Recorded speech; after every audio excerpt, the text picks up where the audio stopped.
All right. What's going on? Shout outs to everybody here. It's Player Talk Radio. Good to see everybody here in the building. What's going on, UFO Kamikaze? Shout outs to everybody here in the building. Good morning and good afternoon to some. We are here as Player Talk Radio. Shout outs to everybody over on Rumble. Shout outs to everybody over on YouTube. Please make sure you guys hit the like button and support the show on the way in the dough. You dig what I'm saying? 8 people in the building, 7 to 8 people in the building. So it's good to see everybody here. You know, um, my bad. Yesterday I was supposed to do a live or a couple of hours earlier. Yesterday afternoon I was supposed to do a live, but I got caught in the rain, and just a lot of stuff been going on out here. We out in the jungle and shit. So, it's a lot of stuff going on here, but don't trip. I always got the game and I always got the information for you guys. And also capitalizing and picking up on a conversation that we had on the last show. I did an extensive amount of research. I made sure I came back to you guys with a very, very, very great show. So today's show is gonna be a little bit unhinged, also, just like the last show, but in a different way. You know, shout outs to War Master, shout outs to UFO, shout outs to D Chicago, shout outs to Raven, shout outs to Link, shout outs to Party, shout outs to a lot of people that were here on the last show. LT Man, everybody, right? Miss V, Gail at Night, everybody, Cynical. We all were talking about the law, you know. Shout outs to Braun. Shout outs to everybody that was here on the last show. I don't want to forget any names, but I want to get into what we're going to be talking about on today's show. We all were talking about the law, you know. Shout outs to Vader and shout outs to everybody. Shout outs to my brother Philly Vision. You dig? And like I said, we were talking about the law on the last show, and we was getting into a bunch of different topics and a bunch of different things. And what's been being talked about for the last 3 shows that we did was that we were talking about education levels and stuff like that.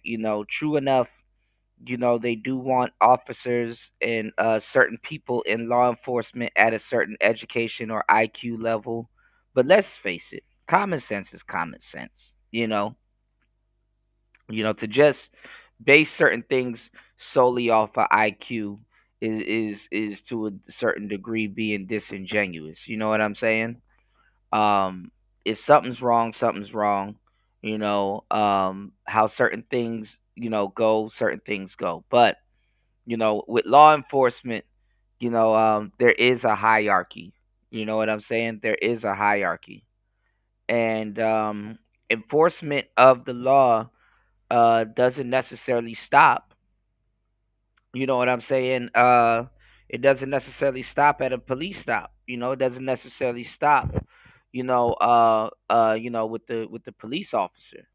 You know, and there's levels to it.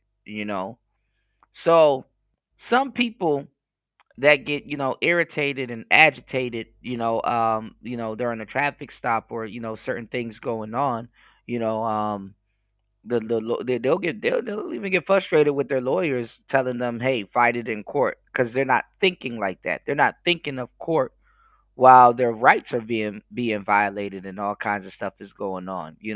So many people, and this is when it comes to quote unquote law enforcement and stuff like that. So many people um have gotten their rights violated and broken. It is ridiculous, but they don't know. They're unaware of it, and that gets taken advantage of. It gets taken advantage of, and Yeah, I mean, at that point, the officer is breaking the law. You know, so a lot of people, they're so they're so pre, they're worried about the law being used against them that they don't even realize in a lot of cases that their rights are being violated. And then another goofy thing that happens is that, when you introduce concepts like this to certain people, especially black people, you know, they just look at it as a an invitation to just go ahead and go ahead and argue with law enforcement. You know, that's really what it is to a lot of niggas. Let's just keep it 100. They're like, okay, well, this is an invitation to go ahead and start to argue with the cops and get rah rah and turned up and stuff like that.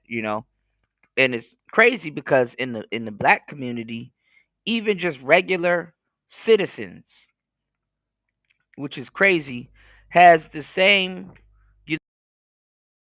disposition against cops and police officers just as much as somebody that, you know what I'm saying, that that's breaking the law. They got the same, and some people gonna say, oh, well, it's rap music and stuff like that, and they might be right, or legitimately something happened to them, and they felt like somebody did them wrong in their community, and there's some truth to that. I shit, I done got my ass whipped so many times by the police not doing nothing. You know, I done got my ass beat on the back of my vehicles. And illegally searched and all kinds of other stuff.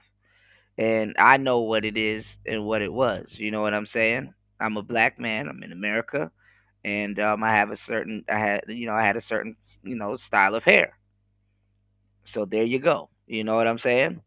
And where I'm from, that's just how it goes. You're going to, at some point, as a black man, you're going to get beat up by the police. They'll take you behind a fucking church and beat your ass up right beside a church. What part of the law is that?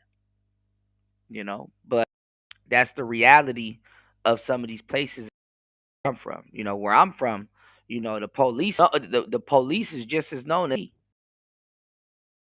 if not worse, because where I'm from, LAPD, and there's a concentration of things going on, even though it's not even necessarily a messed up area, you know, if they gotta come look for you or find you or whatever, yeah, So it's fucked up. I'm not even gonna hold you. It's fucked up, you know. So stories and stuff like this, it catches my interest because there's just a lot of stuff. I watch a lot of, yeah, shit. Just even a couple of hours ago, I was brainstorming and doing my research before I went live because I put a lot of effort into these shows. You know, um, I was looking up a couple of homicide cases and stuff like that. Like just going down the rabbit hole, dudes hiding bodies in pickup trucks and all kinds of shit. I'm like, God damn, and it's just interesting, how they connect certain things and cold leads and all kinds of stuff, So there's levels to law enforcement. And to a certain degree, when you know certain things like this, yeah, you kind of get into perspective where IQ and things do take place, um if you have a larger IQ or a higher IQ, they'll be like, okay, yeah, you'll be better off as a detective or something like that, or whatnot, you know what I'm saying? And it's because there's a process to a lot of things. It's a process to a lot of things. Cops not knowing what they're doing can destroy evidence and fuck up a case. You know, cops not handling and doing what they need to do properly, illegal searching and all kinds of, it can make or break a case. You know, certain things going on, it can make or break a case.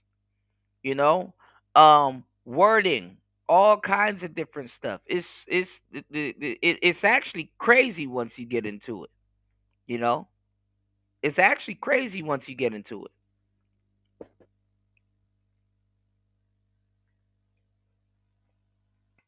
So it's like once their job ends, another person's job begins. You know, and bad enough, people and things are not perfect. You know, people and things are not perfect. So the amount of errors and all kinds of stuff that happens, you know, shit get crazy. Shit absolutely gets ridiculously crazy. But we're gonna get into it. Please hit the like button and support the show. It's Player Talk Radio. You can support the show at dollar symbol PTV 888. That's dollar symbol PTV 888. That's dollar sign PTV 888. I'm gonna hold you guys through the night. I got you, and through the morning. You know, we're gonna talk about a lot of different things. So definitely, you guys make sure you guys come through and support the show and chime in. All right. Let me catch up on the comments. I'm still setting up the show. Let me get this poll together. Hold on, give me 1 second. Let me get this poll together real quick, y'all, and I'll be right with you. It's Player Talk Radio. Let's get it. Let's go.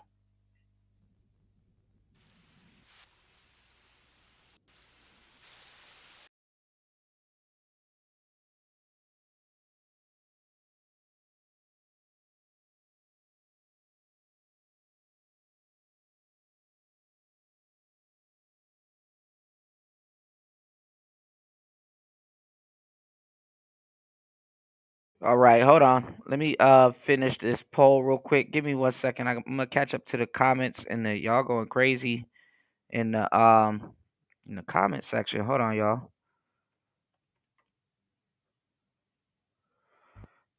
Y'all please hit the like button, support the show. Hit the Cash App. Hold on.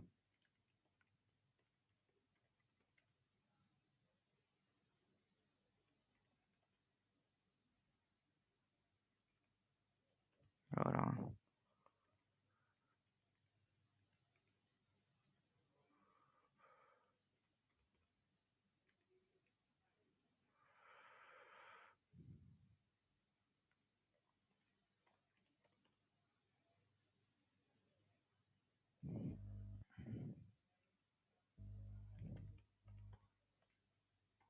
Welcome to the show. Hold on.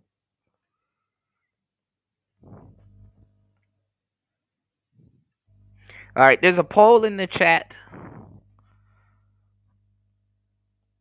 Make sure you guys hit that poll that's in the chat. All right. There's a whole poll in the chat. Let me catch up on the comments. Give me 1 second.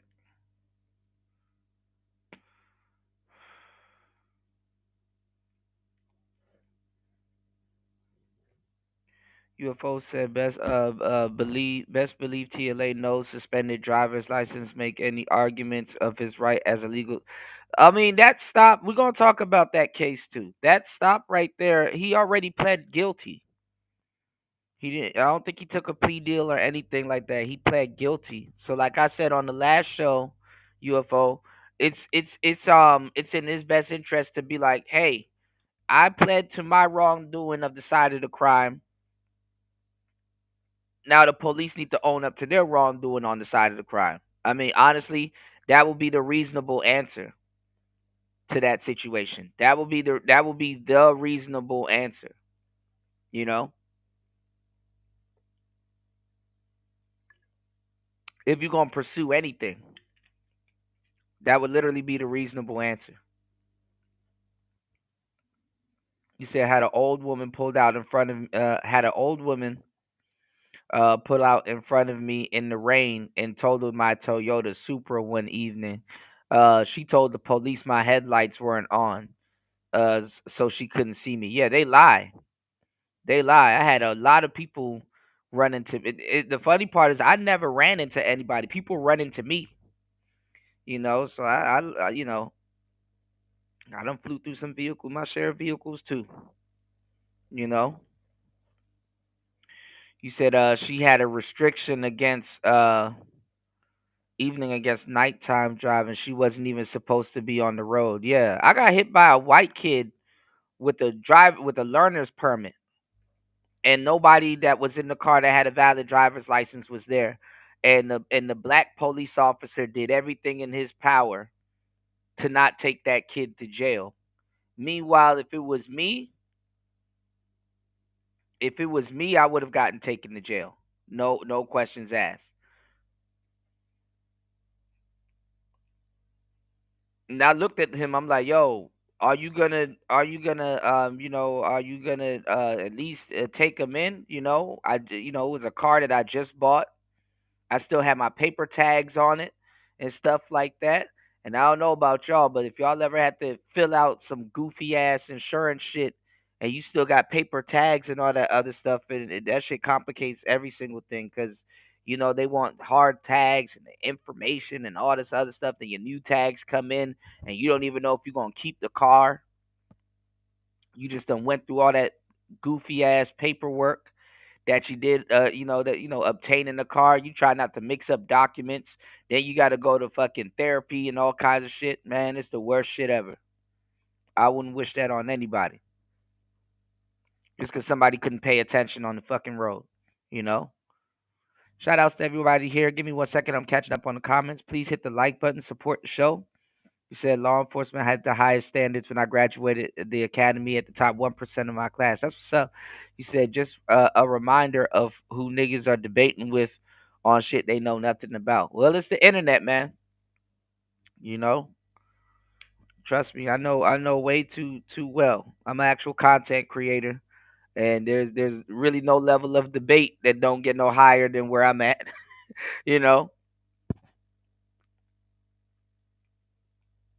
so sometimes y'all just got to remember it's a chat, but that's what the chat's for. You guys can have a discussion and iron shit out. But the law is one of those things where you're gonna have something set in stone. People gonna believe what they want to believe, and people are going to debate and argue about a lot of things. So it gets into some crazy goofball territory to a certain degree. You know, on both ends. Respectfully. So it is what it is. You know, it is what it is. All right.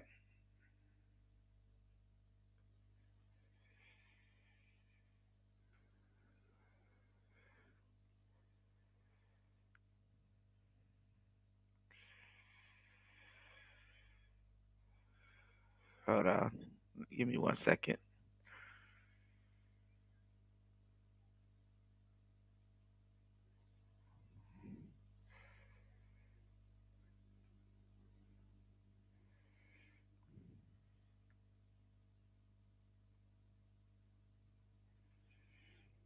All right. Hold on, y'all. What's going on, Raven?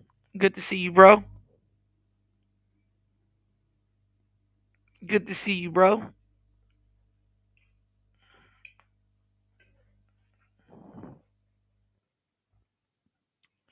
All right. Raven said, crazy night. You said, try to suggest I was a perv that said he'd report or share his delusion on the last show.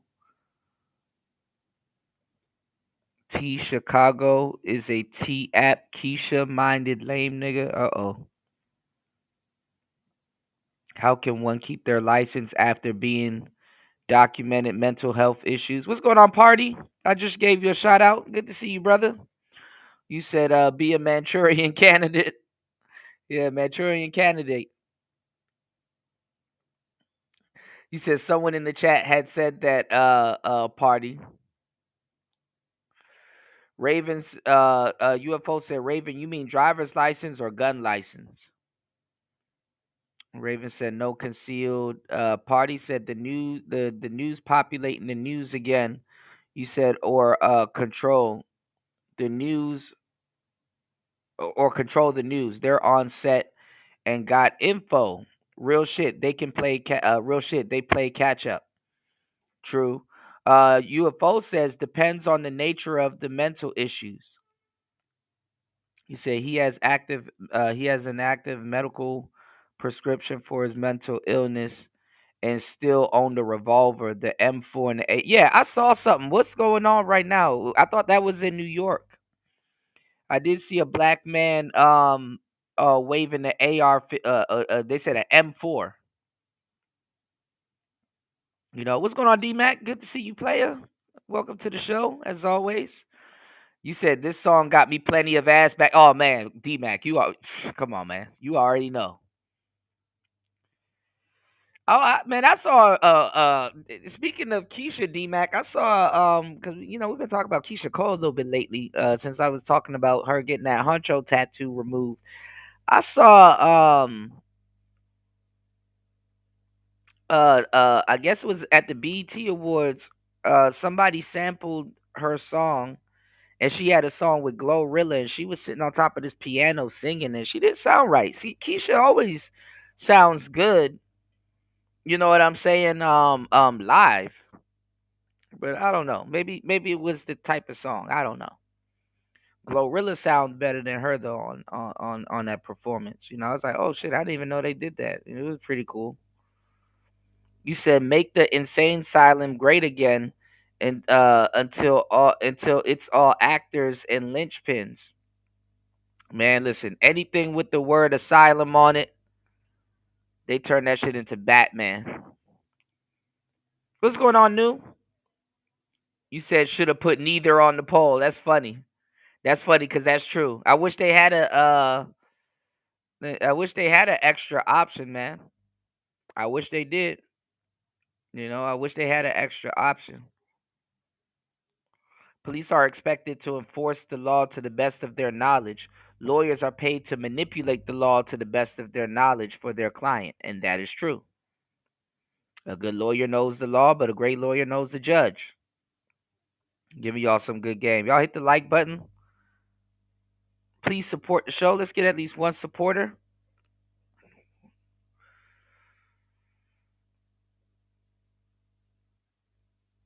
Give me 1 second.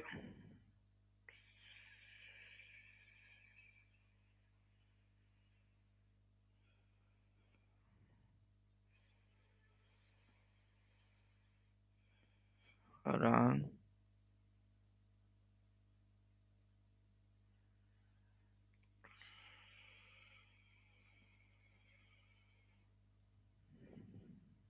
Give me 1 second. I gotta multitask. It's only me, y'all. All right.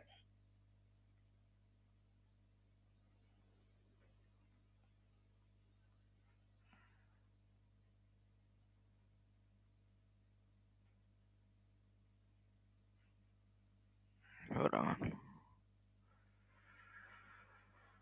Let me put this together. Hold on, y'all.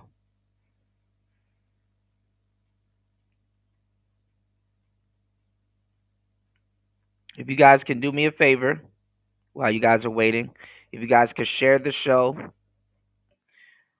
on your social media, Discord, anywhere, support the show. Bring some viewers to the platform. That would be greatly appreciated. That would like to chime in on the subject. All right.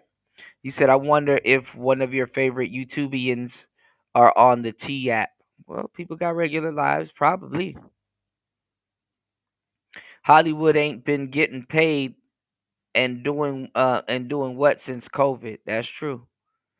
You said all the household names been dying and real world scenes been happening. That's true. What's going on, Raven? Bruce Willis no longer can speak and doesn't remember. Yeah, yeah. Being an actor is hard. You said Manchurian Candidate should be on your movie night list. We still gotta do the couple. I was gonna actually start getting the couple out the way possibly today. Granted that the show is supported. I was gonna do Chemical Ali. I think we can get away with Chemical Ali on YouTube, but I know we can't do Bayer Grills because they got my ass up out of here last time trying to do Bayer Grills. So we probably could do Chemical Ali. The Donald Trump documentary. We're just gonna do that on Rumble. Um and I do got Killer Season lined. I got you guys. We in it to win it on today's show. You dig?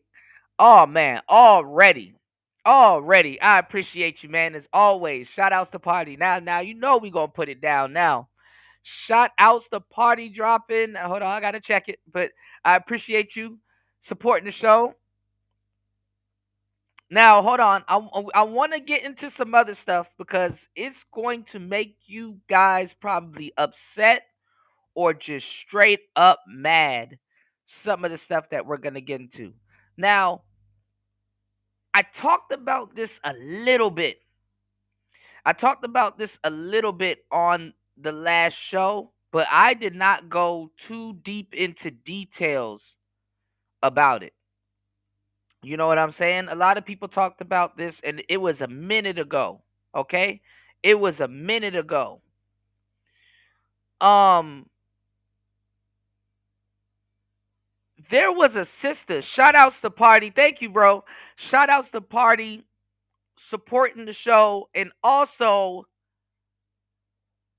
supporting the fundraiser. Because when you guys support through PayPal, it splits the support and it supports the show and it also donates to the less fortunate. I appreciate you guys. Shout outs to Party. I think it was 35, but it comes up as 3171. I appreciate you. Shout outs to Party dropping the huge $35 on the PayPal. Kicking the show off. We about to go crazy. Kicking the show off and supporting the show as always. I appreciate you. Thank you, bro, for always supporting Player Talk Radio. And remind me, I got some more sounds to send you. Okay. Um and remind me, guys, so you guys, I just got back on Discord, so you guys can follow me on Discord. It's easier for me to share certain files on Discord. I just got to turn them into zip files. So that'll be an easy way for you guys to for us to share some information. And I got some new stuff coming. Okay, just wait on it. Right. Um, I wanted to tell you guys. Hold on. Let me throw this up there real quick. I wanted to tell you guys about this case. Hold on. I got you, bro. Shout outs to Party sponsor of the show. Starting off. Thanks, Chuck. We're standing here in front of the Olympic Liquor Store in Queens where scores of African Americans have been lined up for hours. We spoke to a few of them earlier. Ladies, may we get a word? Hide the money, y'all. There's poor people around. With your broke ass. Shout outs to Party. I appreciate it. I wanted to talk about the sister. There's this sister that was caught, and she had, I don't know if you guys saw it, but she had 2 kids unsubscribed from life in her trunk. And she was riding around with the children's bodies in the trunk. I actually watched it before I went live a couple shows ago. Hold on. A couple shows ago. And I'm not gonna lie, there's nothing funny about that situation. But I because I've seen some real morbid shit watching these crime videos and stuff like that. It's like once you kind of really start watching these crime videos and stuff, there's a morbid element to it. And I'm not even gonna lie, this video resurfaced, right? But I laughed because I laughed a little bit. I can't even hold y'all. I laughed a little bit, not at her. And rest in peace to those 2 young children, because there were some beautiful babies, right? But when she was searching the thing, and the cop, right? The cop was going through her suitcase because it was sad. She had the kids wrapped up in like comforters and in a suitcase, and then one kid was in like a tote and some other stuff. It was just some fucked up shit, right? But the cop was like, "What the fuck?" I'm not gonna lie, I was more so laughing at the cop than the actual situation. You know, when a cop sees something, they're like, "What the fuck?" You going to jail, bro. You going to jail. You going to jail. Okay? You are going to jail. Okay? All right? And, you know, I've been talking, see, and we're going to talk about a lot of stuff because this all ties into the shit that we talk about, you know? I'm going to talk about the stuff I would like to talk about. And I want you guys to come along with me for this ride. Okay? I want you guys to come along with me for this ride. Yeah, he had a real reaction. He's like, "What the fuck?" Anytime you hear a cop says that, it's not good. It's not good. You know, I wanted to kind of throw in the element, the element, you know, of being human. Party said, these hoes can't sit down cause why? But this is the thing though, right? Yeah, and it had maggots. Yeah, it was really bad, you know. But this is the thing, right? This is the thing.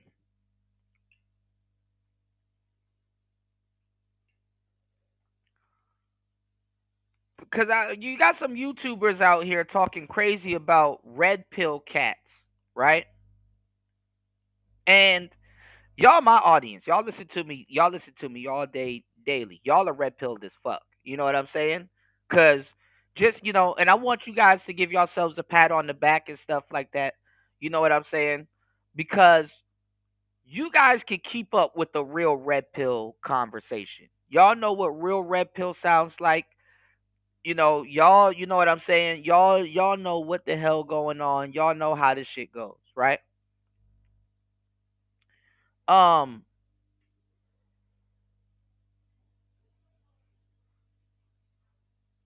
I wanted to throw this out there, right?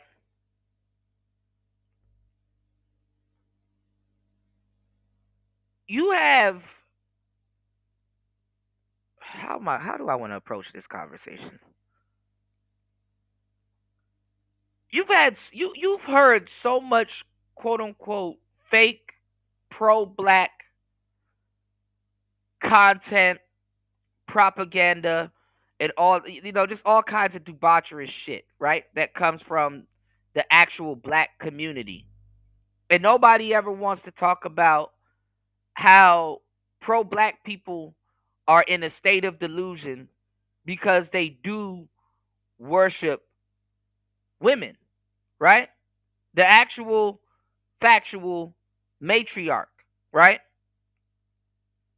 And y'all know, like I said, when I jumped off the porch long time ago, and this is way before SYSBM was a thing.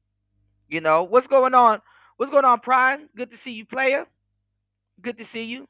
And shout outs to Party. The panel is open. The panel is open if you guys want to come up. Let me throw that link in the chat. The panel is open. All right. Y'all unlocking all kinds of shit. All right. Panel is open. Let me tell y'all something. Right? Um,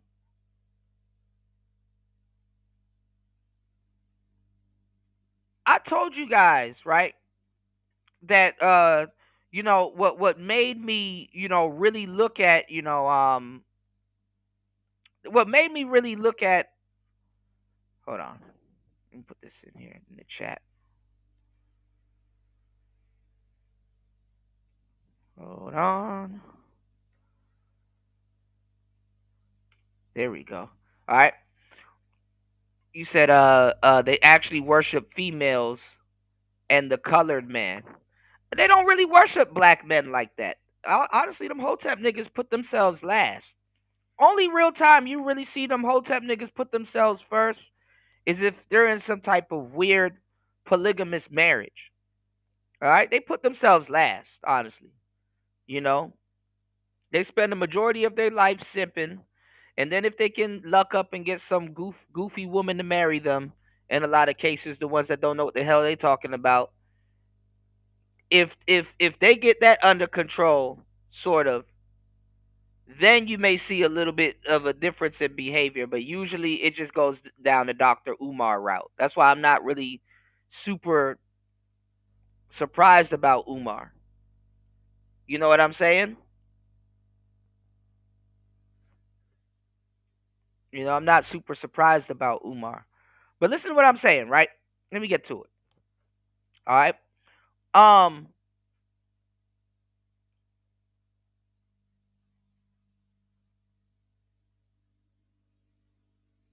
One thing I agreed with the real SYSBM that I was introduced to is, okay, you have a group of men, right? Your MRAs, your red pills, your concerned fathers, your regular, average everyday working men. A lot of different brothers. You have a bunch of brothers that are, they're committed. They're like, you know what I'm saying. You know, they're like, hey, we got to do something. This was another coming of the wall of silence. Hey, we got to do something. And you had the original SYSBM that was telling black men for the first time in history to take their ball, literally, if they love the black community, go somewhere else. And they were kind of propping up South America because there's a lot of black women and black people in South America to repopulate and recreate, the black community. Have a black community that's by you. It's like some FUBU shit. For us, by us. You know what I'm saying? Amongst men. You're still having a black child. And it wasn't necessarily gassing up on the cooperation of the women, but it was more so take your balls and go home. You have that option.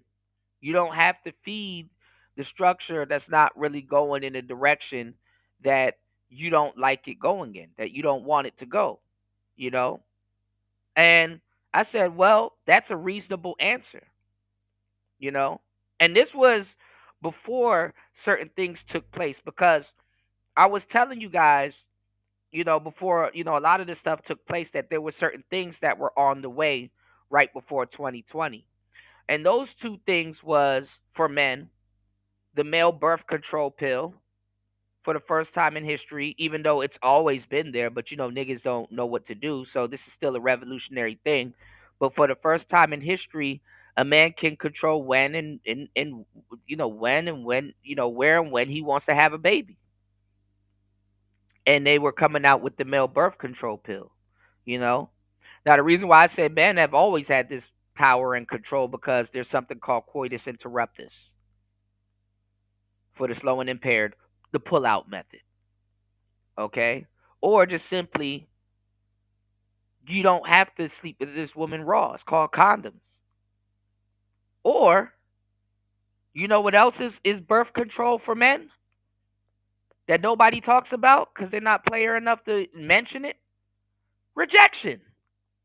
Yes, that woman telling you no, that is a form of birth control. But let's not get too far into it. There was two things that were coming that was going to revolutionize men and malehood. And it was going to be a generation of men that will adapt to it. Probably not ours, but it's good to know. You had the male birth control pill coming, and then you had what's called, the artificial womb. The artificial womb was on its way, meaning that whenever you want to have a baby, you can have a baby. Now, the reason why you don't hear too much about this stuff is because of the government and is because of society and people and the people in it. It's more lucrative to lean into the she economy than the he economy, because the she economy is more acclimated to the economy, or it can expand, or or keep up the economy. Okay, everything is about a dollar. All right, money over justice. If you haven't noticed, it's money over justice. And guess what? A criminal will say the same thing. A victim will say the same thing. A police officer that is corrupt or non-corrupt, they will say the same thing. Money over justice. When people take bribes, money over justice. When lawyers get paid big bucks to get their client out of jail, money over justice. Again, I tell you guys, a good lawyer knows the law, but a great lawyer knows the judge. Money over justice. So SYSBM was reasonable, you know, and still is reasonable to this day, if you know what you're talking about or what side of it you would like to be on. But one thing I've always said over the years, I think in the black community, for us to truly have the reset that we want, is to give the children to the men. Give the children to the fathers.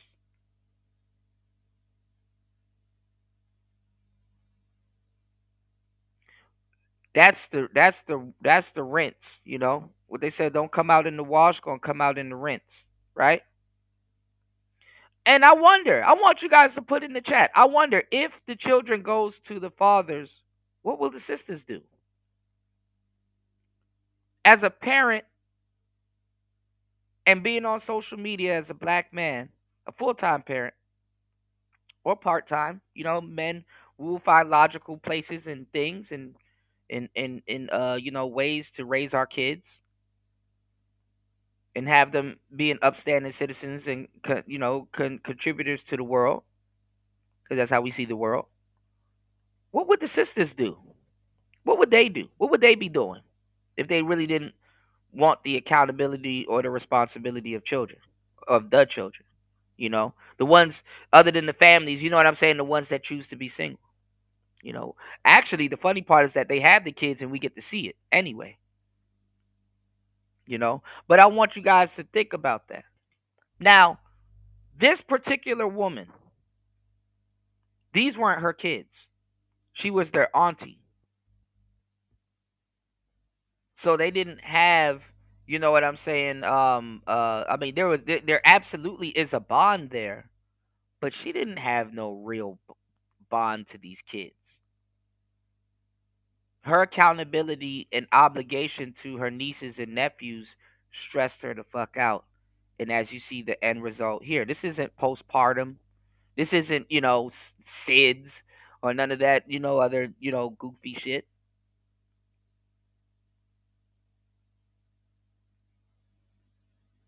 But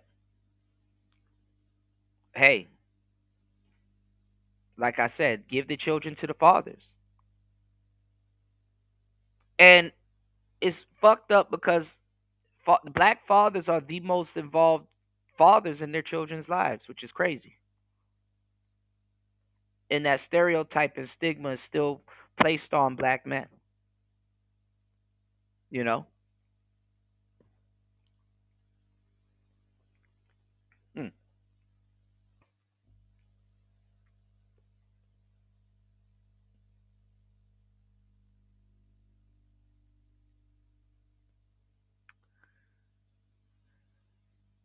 This is a sad story. Let's get into it. I'm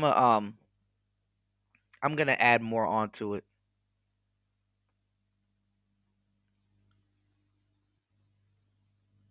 Going forward. It's player talk. That don't smell like dirty clothes. What do you mean? I'm about to show you. Been sitting there for months and months and months and months and months. You got to open that up all the way. What is that? Huh? What is that? Dirty things? No. Open, pull it out. What the fuck? What the Look, this cop right here, he just walked off. Hold on, y'all. Look. That don't smell like dirty clothes. What do you mean? I'm about to show you. They been sitting there for months and months and months and months and months. You got to open that up all the way. What is that? Huh? What is that? Dirty thing? No. Pull it out. What the Get the in! Push your hands up! What begins as a routine traffic stop takes a horrifying I'm not gonna lie, that's the part that made me laugh. I'm sorry, y'all. But listen, shit. As a cop, you got to be prepared to yell at a moment's notice. You gotta go from 0 to 100 at a moment's notice. Look, that don't smell like dirty clothes. What do you mean? I'm about to show you. Get. Been sitting there for months and months and months and months and months. You got to open that up all the way. What is that? Huh? What is that? Dirty thing? No. Pull it out. What the Get the in! Push your hands up! What begins as a routine traffic stop takes a horrifying turn when officers I'm sorry. detect a strange, putrid smell coming from the vehicle. The search that follows uncovers a secret so disturbing it defies belief, leaving multiple officers visibly shaken, physically ill, and utterly enraged by one of the most vile discoveries ever made.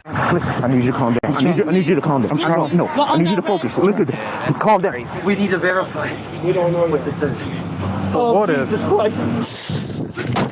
The following is based on official police records, and most of the footage has never been seen before until now.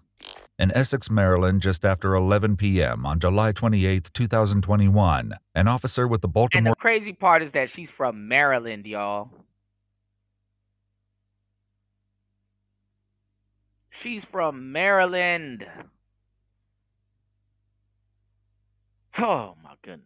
County Police Department approaches a vehicle for a traffic stop. How you doing? All right, you got your license and registration on you?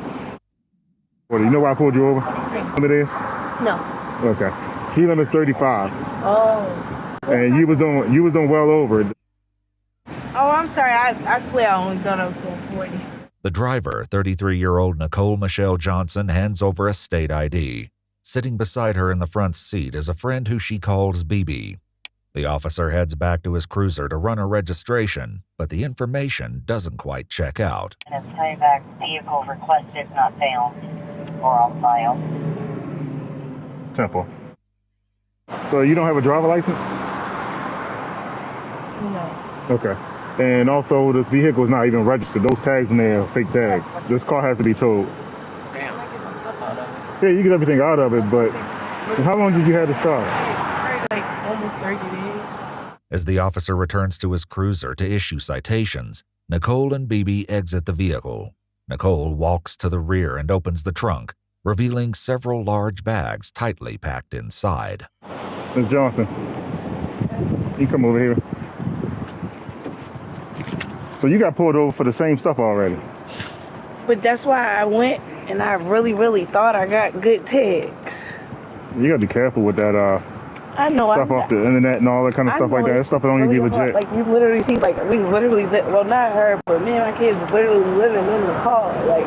Ms. Johnson, I just need you to sign this. This is basically telling you that you have to go to Kelso Drive Courthouse within 5 days to request a court date.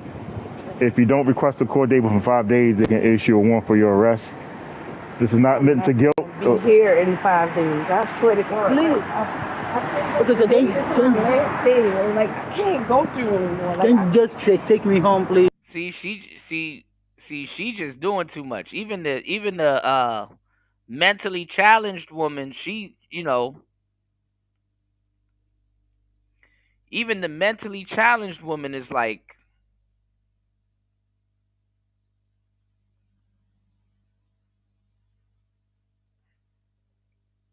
just take me home, please. I can't. I can't take you. It's in the city. I can't go down there. There you go. This is not meant to guilt or just anything like that. Just basically saying I'm like. telling you, it's cool. I won't be here tomorrow. Tonight is my last night. What am I going to do? Like I swear to No, I still got to do my job and try to explain to you. I know, but I'm just saying. So what I'm like, just explaining- I'm not even talking about in Baltimore. Watch tomorrow, y'all. We're gonna see me on the news. Y'all are gonna see me make my big debut. I swear to God. The officer has no idea her bizarre comment will soon become a shocking reality. With the tow truck on its way, Nicole sits on the sidewalk and calls a friend for a ride. You want to grab a couple of your things? Yes, please. Go ahead. Go ahead and do what you gotta do. I'm doing See, what she should have done is called somebody to hurry up and come get her. And when they got there, I'm not telling her how to get away with crime. This is a horrible fucking crime. But you call somebody to hurry up and pull up, and then you take suitcase from your trunk to their trunk and all their stuff, and then while they going to go do the paperwork and all the other stuff, all this extra talking and all kinds of other stuff, man.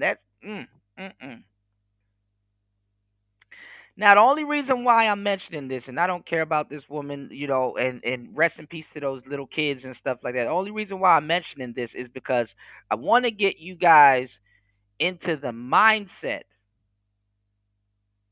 of certain things, how a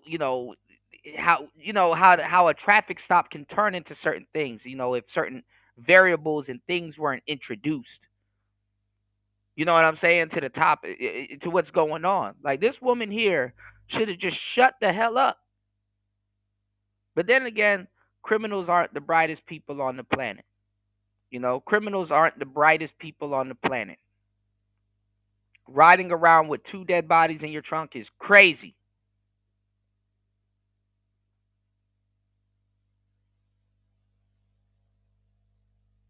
Spiraling out of control. But let's get it. I'm gonna do an inventory search of your car once you finish taking out what you want to take out. What's that inventory?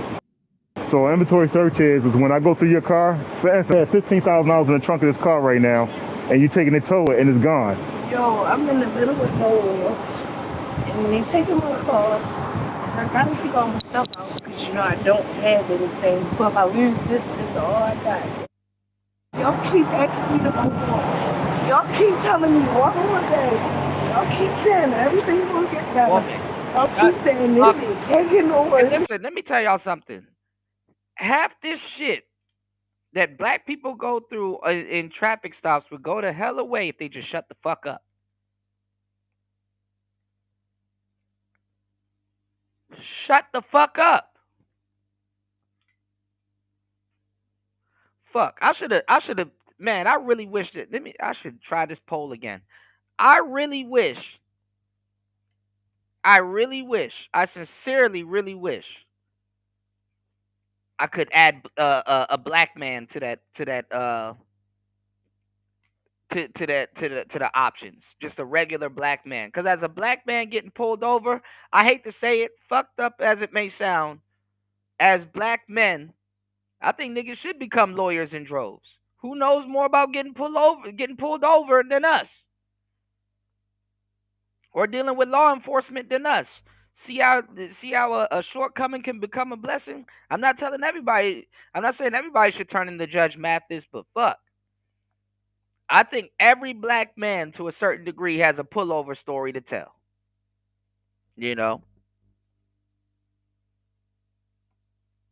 So what I'm saying is this. Shut the fuck up. Let's go. If y'all keep saying find the light, where's the light? Yo, like where is the light? Like the light, yo. Like where? Like where? And then she's stupid. She opened, like, for out of all things, why you just open up your trunk and just leave that shit open?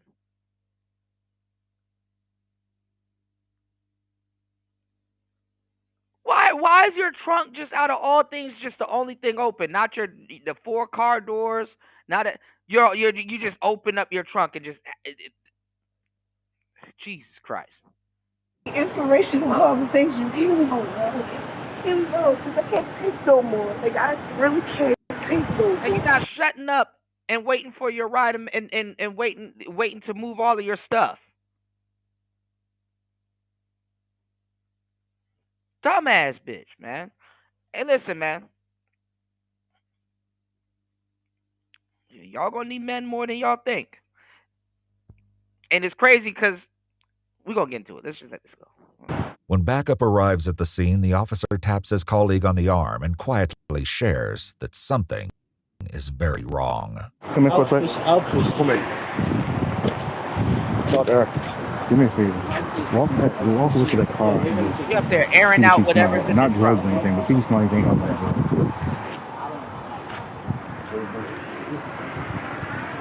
Or something dead or something. Did you move in your car? This way I live at. Just put your head in.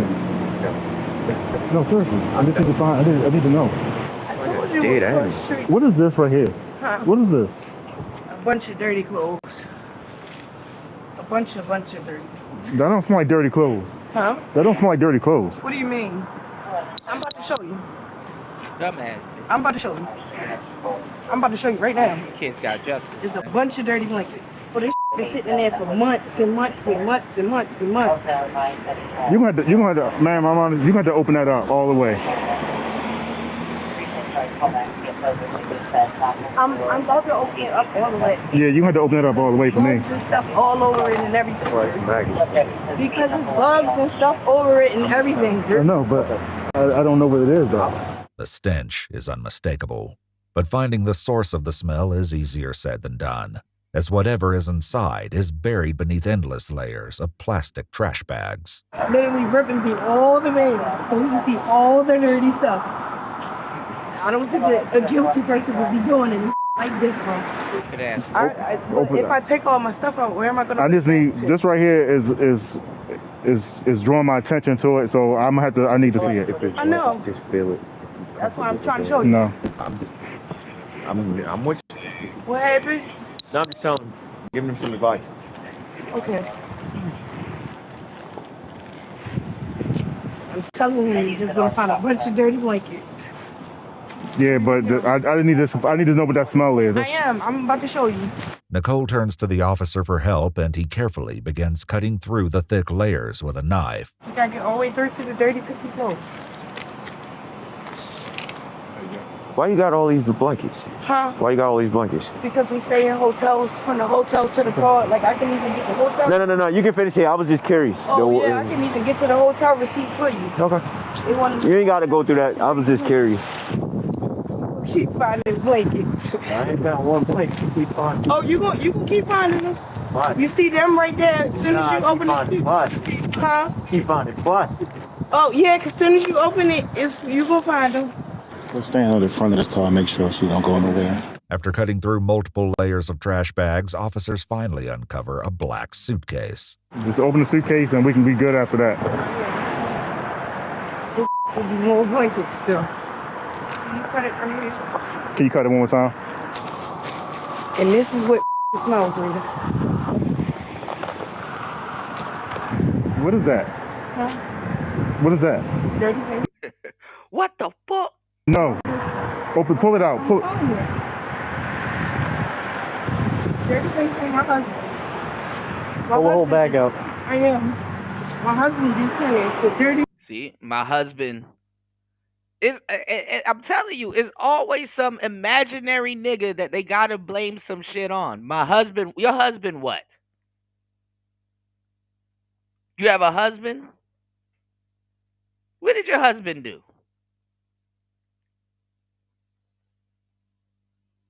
I've been telling y'all for the longest time, black people in America, you are the class. Please do your research so I won't be up here sounding crazy. You are the class of people that people have to blame shit on. There's always some boogie black man that's doing something. You are the class of people that people have to blame shit on to feel better about themselves. Especially when they're breaking the law or some type of shit.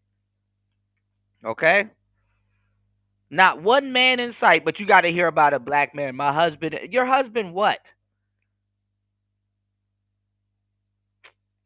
The dirty blankets from my husband. I am. See?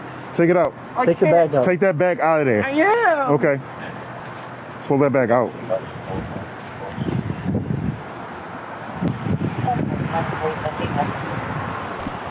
There you go. Open that bag up. Officer close. Officer close. Officer close. Officer close. Open it up, Where ma'am. War I Master at? did. They probably putting the flashlight on it. Hey, get that flashlight off my stuff. Let's go. What the fuck? Open that up. Anyhow, you hear an officer of the law say, "What the fuck?" You're done, bro. What the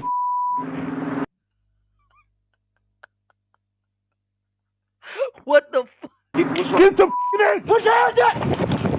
Don't you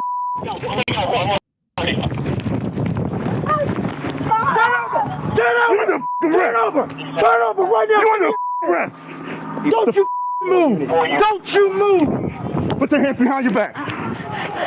Put your hands behind your back! What I do? What the It's not mine. What the What the And I feel sorry for this lady that they slammed on the car because she's actually autistic.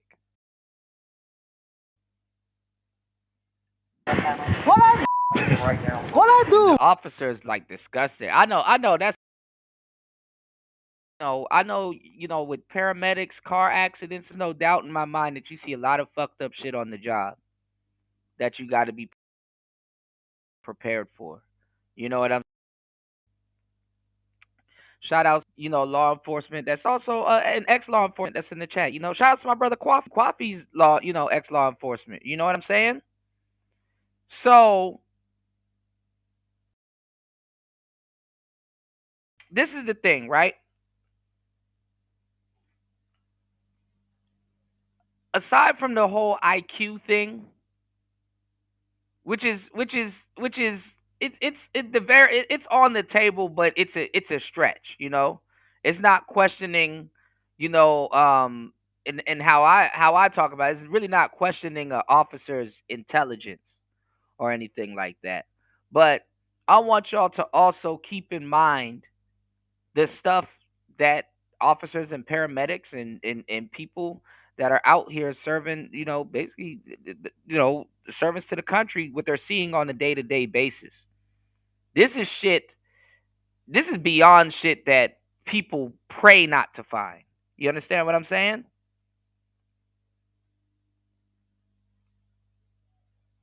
An unsubscribed toddler in a wrapped up in a bag and stuff like that, decomposing and maggots and all kinds. This is some shit that will stay with you for the rest of your goddamn life. Nightmares and all kinds of shit. Bad enough you got to protect yourself from gun wielding fools and all kinds of shit, right? So you got to sit up there and run after somebody and handcuff somebody and make sure you're abiding by the law while you're still trying to process this shit. Pay attention. Give me your other hand! Now! 1110 direct, Eastern Boulevard and Wagner's Lane. I don't want to hear it! I don't want to hear it! Get up! On your feet! Roll over! Sit on your butt! Stand! It's like, man, let me go home real quick. Let me hurry up, get this person a ticket or their citation and whatnot, and let me go on about my way. Nah, niggas got to find dead bodies and shit. Crazy. Deviation on the channel. You don't need that. We got 2 in custody right now, but we need a supervisor. Please don't. No, please. I can't you move, so help me. Can y'all please not arrest her? Please don't arrest her. She don't have anything to do with nothing. She really don't have anything to do with nothing. I will give y'all everything to everybody. I don't want to hear it. Please don't arrest her. With both women in custody, the officers struggle to process the horror they've just witnessed. No, stay. Hey, no. Calm down. Calm down. Relax. Back up. Have her sit down. Sit down. Sit down. I am. Relax. Excuse me. You relax. BB, just relax, BB. Keep your mouth closed. I didn't give you permission to talk. Sit down and be quiet. You okay? I'm trying, man. You okay? No. And the sad part is that now it's to the point that the police are telling her to shut the fuck up. She couldn't shut the fuck up for herself. And now the police is telling her to shut the fuck up. I need you to calm down. I need you to calm down. I'm trying. No, I need you to focus. Listen, calm down. I need you to focus. Focus on her. Hey, get over there Now with you gotta her. calm down the police officers that are freaking the fuck out because it's a hysteria going on. So another undertone question I want to ask you guys: should the police, for the most part, have higher IQs, or what levels of comprehension should they give the police, or should the police have before being able to at this point, since people are saying that, oh well, they have this huge discrepancy with the law and law enforcement and blah blah blah. you know what mental level should the police be at? What are some things that we can introduce to help people? Because also the police is victims too. You know, they victims too, to a certain degree. And I mean, hey, it's people. We're dealing with the public. We're dealing with people, and different case by case basis. Certain police in a certain area, they need something different. Certain police from a certain precinct, they might need therapy once a week. You know, every every everything is on the table. What do y'all think? People that have to go through traumatic shit like this, what are things that we can introduce to deflate the tires of some of the stuff they go through? You said you can't have an IQ. You can't have an IQ to be a cop because they don't know the laws themselves. Yeah, that's what a lot of people are saying, and there's a lot of truth to some of that. And like I said, when you do have a high IQ, they say, "Hey, well, you're better off being a detective or on the forensic side of the game or." So, my question is, like I said, you know,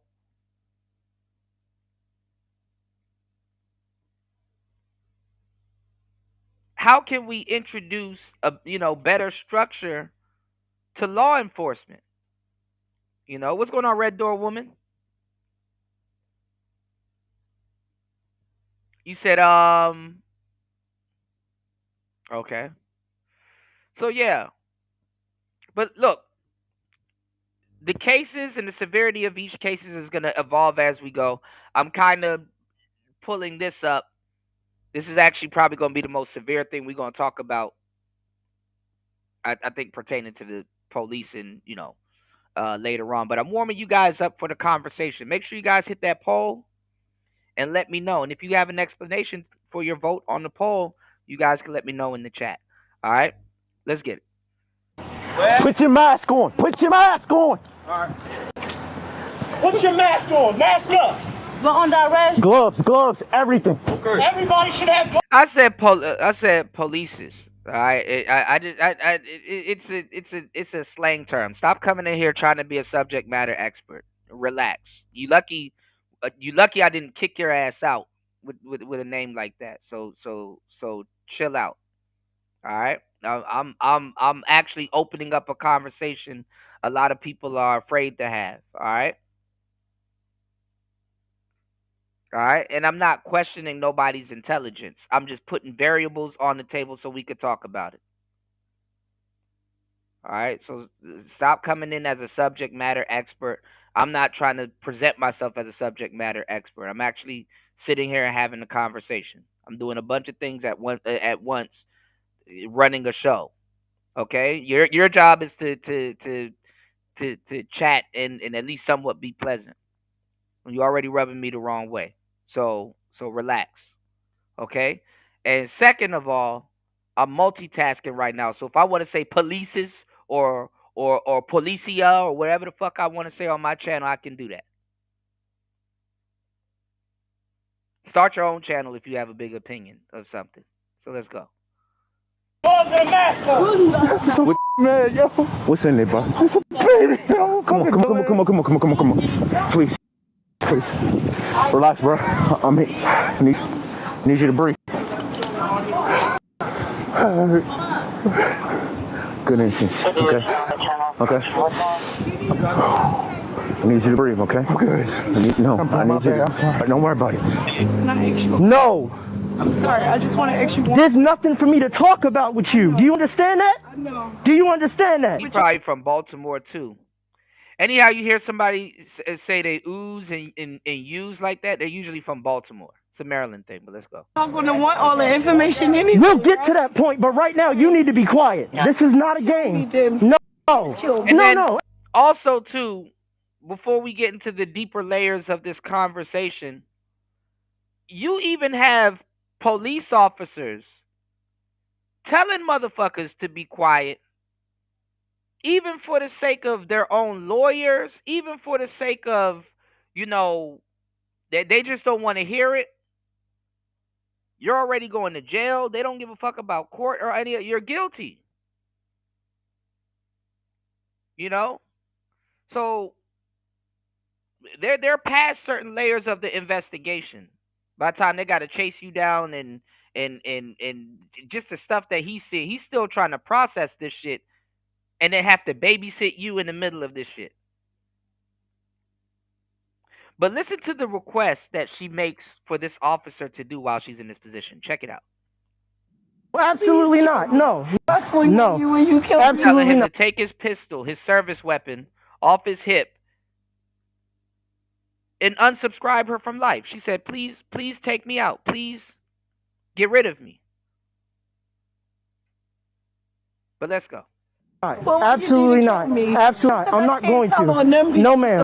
No, ma'am. We're not going to take that route. We're not going to take that route. You're going to sit here and we're going to get to that point. But don't you say another word. Don't you say another word. Thompson, are you okay? I'm good. Are you sure? Not okay. I'm good. I didn't ask you to talk. I'm not asking you to talk to him. Can I please take this on my own? She don't have anything to do. Just stop. For your sake, stop speaking. But I'm going to have to speak to y'all anyway. Okay. But I'm not asking you to speak to me now. I've told you multiple times to be quiet. I'm sorry. You ran from me. You made me chase you. I'm giving you a chance to rest and calm down. I didn't know that was in there. Why would I'm asking you. I'm asking you to just stop talking. That's it. Okay. The officer takes the opportunity to walk away and regain his composure, but the emotional aftershock is hard to contain. Now, her story changed up a bunch of times. First, she said something about her husband. Notice how they got to blame it on some random guy, right? Some random man.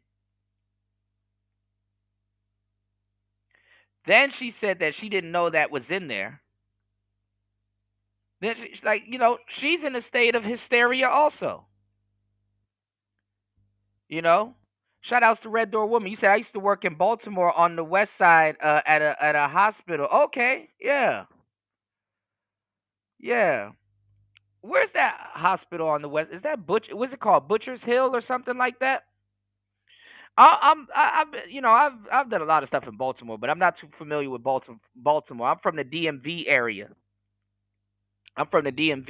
So I'm 40 minutes away from you. You know what I'm saying? I'm from DC, the DC, Maryland, and Virginia side. Braun said, "Yep, yeah." You see how she was mentioning all of that stuff, Braun's like she can't even get her lie together, so she's trying to figure it out.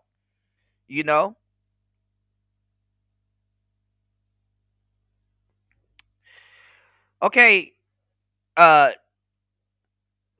whatever your name is in the chat. First of all, you come into somebody else's show asking stupid ass questions.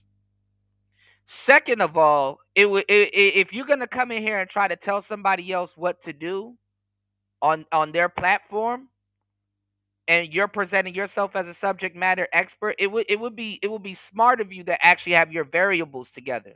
Okay, have your variables together personally. All right. I'm not just questioning the job of a cop. If you were intelligent and shut the hell up and actually fucking listen, you would realize that I'm talking about police in this situation, but I'm also pertaining to lawyers. I'm also pertaining to judges, YouTubers, and other people observing this.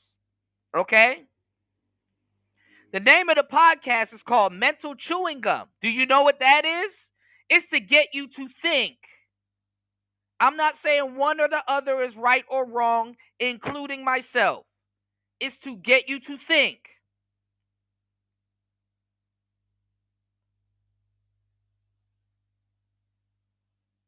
Do you know what? Did somebody order pizza, my nigga? Do you know where you at? I'm not trying to tell the cops what to do. Stop asking goofball questions in my damn chat. I never said the cops should do anything.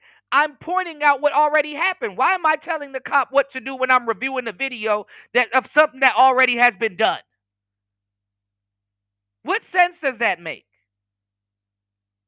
If anything, the only thing that I've presented to you guys right now is what the stupid bitch should have done. You have, listen, I'm doing 4 or 5 things at once to bring y'all a show. And you only have one job or maybe 2 to type and listen. No, because like there's always that one goofy person in the class that got to stop what we talking about.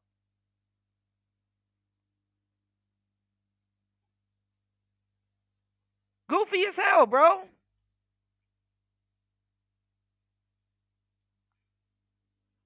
No, she wasn't the mother of the kids, Raven. Actually, I'm not even gonna entertain both of y'all. Both of y'all, just say shout outs to AJ. I think y'all came from AJ's channel, but both of y'all not ready for the level. Y'all not even ready for this type of. If you can't even get past the intro, you're not ready for this conversation. I really don't want to hear too much of what y'all have to say.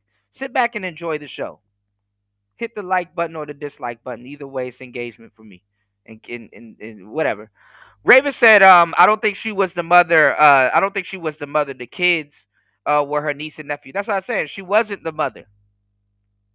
And I talked about it earlier, and I was bringing in other variables from conversations that we had before on past live streams.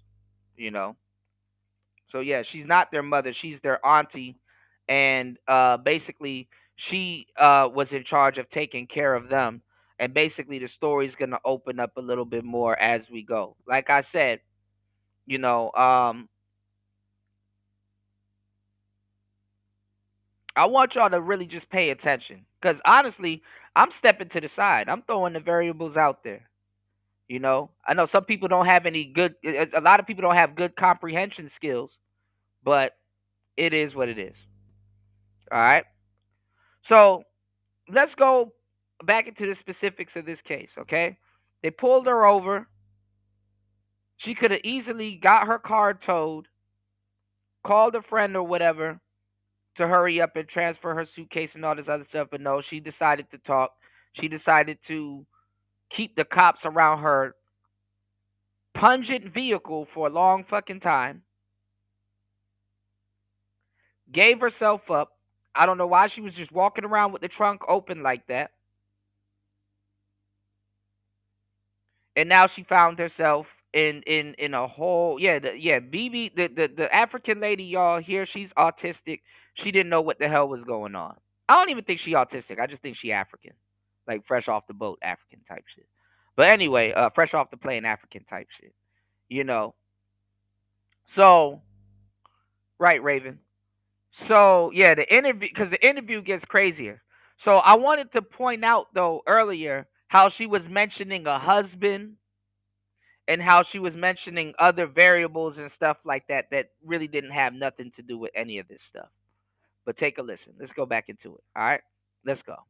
Button on the way in, support the show. Hit the Cash App, hit the PayPal. It's Player Talk Radio. Make sure you guys let me know if you guys want to chime in. All right, let's go. Oh Allah, seek the refuge in you from the whisperings So of if an you guys accursed. don't know, in Baltimore, it's kind of like New Jersey a little bit, but you know, most people running around Baltimore and DC used to be this way a little bit, and still kind of to this day somewhat this way. They're Muslim. A lot of people are Muslim. All right, so I'm just giving y'all a mental demographic of to wrap your head around how certain things are being handled in this case. But let's go. The devil who whispers into the hearts of men. Can I talk to you for a second? No. Yes. No. Yes. Please, well, I'm done. Are you okay? I'm good. Excuse me. Wait. Stop. Make sure. Go take a break. No, Go. because you don't know what the fuck you're talking about, and you coming in here sounding dumb as hell. Please figure out where you at before you start speaking, bro. I don't like people that talk and you gotta stop what you're doing to get them up to date before you can proceed with what you're doing. Like, read the room, my bro. Like, just sit down, just listen for a minute, read the room, and then say something intelligent. You're probably not a bad person, but your name is irritating me because I don't like that shit anyway. And whatever, you know. You said I haven't checked on the officer Charles' opinion on this one. I know he flipped out. Well, look, we're gonna be talking about a lot of stuff because we're gonna go into the lead attorney going off on Officer Tatum. You know what I'm saying?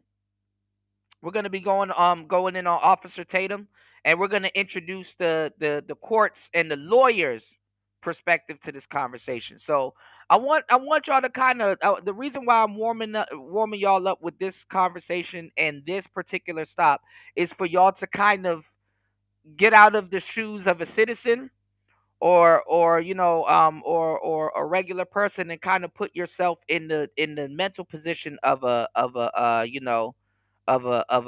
cop. You know what I'm saying? All right. See, I already told you. I already know how to read people. Look at how this. You don't have to get me up to date. I'm intelligent. You see how somebody that just wants to come in here and just wanna hey, if you're gonna pretend like you're intelligent, don't be mispronouncing words and all this other stuff. I know the law. I'm intelligent. But hey, I want to sit in your chat room and tell you that if you're intelligent and you want to speak from a level of intelligence, stop trying to tell people, nigga, you guilty as fuck in my chat, try to act like I'm guilty and you don't even know what the hell's going on.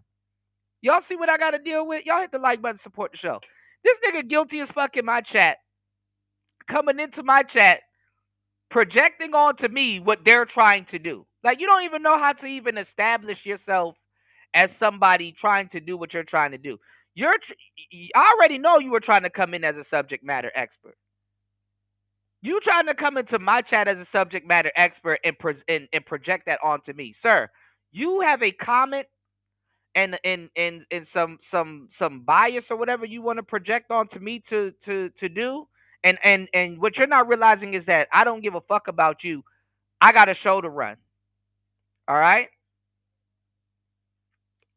All right? Yeah, it gotta be a broad. Can't be no dude. Anthony Southeast. Yeah, it gotta be a broad. He think I'm new to this. Like, nigga, I've been doing this for a long time. Before you even had your troll account. I've been doing this for a long time. Don't nobody want to listen to that bullshit. And I'm glad trolls are getting they just dues. Cause it's like, nigga, if you gonna sit up here and troll, but you want somebody to take you seriously, why don't you just start a channel? But you a coward. You won't start a channel. Don't know what you talking about. Yeah, bro. Of course it's a woman, Anthony, or some emotional dude. Like, he nigga try to come in my chat. I'm smart. I's intelligent. I knows the law. Nigga, yeah, good for you. We hear you, bro. Cool story, dude. Let me guess. You're a lawyer, a cop, and a judge at the same time. Got you. Cool. But yeah. So anyway, I'm gonna starve him out. Back to the topic at hand, right? Back to the topic at hand. Um, Later on, we're gonna get into the specifics of the JSO case, and we're gonna introduce, like I said, the lead attorney and him going off on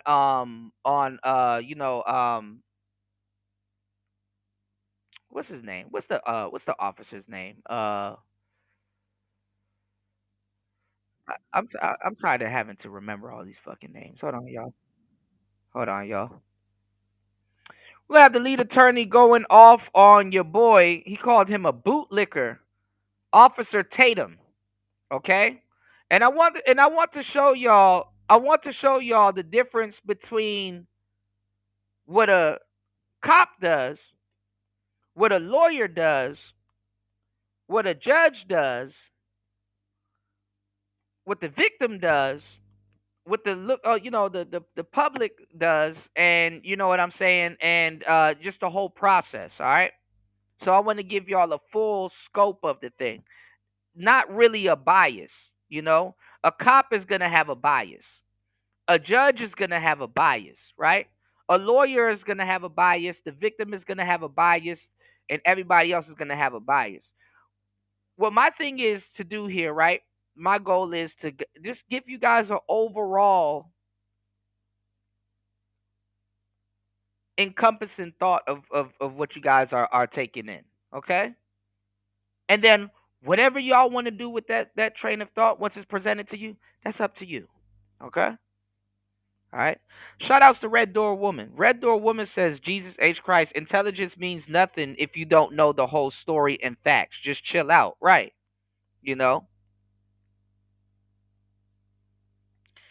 Bro, we're not going in on cops. There's cops in the chat room. Like, just stop typing and just listen. You're just like her. You won't shut the hell up. Just shut up and listen real quick. Listen.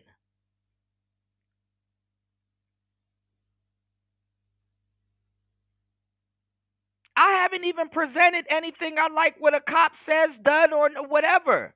I'm just telling you the extent of the law that they're responsible for. This nigga done failed already. We haven't even got to the court part. Anyway, y'all, and this goes to show you, one fool will ruin it for everybody. But let's go. Excuse me. Where? Excuse me. Ma'am, stop talking. Be quiet. Stop talking. We'll talk to you when we need to. Please be quiet. Enough. Bruh, I'm scared to look, and I ain't, Please be and I ain't quiet. scared. Just turn around. Okay. So what are you are taking me from? Oh no. Get her out of here. Get her out of here. Get up. Get up. No. More officers begin to arrive and can only guess at what has the other officers in such a sickened state. Okay. I'm gonna say pepper spray happened. Well, listen, Jesus H. Christ. Shout outs to my moderators. Yeah, that popsicle gave him autism. Shout outs to my moderators. Let me tell you how it's going to work. You're going to get an Uber up out of here. So, yes, if somebody can order this man a lift up out of here, get that nigga. Get that fool out of my fucking chat. Shout outs to Third War Colombian. All right. It's Player Talk Radio. Shout outs to everybody here. Get this man a wrench up out of the chat. Yeah, you can listen to the shit from the nosebleeds. You go because you're not smart enough to go anywhere else. So you're gonna end up listening anyway. So yes, pertaining to here, you will be shutting the fuck up. So let's get it. All right, let's get back into the game, y'all. Let's Player Talk Radio. Let's get past the Bronx Flat Power God. Shout out to my bro Third War Colombian in the building. Shout outs to my audience. I know it's a little bit late, but you guys are on the wake. All right.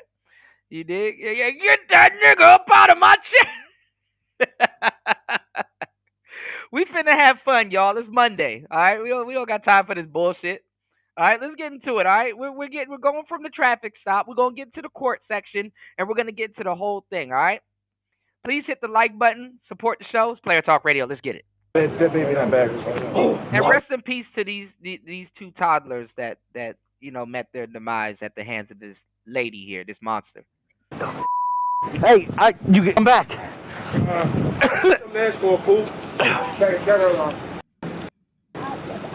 It looks like a kid that's curled up in there. I don't want to look, man. Shit, and being a parent and having to see that is crazy. Nope. Just wait. Hold up for a minute. Something just happened there. They're not okay. I wasn't okay. That's why I took off.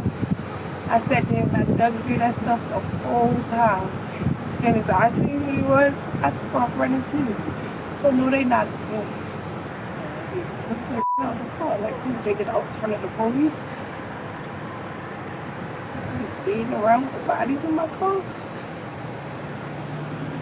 I'm so dumb that I'm gonna take this. We need to verify.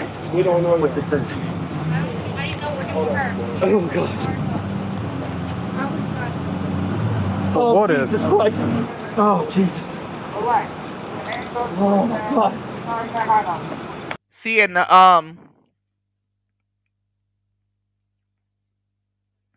And the police, this is the sad part. The police at that point, like I said, so this is why this is kind of, and I get why they have the, like I said, we're talking about the IQ thing, and this is coming over from the last video, right? The police wasn't the After the police saw what they saw, they shouldn't have touched a damn thing. Okay, y'all? Okay? It's bad enough that, as a criminal, you can, obviously it's called tampering with evidence, right? But after the police saw what they saw, other than shining a flashlight on it and stuff like that and taking pictures, and even they shouldn't even be taking pictures like that. You know what I'm saying? They shouldn't have touched nothing. They're not. They shouldn't touch anything else. They shouldn't go through no more searching. They shouldn't go through no more. You know what I'm saying? Once the coroner gets there and the forensics get there, then that's when they should take over. The police shouldn't be touching anything. He shouldn't be moving the bag. He shouldn't be doing nothing. By law, they're not supposed to be doing anything as soon as he saw that body. Because you want to know why? It can destroy evidence. It can destroy evidence. You know what I'm saying? So even while this is going on, y'all, the police is the cops are supposed to be, they're supposed to be, you know what I'm saying? They're supposed to be thinking of court also. Okay? You did? Yeah, here we go. CSI. What's going on, DM? Shout outs to Red Door Women's. It's good to have people here that got that got some sense. Because this is not everybody is open to conversation like this. And listen, y'all, I'm not saying cops are dumb. I'm not that type of person. Man, cops are dumb. No. I'm not my nigga. We beyond that shit. I'm not here to sit up here and man, cops are stupid. They don't know what. No, it's not that type of conversation. I'm talking about the branches. But people can't handle that level of conversation. But anyway. You said dun dun dun. You said dun dun dun them. You said crime scene investigation. Yeah, dun dun dun dun dun dun dun. Bam. Raven said it's not a rare incident. Another chick hid kids under her dead parent. Yeah, that happens all the time. Absolutely. And earlier in the show, like I said, I was mentioning this also. You know, because people, it's bad enough people they unsubscribe their own kids from life, but other than being their auntie, I'm gonna tell you some real shit, and I've talked about this on the show several times on a deeper level. Even as a child, right? You really ain't obligated to your parents. You're really not. You're not obligated to your parents. This is why kids have a comfort space of rebellion. Okay, listen to what I'm telling you. You're really not obligated to your parents, because whatever leads you to this conclusion, the fucked up part is that you didn't ask to be here. There's some truth in that. You didn't ask to be here. You're really not obligated to your parents, but guess what? Your parents are obligated to you. Okay? Your parents are obligated to you. And as your guardian, and this is what I want to say, because this wasn't the kid's biological parent. It was their aunt. So you mean to tell me the kids are not going to realize that, like, they're like, first of all, a kid doesn't even know what the hell a auntie is. So imagine somebody that's taking care of kids that they're really not obligated to. Their parent is still alive, walking and running around, right? And the kids know that you're not their parent. Because I'm not going to lie. First of all, you wild as fuck to think that kids are gonna have some type of leniency on you. They're not. And what the fuck is a auntie? Nigga, a aunt? Like nigga, you're like a forever play friend to them. You're a forever play friend to them. So they're gonna feel that they can curse you out, they can put you through a little bit of hell. Even the kids, even if they know it's their parents, they put their parents through hell, but even a kid, think about the comprehension of a child. Even a kid be like, all right, I'm kind of stressing Mom Dukes out because the kid still reserves a amount of love for their parent, you know? But these kids are sitting up there, they're obligated to somebody they're buying to somebody that they're not obligated to. The person that's taking care of them is not obligated to them. When we look at the scope of this whole situation and the game that I'm giving you from a psychological perspective, it's really kind of obvious how shit like this could happen. Yeah, you're the auntie, but guess what? Do you really fuck with your sister? Think about it. Do you really fuck with your sister like that? If this was the other way around, would your sister do the same? You know, when you look at something like this, right? It is fucked up. I've been doing this for a long time, y'all. It is fucked up that the police gotta fuck. And I'm talking now. We're on to the actual person, like the victim and stuff like that. We're actually kind of piecing our head together. This is stuff that the police has to do, you know, and detectives and lawyers and stuff like that. The stuff that we're talking about, we're dealing with the actual ingredients to produce a result like this. You understand what I'm saying? So what I'm saying is this, right? Because people look for the motive, you know? Why would somebody do something as heinous as this? Well, a couple of things we can say is that, well, believe it or not, obligation to something.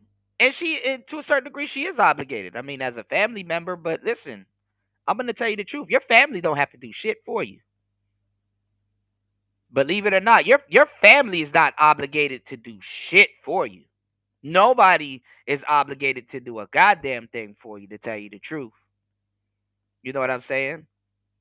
I'm gonna just keep it 100 with you. Nobody's obligated to do. You know what I'm saying? So you got to look at it like this. Those kids probably put her through a level of hell that she can't comprehend. She already unstable, as you can see. Those kids aren't with their biological parent, right? This bitch is unstable. She does the most horrific thing ever, which you all are gonna find out later once you hear her interrogation. And by the time all of that shit gets to the police, it's like, what the fuck? What the fuck?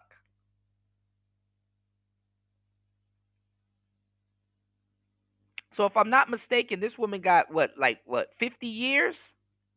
No, not 50 years. Hold on, I think I'm getting it mixed up with another case. You know what case I actually end up redigging back up, and we might talk about it later on? Amber Guyger. Remember that name? That woman that that ended up getting into that apartment, and she tried to claim that it was her apartment, and she ended up shooting that black dude. We're going to get to that a little bit later. But let's keep on going. I'll keep piecing this together as we go. It's a little girl. You hurt? Yeah. Get some water. Take a walk. Take a walk. I'm good. Stand there. No, I can't vision it. I can't vision it. Yeah, I think she got 50, if I'm not mistaken. What the is messing my head up? I can't vision it. After telling the tow truck driver his services will no longer be needed, officers make the difficult decision to get a closer look in order to confirm what lies beneath the maggot-covered blanket. I can lift it up. It doesn't really bother me, but it's got to be a. They're not supposed to do that. And see, this is how cases fall apart. A lawyer will pick this apart in court. They're not supposed to do that. They're not supposed to fucking after they seen what they saw, they're not supposed to do that. If somebody gonna find another body, it would need to be the coroner.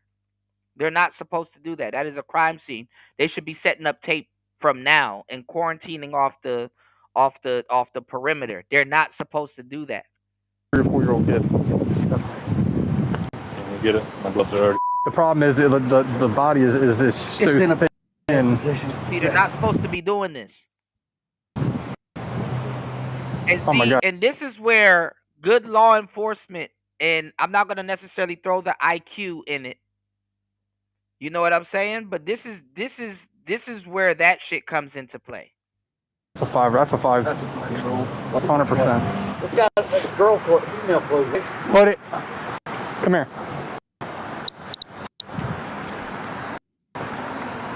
It almost looks like it has pigmentation, like Michael Jackson had. That's right. So homicide's gonna have to come out, definitely coming out for this. There's no way they're not. Right. Probably. ME's gonna have to come here. Probably do warrants for the house. I mean, yeah, 100%. Well, they're gonna have to find who this kid is. How shrunk that skin is too. Probably been a while. Oh, it's been wrapped in this sheet for I don't know how long. I'm not a medical examiner, but like I said, just remember the cameras are still on. Right. But this is Put on this is. TBC. Probably at least a week.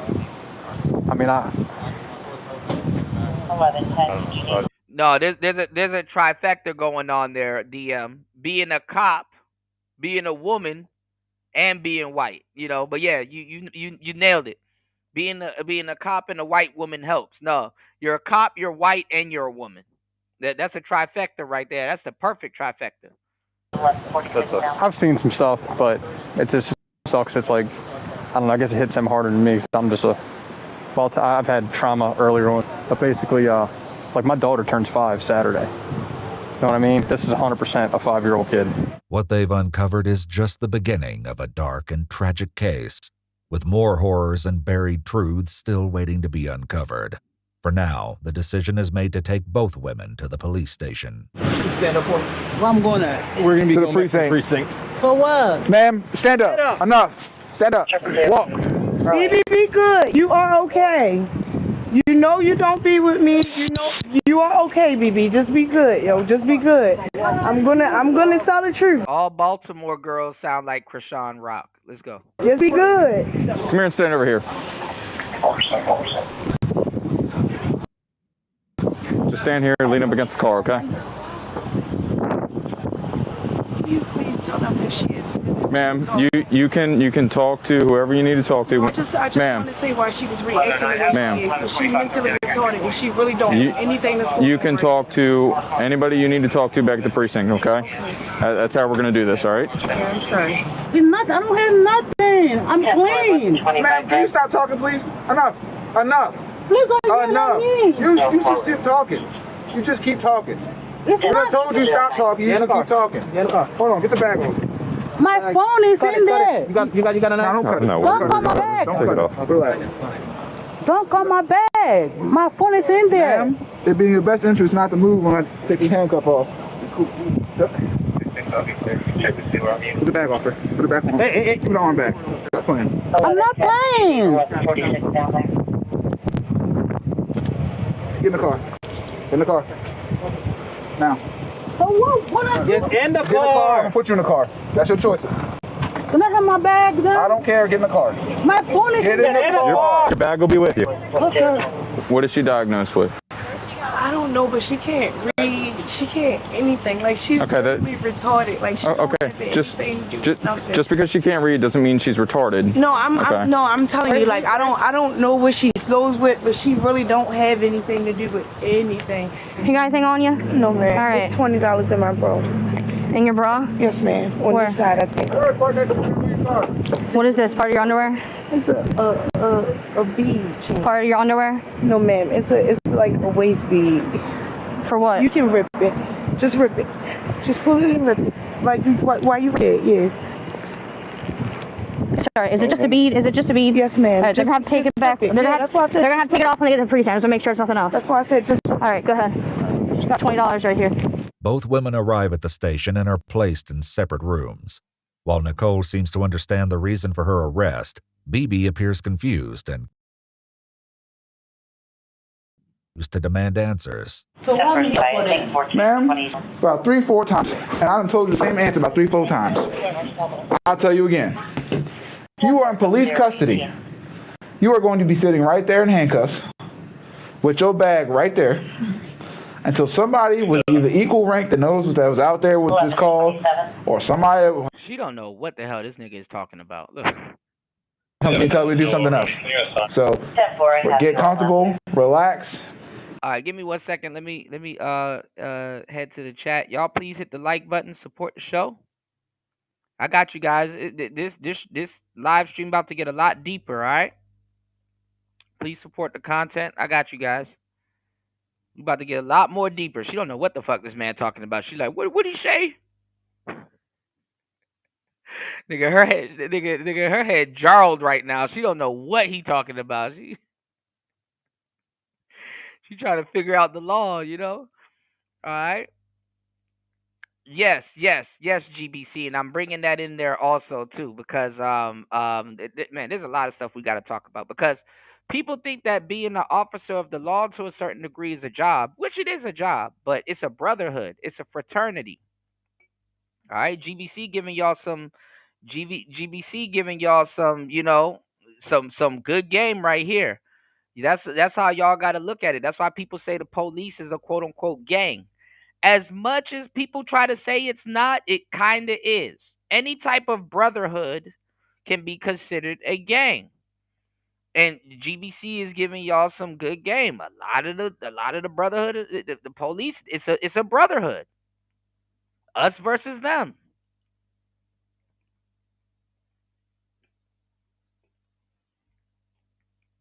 You know, you got something called a precinct. See what I did there? Uh-huh. You know, they stick with each other. You know, Red Door Woman says as soon as they detect a crime, they need to back off, and then the coroner and the forensic detectives take over. Absolutely, because they can destroy evidence.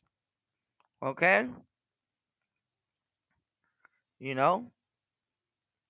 You got good cop, bad cop. Yeah, he's like, shut the fuck up. Yeah, it's like when the police is telling you to shut. See, the police, to a certain degree, they want to get as much information on you, but that's when they don't have information. Once they got enough and you already locked up, their job is over. They're like, all right, please just be quiet. If you say anything else significant, they'll note that. But like, it's like, bro, it's over with. Stop talking. You know, stop talking. On you when they need something, they will ask you to talk without a lawyer present. You know, but even they know it's like, bro, this court, straight to court. Straight to court. But see, a regular civilian and people that really don't know their rights and stuff like that, and a gang of people, you know, they're not thinking about court. They don't really know the process. You know, the whole point of especially because people just see this as a green light to argue with motherfuckers, especially black people. And let me tell you something. It's like, no, dumbass, know the process or you know, or how things go first before you're trying to introduce something and educate people on something, you know, just like what old boy did when he first came in here. You know, there's a whole process to this shit, you know. So you got people that's running around here when the police is like, look, we're detaining you.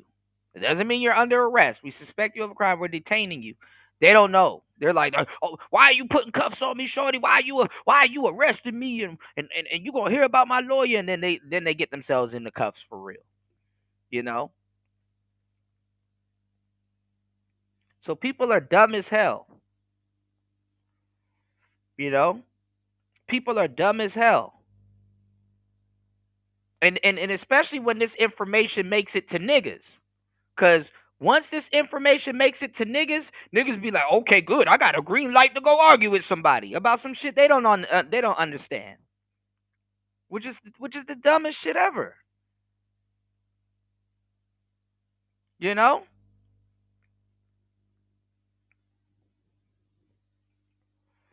So we're gonna chop up this game, all right? Y'all, please hit the like button, support the show, doing the Lord's work.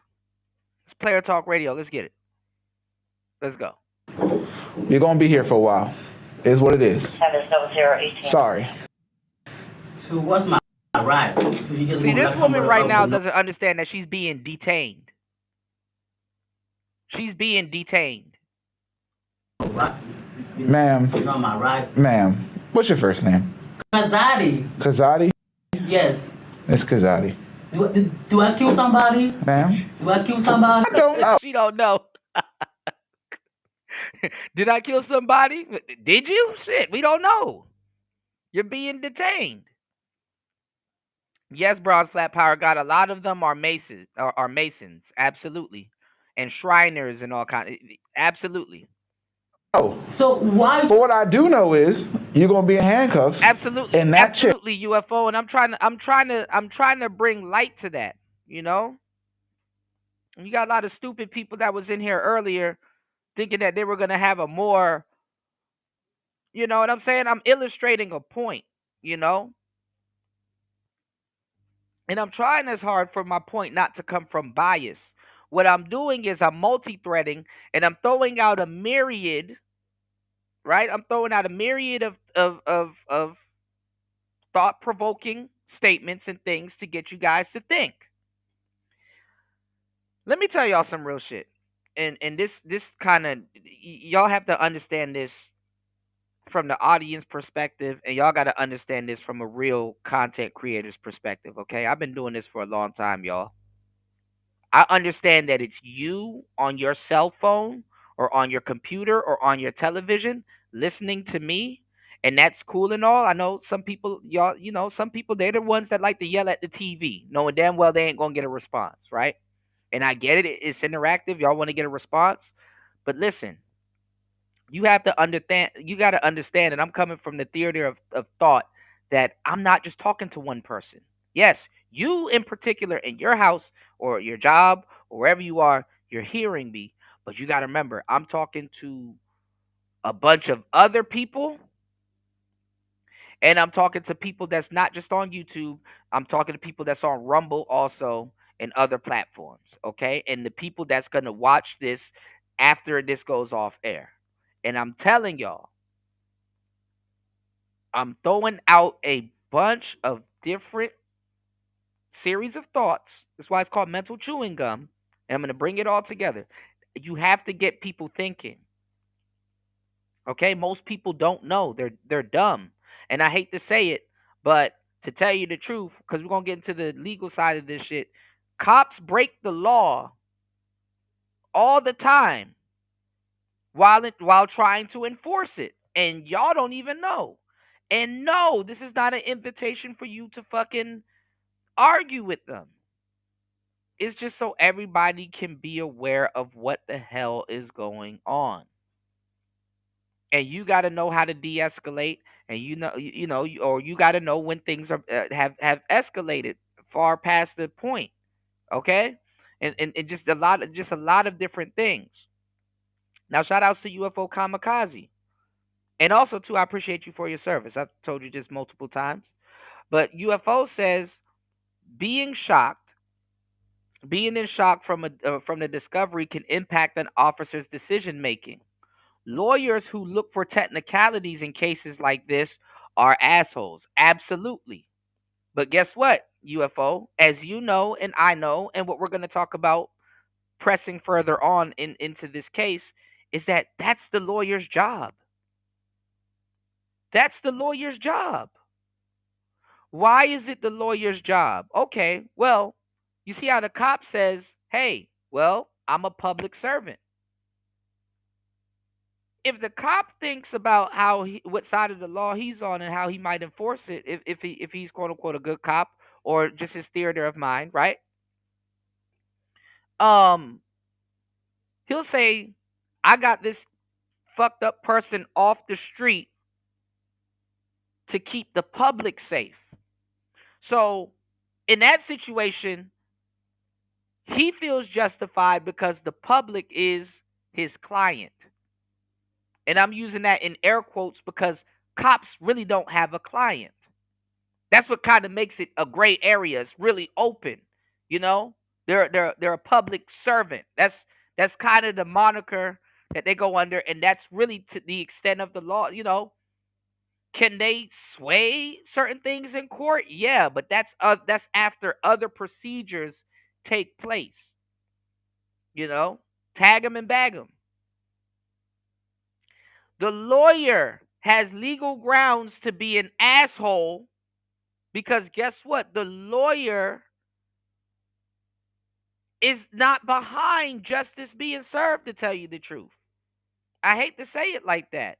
Again, I'm giving y'all some good game. Y'all hit the Cash App, hit the PayPal, support the show. I'm telling y'all some real shit. A good lawyer knows the law, but a great lawyer knows the judge. Listen to what I'm telling you. I'm giving y'all some real game, some knowledge you don't get in college. As a matter of fact, this type of knowledge, usually when you get it, hopefully you at home in the comfort of your house listening to this shit. And not in court. With your life on the line. Listen to what I'm telling you guys, right? Putting y'all on some game. Lawyers knowingly defend people they know is guilty.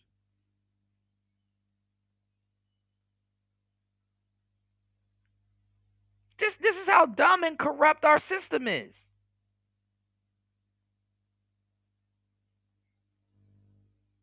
Okay?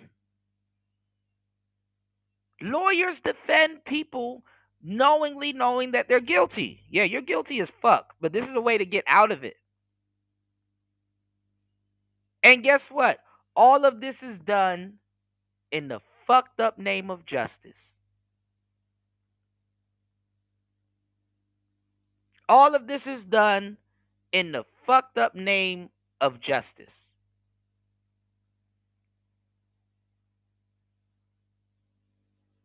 I have a client. He's in a jam. Get his ass out that jam. I don't know why y'all pretend to be dumb all fucking day. And not y'all, not people here. I'm just saying in general. This is a general statement, right? It's money over morals. Because guess what? You doing crime, your lawyers ain't Jewish. Why would your lawyer have to be Jewish? Who got the when you in the middle of committing a crime, who got the time to think of that? First of all, when you're in the middle of committing a crime, who has the time to think of a lot of things? Was I being recorded? Was there a witness? Receipts, traffic cameras, DNA, GPS, time and date.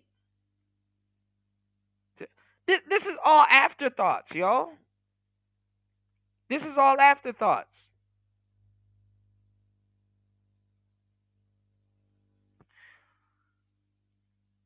If you work at a grocery store and you're a security guard and some jackass wants to come in there and steal bananas, after a while they tell the security guard, don't chase that person. Get all the information that you want. Don't really chase that person.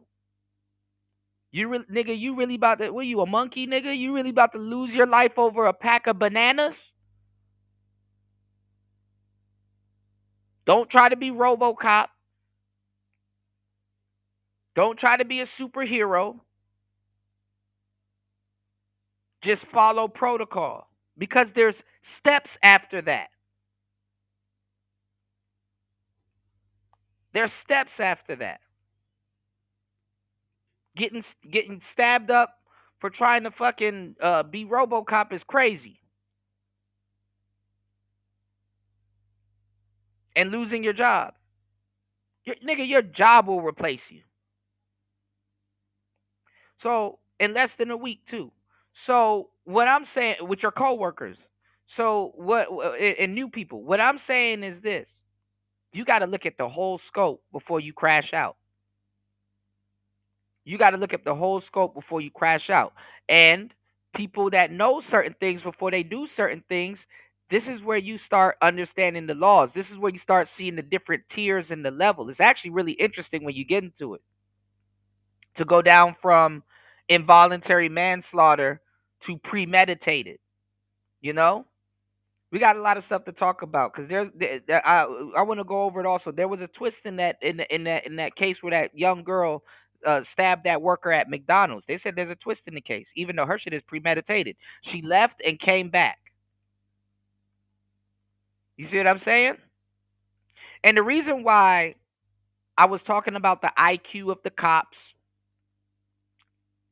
I'm really questioning everybody's IQ, to tell you the truth. That's why that idiot that came in here earlier, he couldn't comprehend it because he doesn't understand where we're coming from. I'm really questioning everybody's IQ. And it's not really questioning everybody's IQ to say, hey, are you smart? It's like, okay, it's not even about being smart. It's about grasping the situation. Can you grasp it? It's not even about being smart. Grasping comes before intelligence. You got to be able to understand what the hell going on first. I don't understand why people that claim to be smart.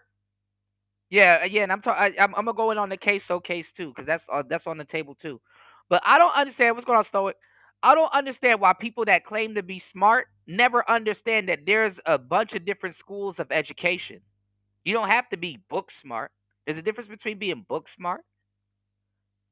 There's a difference between wisdom. There's a difference between having game. There's a difference between you know what I'm saying, being observant. You know, you got game, wisdom, intelligence, experience. There's a difference between all of those school of thoughts that lead to intelligence or lead to a specific destination when it comes to grasping certain situations. Somebody never told y'all that the man that knows something knows that he knows nothing at all. So therefore he should shut the fuck up and learn. Because you're always going to forever be a student of the game. The day you become ignorance is the day you believe that you know everything. You know? And I can come off as a know-it-all. But guess what? It's all in articulation and presentation. I don't know shit. And let me give y'all some real game on top of this, right? And I say that humbly because I'm still learning. Let me give y'all some game on top. This is why I provoke people to think. Let me give y'all some game on top of this, right? If you're not getting to certain points in your life where you're learning something that you already thought you had a grasp on, and it doesn't blow your mind from time to time, and you don't sit down with yourself and humble yourself and realize, like, damn, I really don't know shit. I thought I knew it all until, this is the part of the story I wasn't prepared for. This is, a plot twist happens. If you haven't gotten into those little pockets of life where it humbles you and you're learning something, not emotional over the situation. I'm talking about actually learning something. And it's like you got to reevaluate your knowledge on something. You really don't know shit. You really don't know shit. You just running your mouth. And I'm talking about you can actually sit down and be like, dang, I thought I knew something.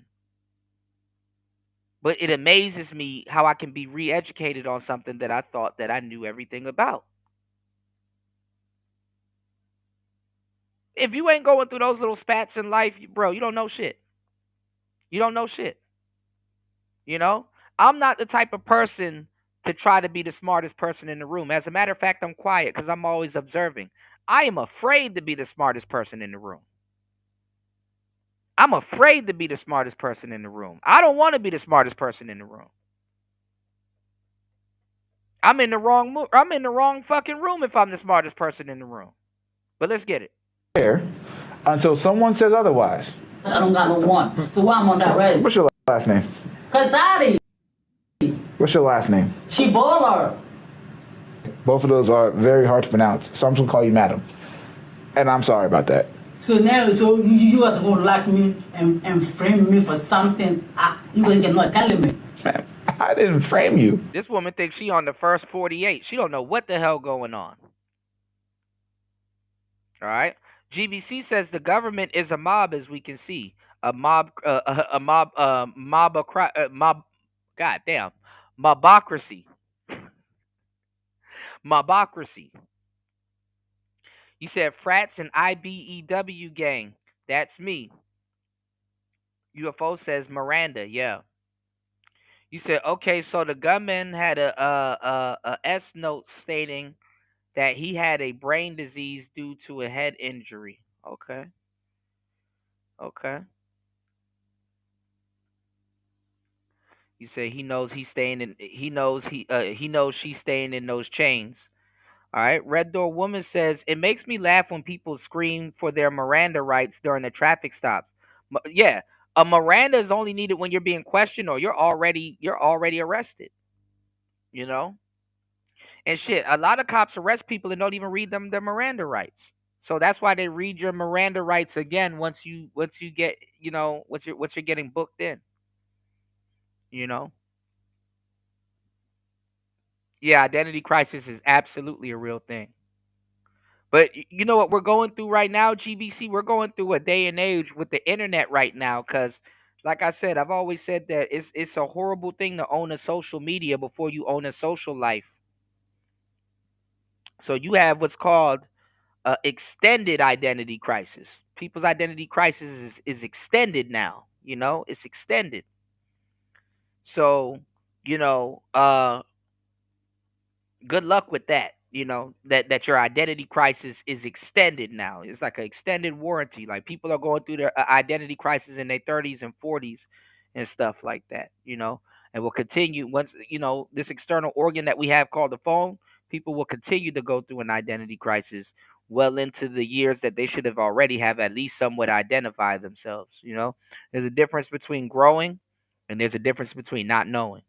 You know what I'm saying? And if you haven't, you know, if you haven't recognized that side, it's like, God damn, you know, it's crazy. You dig? You said, you're proving my point about lawyers. Yeah, that's what I'm saying. UFO. I agree with you.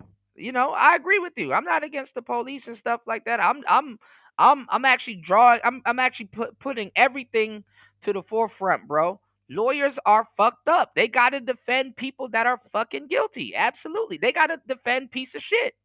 And that's why I said it's money over morals. If you don't want to defend a fucked up person, bro, just don't take the case.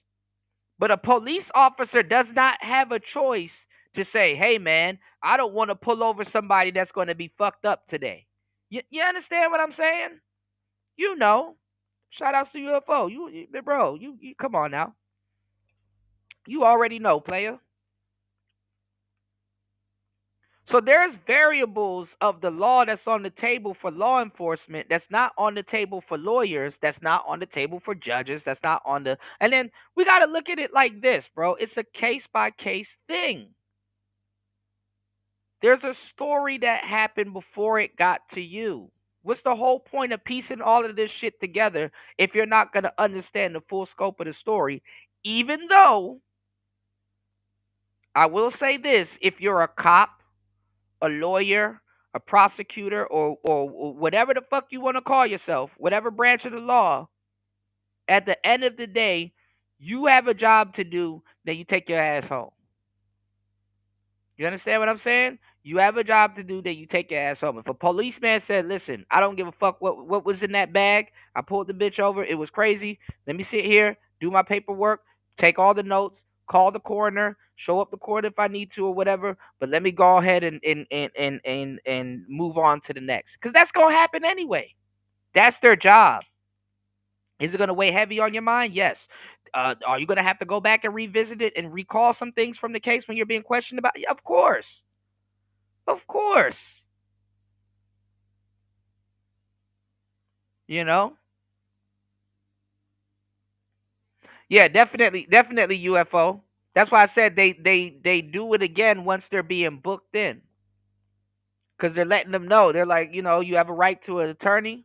If you can't afford one, one will be provided and stuff like that. Once that person is reading their Miranda rights, I mean, and also too, and like I said, you're correct. I'm not questioning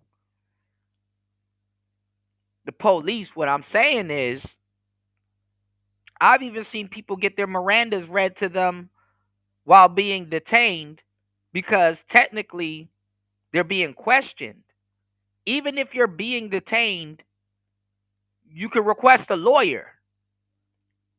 You can request a lawyer, especially actually when you're being detained. You should be asking questions just as much as they're asking questions. Yo, am I free to am I being detained or am I free to go? What crime do you suspect? If you're wondering what crime do you suspect me of committing and stuff like that. Actually, it's in your best interest to either be quiet, request your lawyer, or something if you're being detained because at that time at that point you can actually incriminate yourself. You know. But the thing is like I said, if you're not educated on stuff that we're talking about, y'all, as and you and I'm not even gonna lie, even my white players, y'all go through a whole different ball game too because y'all have a lot of y'all have a superiority complex, you know.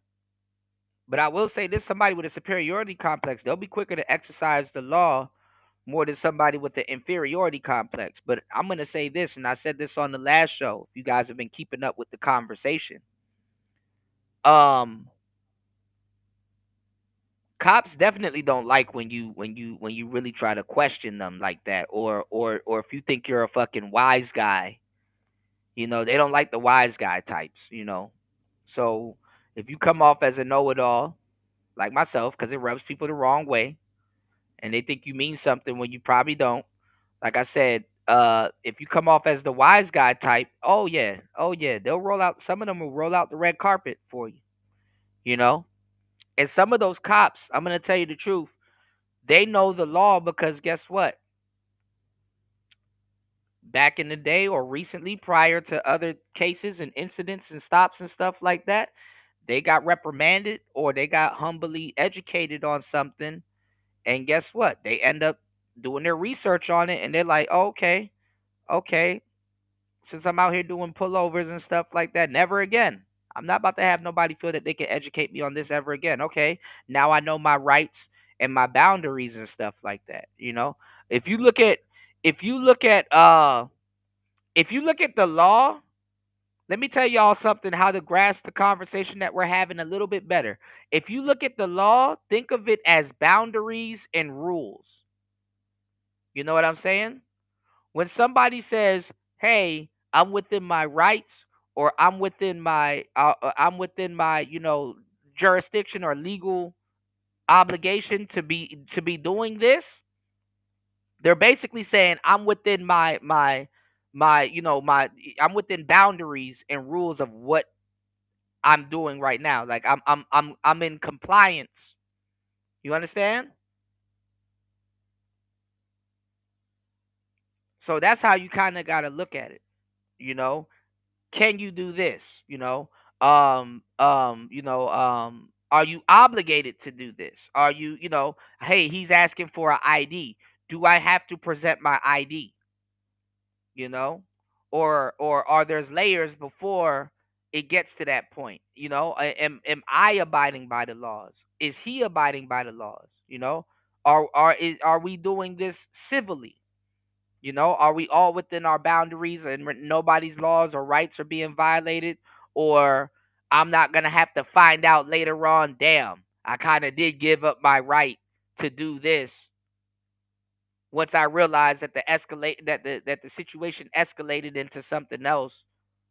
And now this person's searching my car And now I'm being questioned about certain things that I could have just said no. I don't consent to this. I don't give up my right to. You understand what I'm saying? So, like I said, people will take advantage of what you don't know. So whether it's a cop, whether it's a because this shit backfire. Listen, y'all, this shit backfires on cops also. You know, so spread the share to keep everybody aware. Spread the knowledge that you can't get in college. You said unveiling Lady Justice GBC. Um, yeah, the Dunning Kruger. Yeah, yeah, yeah. We're gonna get into the Dunning Kruger effect also. Yeah. And not even just the Dunning Kruger effect. They got something else that's kind of like a branch of the Dunning Kruger effect, y'all. It's something called imposter syndrome. You know what I'm saying? It's something called imposter syndrome. Imposter syndrome is crazy also. You know what I'm saying? Is something called the imposter syndrome. That's the part that really that's the part that really fucks over a lot of people. That syndrome, because imposter syndrome comes from a lot of different things. Sometimes you might be right. Some of the stuff that you guys are talking about when it comes to the law, you might be right, but guess what? You get to another state you get to another state and they be like, yes, that's in this state. But you got to remember, you're in a tri state area. That's this state. You're in this state. We don't agree with what this state is talking about. And we don't agree with what that state is talking about. So shout outs to Red Door Woman for that observation right there, because that's true also. The Dunning Kruger effect is a real thing. Yes.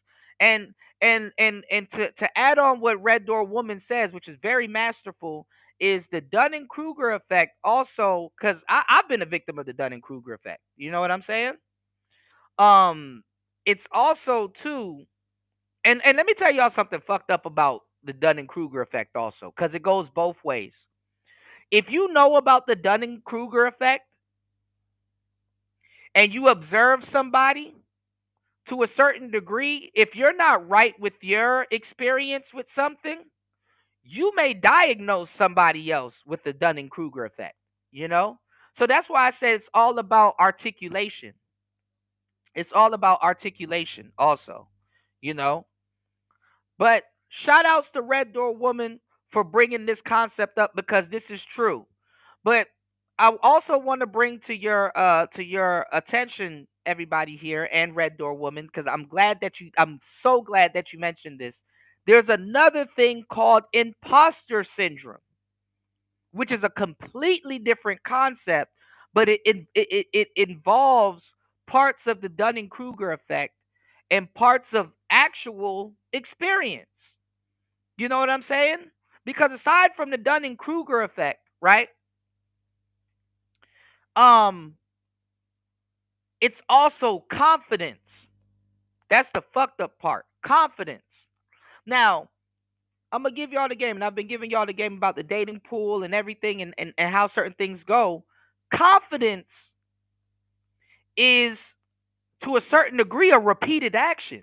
If you guys confidently grab a door handle and turn it, you don't know if that door is going to be locked or open, but you confidently know how to operate that door handle. So you will grab it with the confidence that the door will turn and that you will be on the other side of that door. But if that door is locked, now this presents rejection. This presents a problem. This presents, another variable that you probably didn't think, didn't think that would happen, whether you have a key or not or whatever, right? I'm just giving y'all an example. Where the problem is the confidence. Okay? So let's look at the concept of the Dunning Kruger effect. Somebody got enough information about something, or they think they have enough information about something. What happens is they practice false confidence. right? They practice false confidence because it's like, okay, I think I have enough information on something, and maybe because see, this is what the brain does, y'all. It compartmentalizes things. And how the brain works is when it compartmentalizes things, it tries to break things down into small pieces so that it's digestible. It's like eating steak or meatloaf.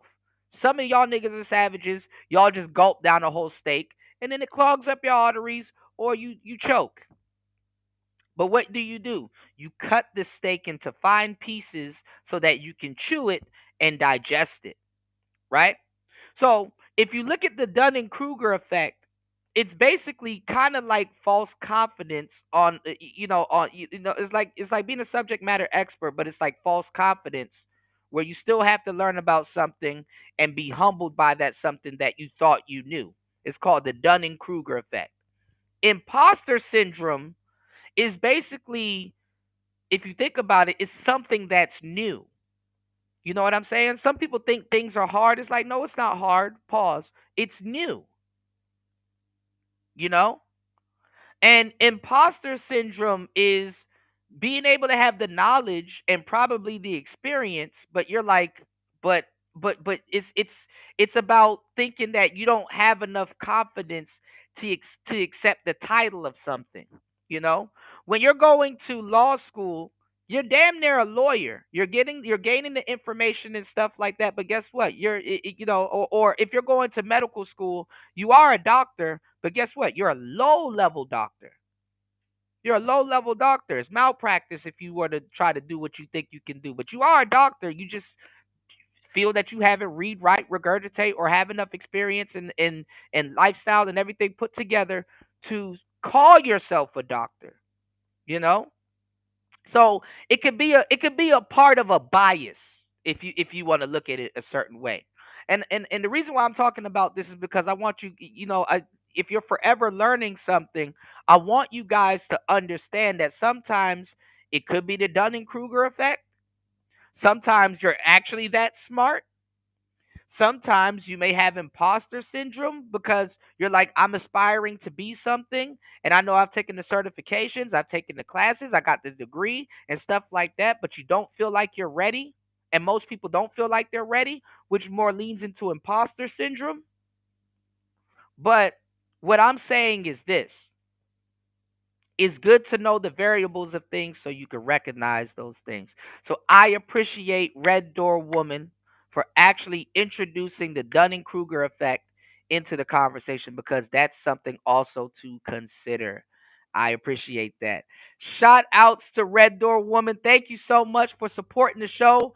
Dropping the huge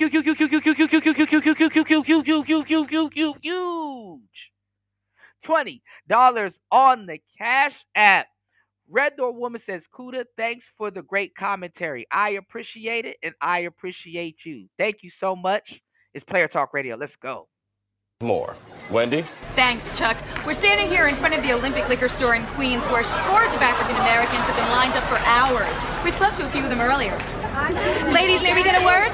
Hide the money, y'all. There's poor people around.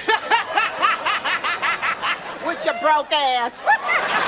Shout outs to Red Door Woman. I appreciate you. Thank you so much, love. I appreciate that. All right. All right. Let me catch up on the comments, see who's in the building. Thank you guys. UFO said you don't have to read Miranda during arrest, only prior to official interview. Right. Officers asking initial questions are a part of the investigation process. Right.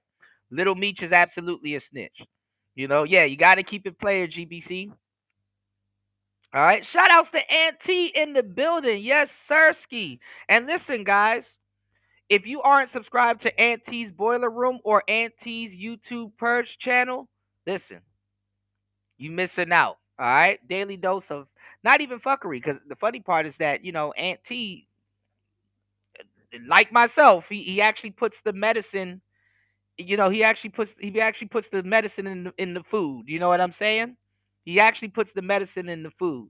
So, you know, um, shout out to my brother Ant. Been putting in work for a long time.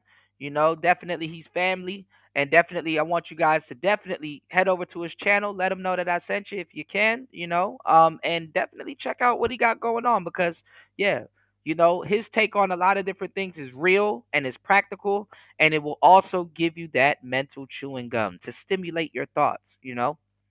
Listen, I keep telling y'all, make sure y'all think before it's illegal to think. Y'all see all of these deterrents around you that's stopping y'all from thinking and wonder why people are feeding into them. They want people to be robots, okay?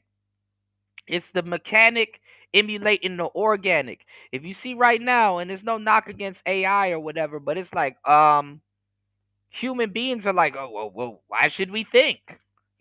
Oh, problem solving and critical thinking skills is too cumbersome and stuff like that. Why should we think? We could just use AI, you know? And y'all got to understand how things work. You know, certain things used to be reserved for the rich. And guess what? Average people used to get the richest hand-me-downs. Now listen to what I'm telling y'all. That's true also. But notice how the rich didn't really have AI like that, and how average people have access to it. And to a certain degree, it's free.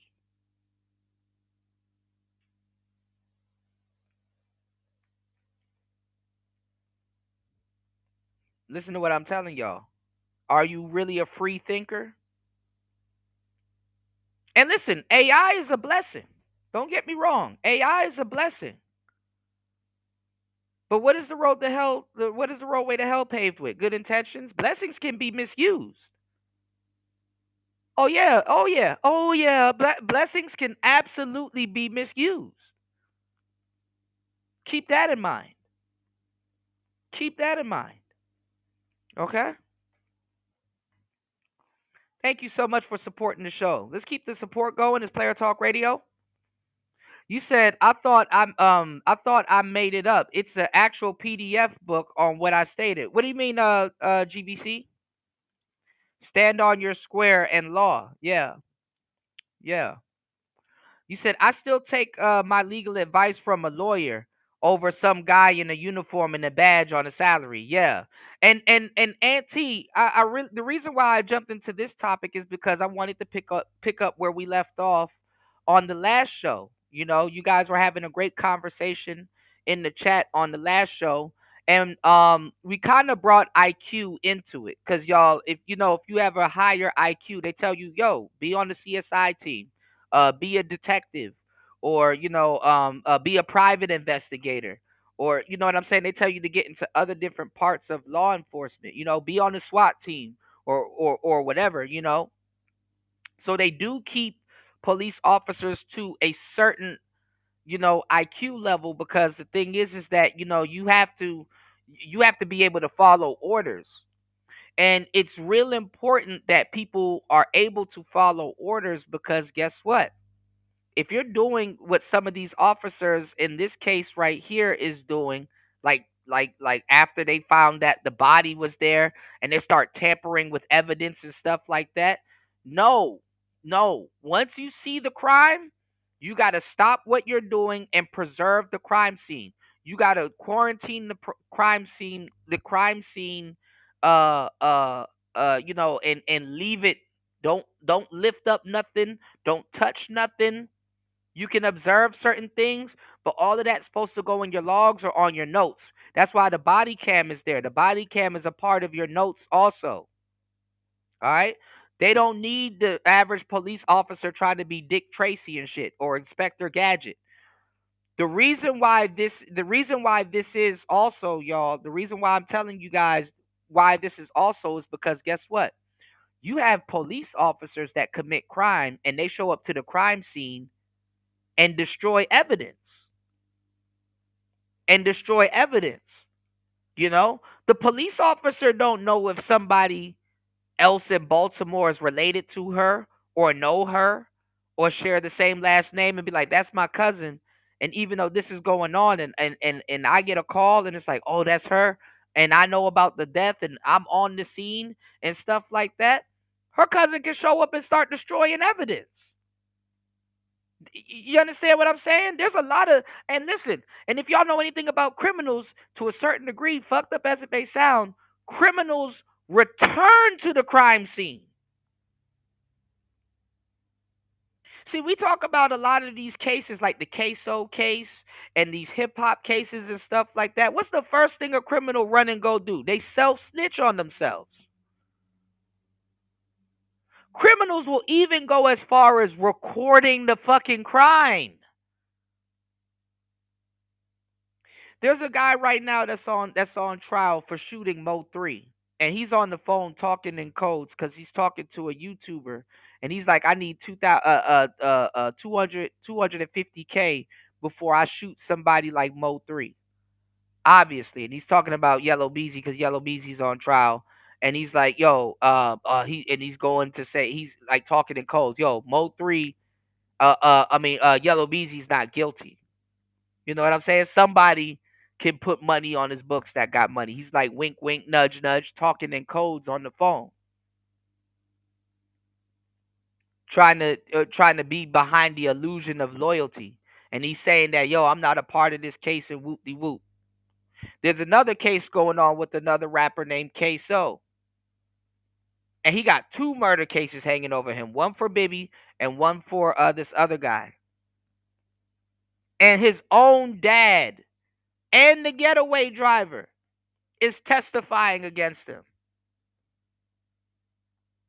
Okay? So you got to look at the process of what's going on. Got to look at the process of what's going on. Okay? And I'm not going to lie. Police lie to y'all all the fucking time. But you better not. They have this disposition. We can lie to you like shit, but you better not lie to us. You need to know your rights because games get played with you. They will say that, listen, they will get you and your co-defendant or whoever in a room, just like how this man has her in a room right now, and they will lie to you and say, hey, your homegirl said that you killed these kids. Yeah, she telling it all. You got to come clean to us. You got to come clean to us. She's saying they will play on your guilt. There's a lot of things at play. Even, listen. You know what's crazy? The law says this, right? But guess what? Let's say if you're guilty or you're not guilty or whatever. They will say, "Hey, if I'm talking to you and I say, "Hey, we think you're guilty." And let's say you don't feel no type of guilt or whatever, whether you're innocent or guilty or whatever, they'll throw the book at you. But if you break, like how this woman happens, I think she got 50 years, y'all. Think about it. If you break down and be like, listen, I was in a hectic place in life. My kids did this. This happens and blah, blah, blah. And this, that, and the third. If you show some type of remorse, which is another form of being guilty, they'll show some lenience to you. They'll show some lenience.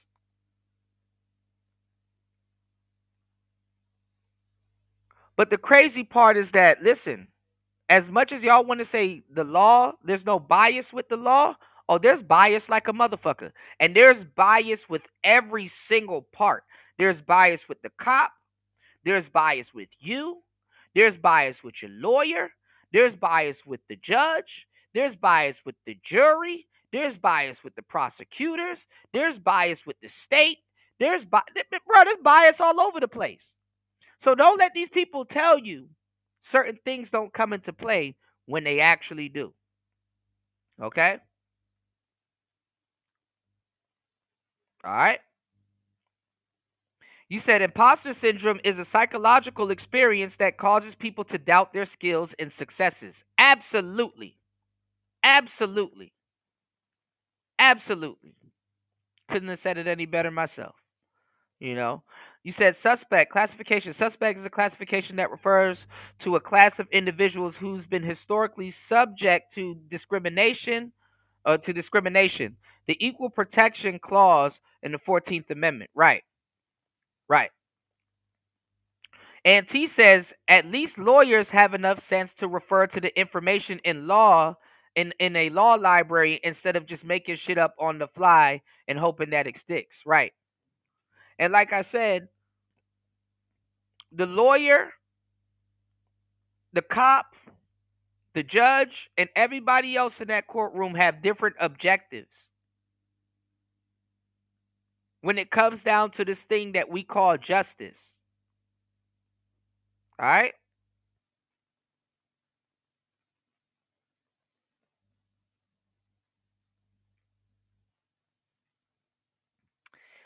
Andrew, that's funny as hell that you come in here with the racist jokes, but guess what? White people love baloney. They love baloney. So, hey, I rather watch Martha Stewart fry baloney than a black man. You said that's why officers investigate on the reasonable suspicion and arrest of on probable cause. Yeah. Yeah, and the reason yeah. That's what I was saying, UFO kamikaze. I'm like, why this woman got her whole trunk open? Which, by the way, to a certain degree, if your trunk is locked, certain people like your glove box and in different, parts in your car and stuff. It depends. They might have to obtain a warrant to get in those things. This is why your glove box has a lock on it, y'all. Okay. Even the trunk in certain states, they have to have a warrant or suspicion to open up the trunk. Okay. Shout outs to Ross. Okay. Couple people missing from the cookout, War Master. But look, it's gonna get better as we go. I got you guys. Let me catch up on the chat real quick, and then we're gonna get back into it. Okay. Dirty cops will deliberately tamper with evidence, but to paint. Yeah, that's what I'm saying. Yeah, yeah. I agree with that. I agree with that. UFO.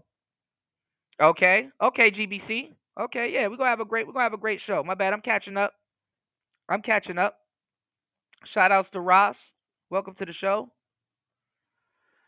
You said Queso testified against himself. Well, he self snitched on himself, and he got like the whole Bibby thing. I'm really familiar with Queso and the war in Jacksonville, and yeah, he did snitch on himself. But guess what? A lot of people throw out lyrics. A lot of lyrics do get thrown out. But in Queso's case, his lyrics might not get thrown out. But if he has a good lawyer, it will get thrown out. But it doesn't help that he has another capital murder charge on him. So, and capital murder is like one of the worst you can get. He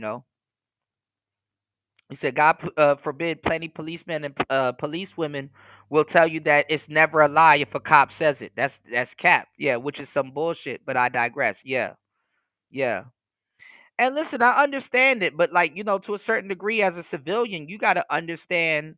You know, you got to understand your own. You got to understand your own. Uh, you know, you got to understand your own. Your own laws. But civilians are too busy living life and going through their own set of whatever they got going on, that a lot of them, they don't understand the law. So when you try to tell people or educate people on the law or what boundaries that they're in, they just, especially black people and people in general, because I've seen white people do this also, I've seen everybody do this. And what's even worse, you want to know what, actually, y'all want some real irony. You want to know what's the worst group of people to actually study law in a lot of cases, and they get fucked over by the cops? If you're in college. If you're in college. Yes. Did y'all know that? I've dated two lawyers in my life.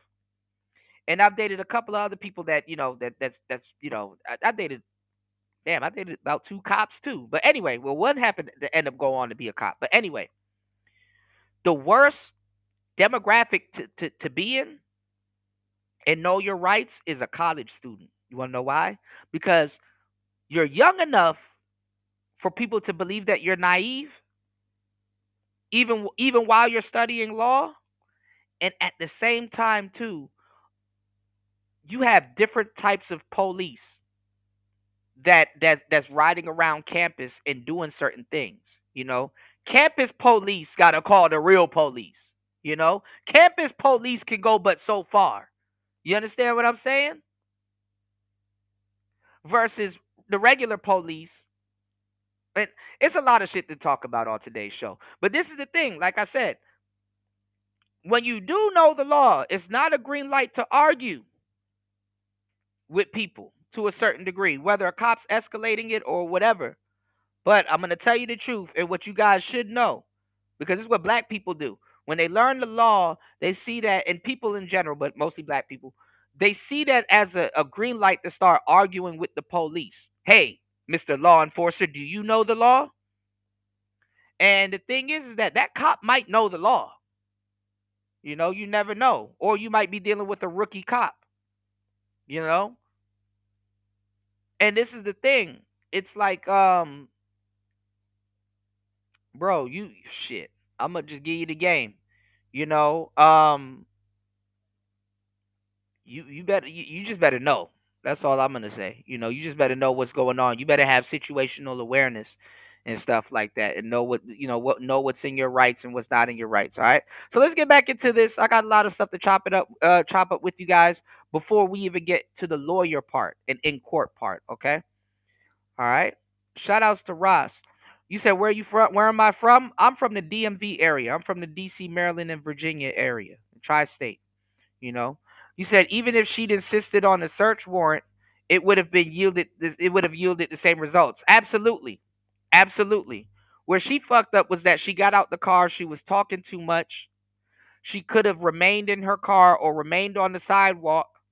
You know what I'm saying? Oh yeah, you see, you from the West Coast, yeah, and you from, I call DC the Bay Area of the East Coast, but you from the West Coast, so you already know. Yeah, you already know. Yeah, town business, GBC, town business, bro. You know, but yeah, this is the thing though. She should have just waited. She should have tried to get a friend there quick as possible. And she should have, despite the smell, she should have just transferred all of her stuff from that car quickly to the other car while they were writing her ticket and drove the fuck off. But she left the trunk open and she was doing some other stuff. Now, why don't I really want to openly come out and say this? Because that woman is fucked up, and rest in peace to those two kids. And honestly, I'm going to tell you the truth.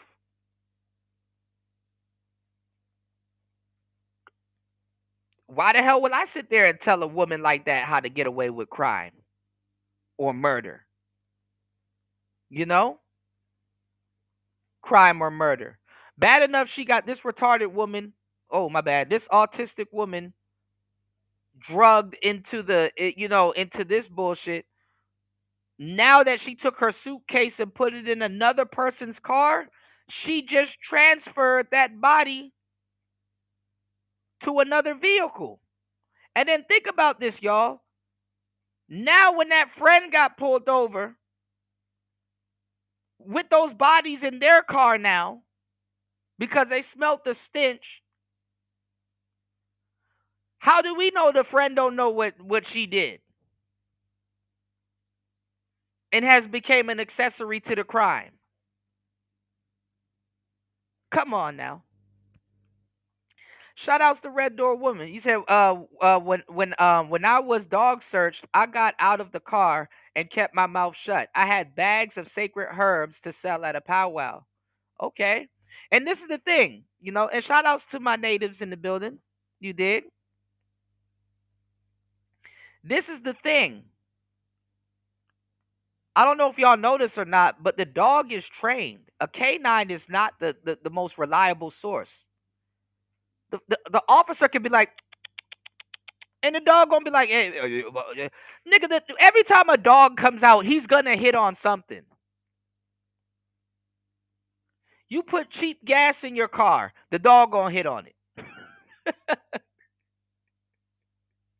Nigga, you got a winning lottery ticket in the car. The dog gonna hit on it. Okay? He said, shout outs to the Wolf Clan. And okay. We got some natives in the building. Okay. Yeah, the dog is trained to hit. The dog is trained to hit. You said campus and hospital police are official law enforcement officers authorized to make arrests, or use lethal force. Many idiots don't know the difference between police and security officers. That's true. And many people that don't, and many people that have a badge and stuff, they don't understand. SPOs and but it's a lot. Let's get into it, y'all. With anything. I'm not Baltimore County. I'm one person. I'm just a cog in a machine. Okay, you telling me She don't even know what the hell my going on. hand is clean. I'm telling you, I'm clean, right? Do you need hand sanitizer? Is that what we're asking about? You are detained. For what? 20. Until somebody out there. You understand I'm back up, right? And see, let me tell you something. This guy, he's just another officer that's here to oversee her. He don't really know what's going on either. All right. So y'all got to understand also too how information, quote unquote, spreads. But let's get it. You can ask me 1,000 times, but I can't tell you what I don't know. Like, it's not going to be some fairy that comes to the wall and says, "Here, Officer Bowling, boop, here's the information that she's asking for." I ain't got it. Okay, do I under arrest? You can tell me that. That's like a loop. What exactly is That's like a loop. If I get sick in here, it's gonna happen. If I get sick, if I make no phone call from nobody, I'm not okay. It's gonna be consequences. Do you need water? I'm not crazy. I didn't say you were. I asked you, did you need water? That's what I asked. Yes, I need water. Okay, I can try to arrange for that for you. In a separate room, the officer waiting with Nicole informs her that he can't speak with her about the case. Left in silence, she begins talking to herself. And I'm going to tell you the truth. And those waiting rooms are set up a certain way also. Those interrogation rooms, when it comes to the noise, when it comes down to the air conditioning, it being cold and everything, all of that stuff is set up a certain way. And the officers leave and come in the room to a certain degree. All of that is by design. When they leave you in the room by themselves, you're being recorded, you're on camera. It's to also build up anxiety and all kinds of other stuff. See, y'all gotta understand what the hell is going on. All right. Another thing, to a certain degree, even though she's cooked.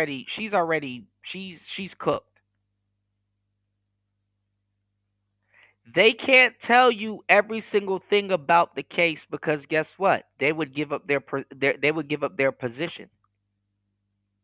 They would give up their position because certain people that go fishing, because you're supposed to be asking questions also. They can't tell you certain things about the case because guess what? If they give up their position, right? Um, you'll be able. You could. I wouldn't say you can finesse them out the case, but you can know how much they know, and you can be like, oh, they don't know that much. Okay, let me keep my mouth quiet. Let me keep my mouth shut on this. You know. Shout outs to GBG. Welcome to the show. Thank you for calling in. GBG said, "Well, the dog searched my train car. Yeah, they have those animals also too in stations and stuff like that, and it's also a deterrent, but it's also for security. But the dogs always hit when they have to call a K9 unit out to search your car. The dogs are always gonna hit. If they feel that they want to search your car or have to search your car, ain't nothing really gonna stop them from searching your car. The dog is just a way. It's a workaround to not get a warrant. You did. All Word, right. Are word. you Yep, there? bless up. Yeah. Yep, Yeah. Yeah. bless up to you, man. And bless Bless up, up. greetings to the chat. Yes, yes. Jump in. So the dog searched the train car and stuff like that, which is for a lot of reasons. Greyhound always, in all those places, they always got dogs and stuff. But yeah, jump in. Jump in. What are your thoughts so far? Man, this yeah, like I said, this is a good show, man, and yeah, hey, ignorance of the law is no excuse. You feel me? That's what Study they say. hard, man. You feel Yeah, me? that's what they say. That's what they say. Yeah, yeah. Yeah, and I know it's a little bit different. It varies from city to city because the laws do change from not even city to city, county to county. You know, so Yep. a lot Each. of people do. Hmm. Go ahead. I'm gonna mute up. My bad. No, you're good. I was gonna say a lot of people do have to know where they're at and what they're entitled to and what they're not entitled to and stuff like that. So when we talk about learning the laws, it's just not like an open invitation to just start arguing with law enforcement. You know. Absolutely. Yeah, you got to know the United States Constitution and your state's constitution. They got their own Mhm. constitution. Mhm. It's almost similar, but they got their own little they got their own little laws and codes and statutes that they want you guys to follow and abide by. But again, hey, genealogy is key. Know thyself. See if your Mhm. ancestors got anything doing. You feel me? Got any thing to do with the law, creating the law. You feel me? Mhm. So Well, I'm yeah, glad you yeah. talked about that, and shout outs to Red Door Women because I'm gonna tell you something too. We kind of talked about some of this stuff a while ago on the show, and I was telling people I'm like people are arguing with the law don't really know. It's really an actual lifestyle and study because people don't know about sovereignty. They really, they don't know about them red numbers on the back of their social security card.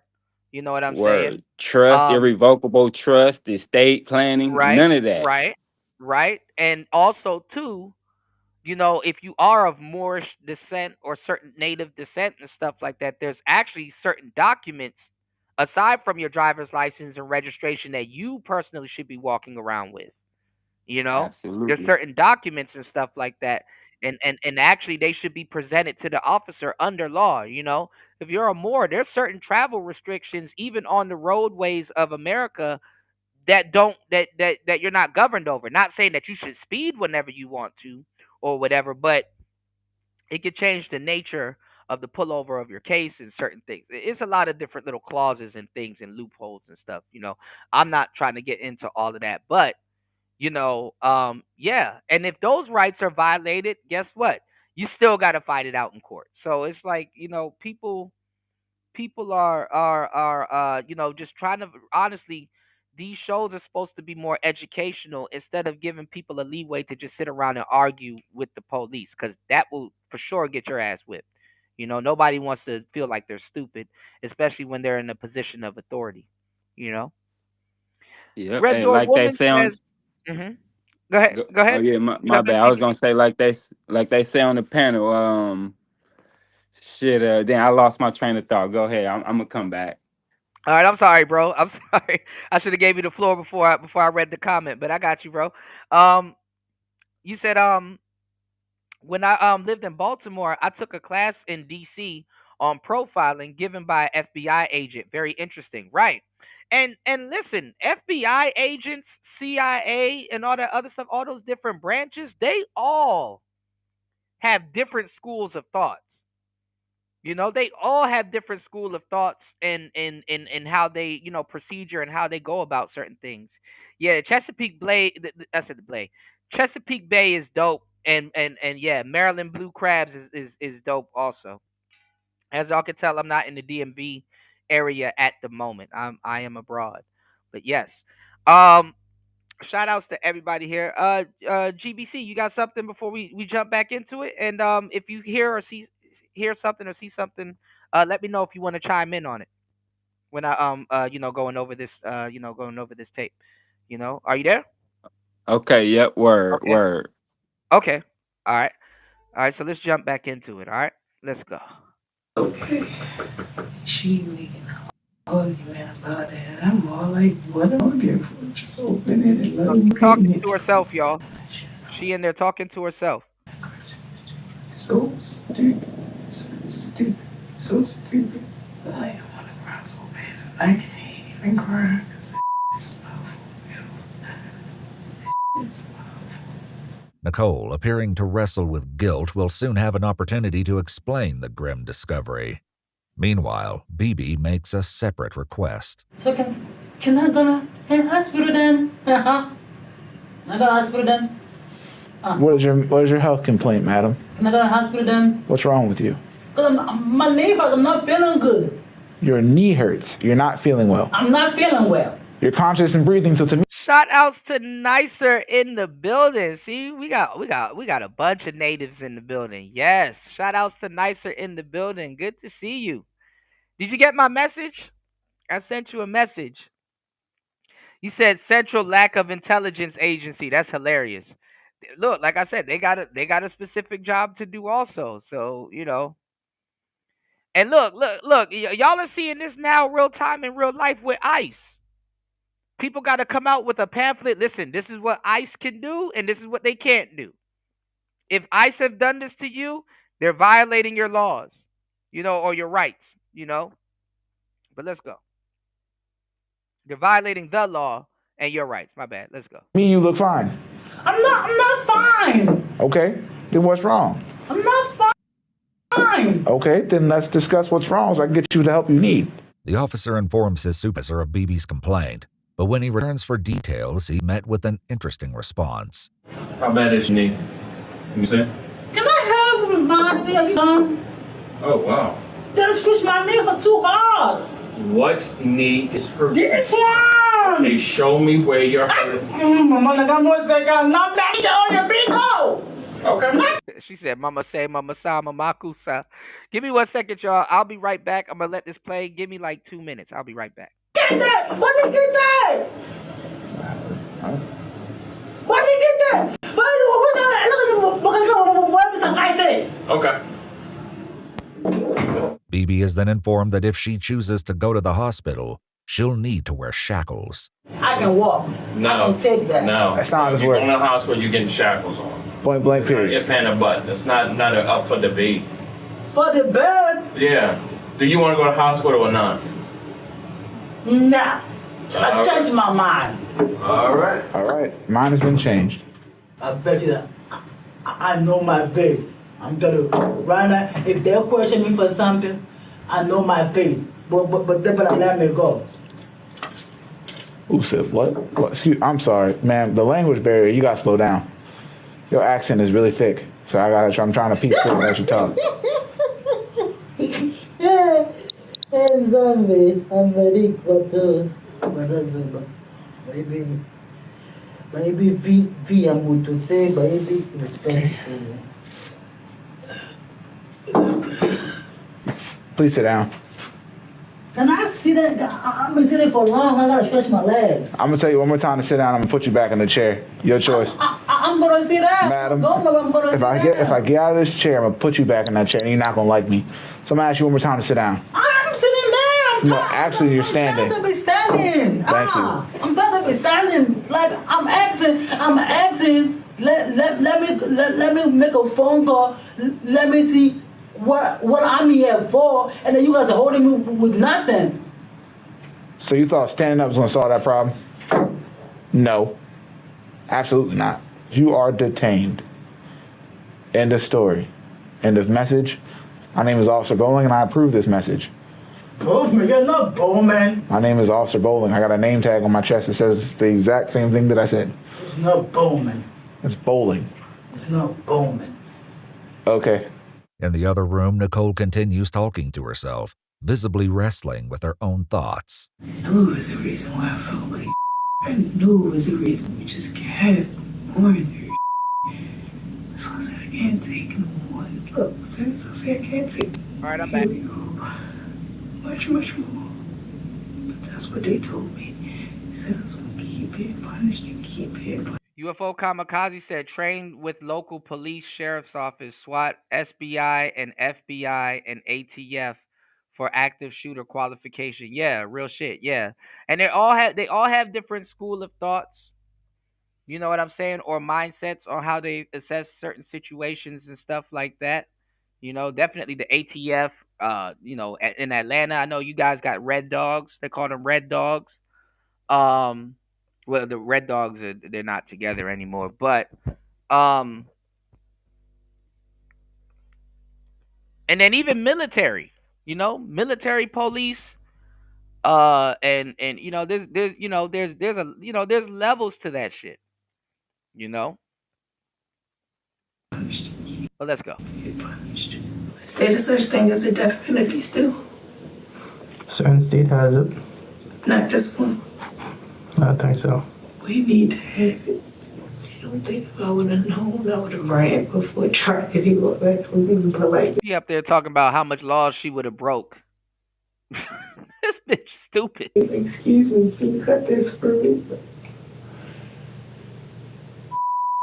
Idiot, bro. The scent of decay clings to Nicole, growing so strong that it becomes unbearable for others in the station.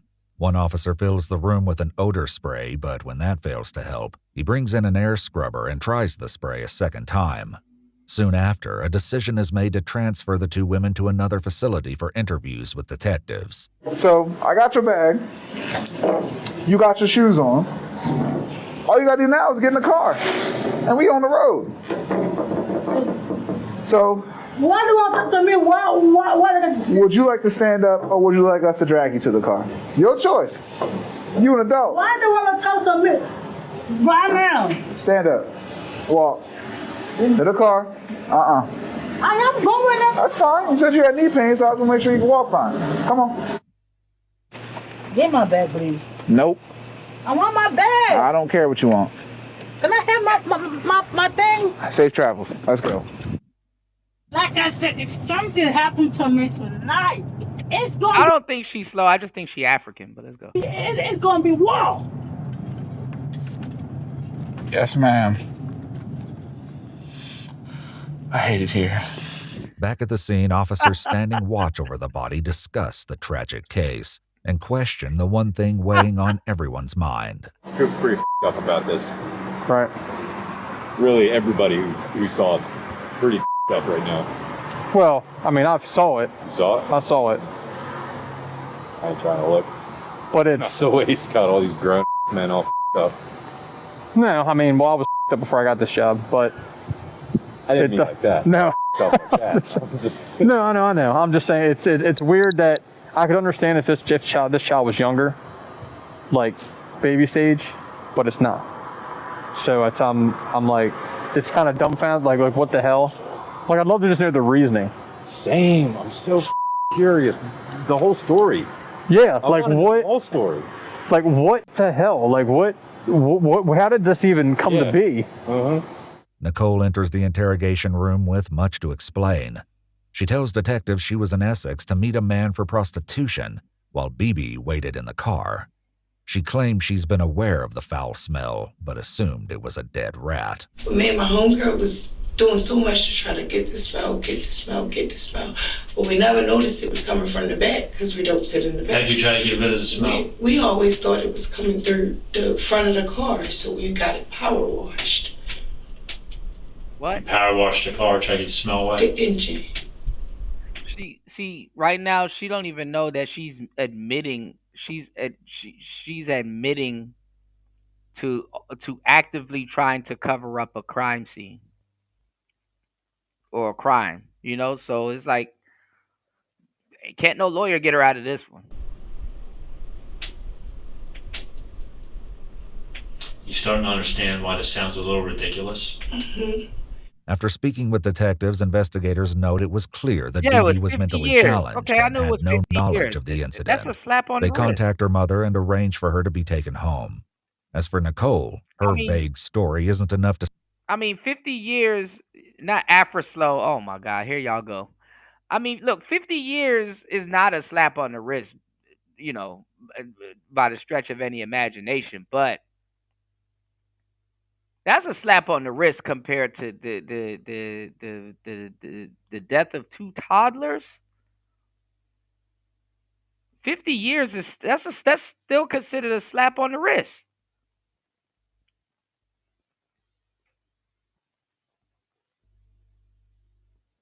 She's gonna be an old ass woman when she gets out, but she gonna get out. Like, what the hell? What the hell, Fitzgerald? You know? Satisfy investigators, given the second horrifying discovery made at the crime scene. I want you to help me out to find out how these children ended up like this. Okay. Okay? Children? Mm-hmm. Both? Mm-hmm. See, now they found out that now they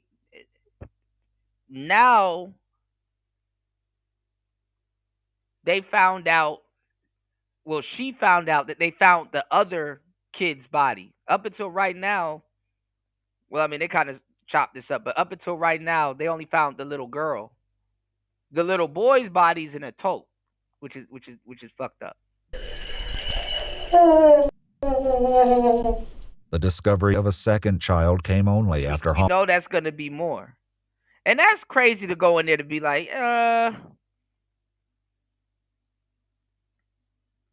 did you find the other kid? Okay, now I'm really cooked, right? Now think about this. What's even more cooked is that she would have just got 25 years if they was to split. If she's doing 50 years, that means she got 25. She got the least, 25 to life. She got the least out of both, and they put that together. Now she got 50 years. So now she went from doing 25 to, well, I don't know. She don't even know what she's getting at this point. But y'all get what I'm saying? She would have got out. But let's go. Homicide detectives began sorting through Nicole's belongings, though the signs had been present from the very start. Me and my kids literally living in the car. Like, we speed around with the bodies in my car. It was okay. And the whole time I had them. In a black and yellow plastic bin buried beneath the bags and the suitcase containing the little girl Oh, were wow. the aged remains What's this of a small GBC? boy. Oh, that's interesting. The child's body had been wrapped in blankets and placed in multiple layers of trash bags, similar to the girl.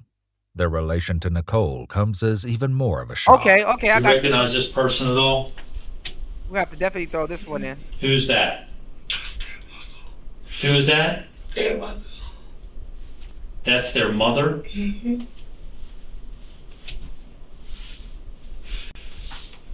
Who are they? And that's when I had them. If you look at them when I had them, So that's who? That's Jocelyn. And that's who? Remember, Okay. when you look at them when she had them and when I had them, you probably got this picture off her page, but it definitely came from mine. Okay. Because if you look at them when she had them, they were very not taken care of. If you look at them when I had them, they were very well taken care of. 7-year-old Jocelyn. You lucky. Oh, look at these two cute babies. Listen, y'all lucky it wasn't me, but nigga, when you had them, they were alive. Don't forget that part. When you had them, they were alive, though. Well, she had them, they were alive. My bad. When you had them, they were not alive. All right. Jocelyn Marie James Johnson and 5-year-old Larry Darnell O'Neill. Now, I want y'all to look a little bit further into this. The little girl who she got rid of first, her name was Jocelyn Marie James Johnson, the last name. The little boy was Larry Darnell O'Neill.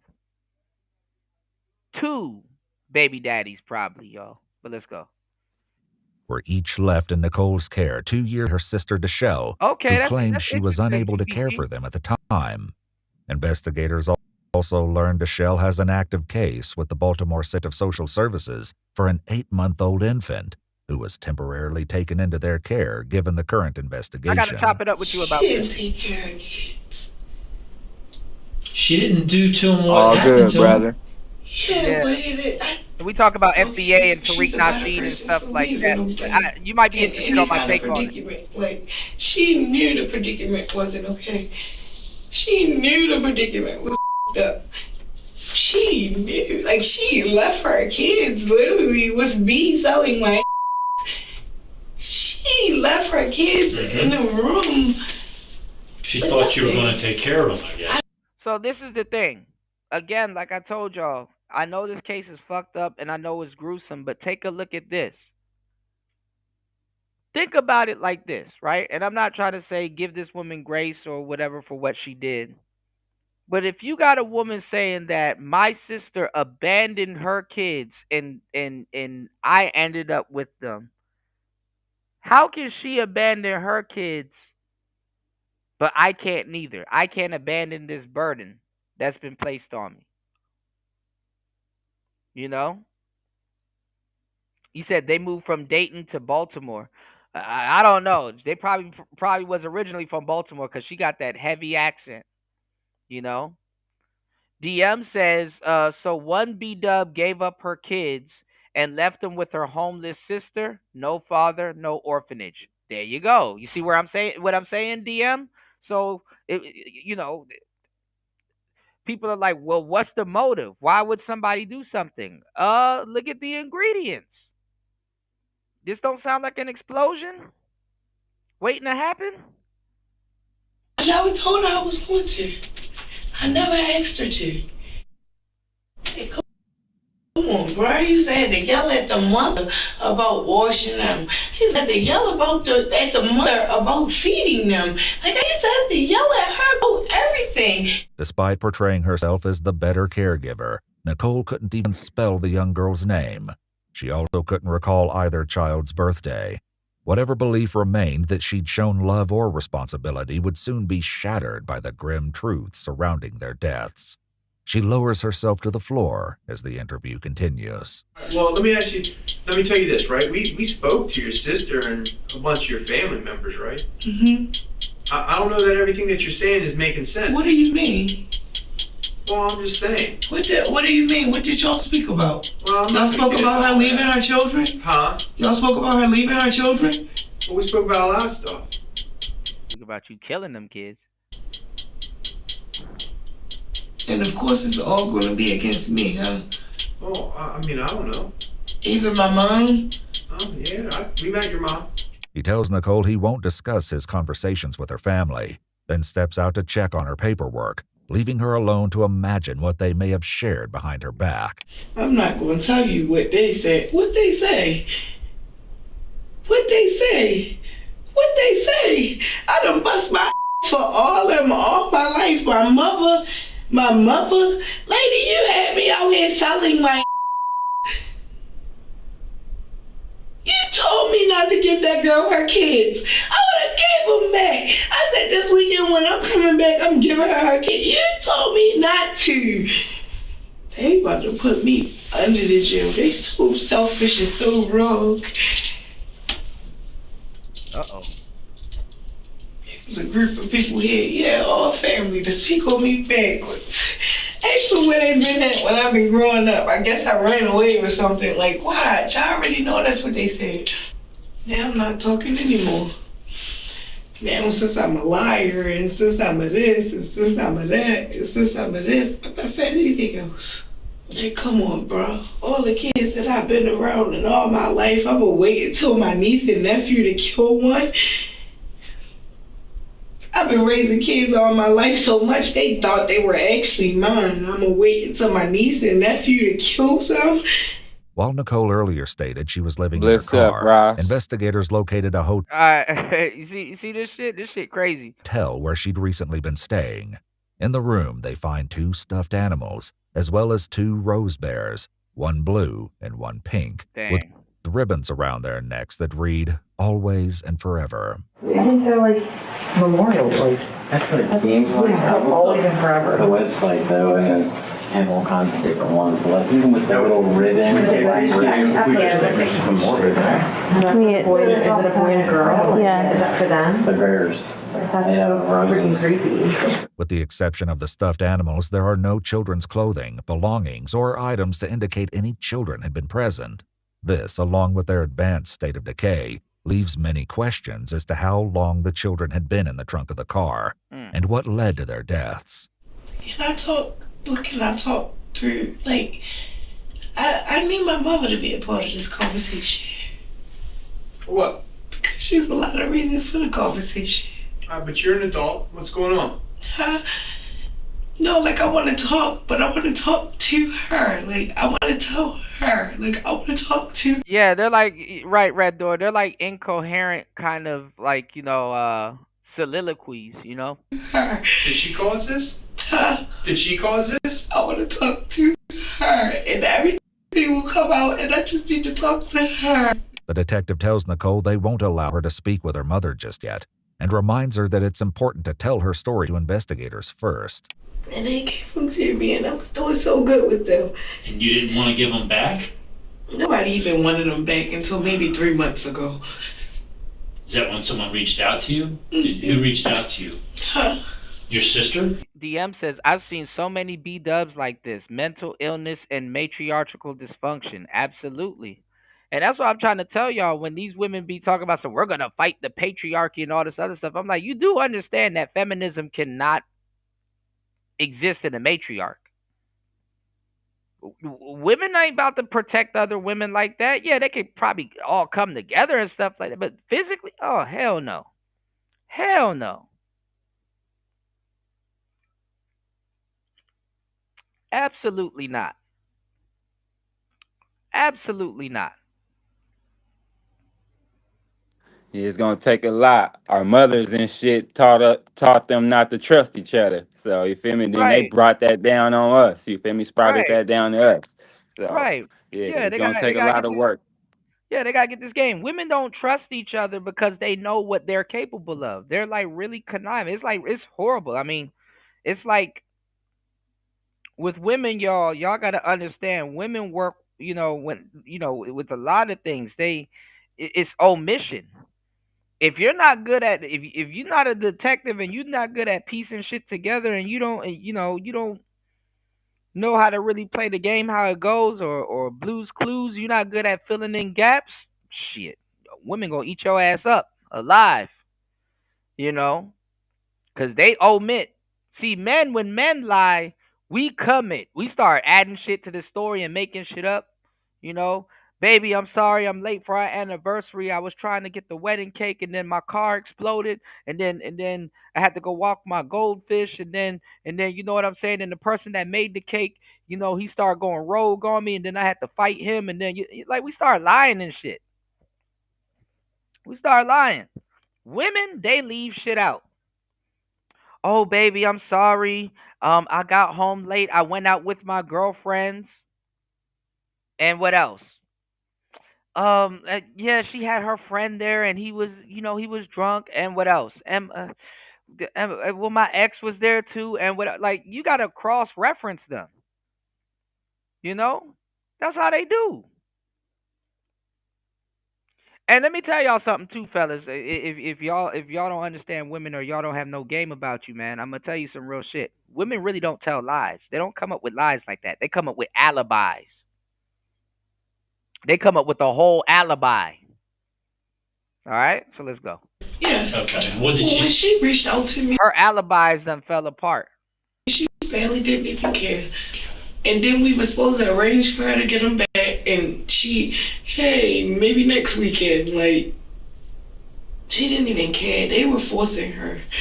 They were forcing her to even say anything.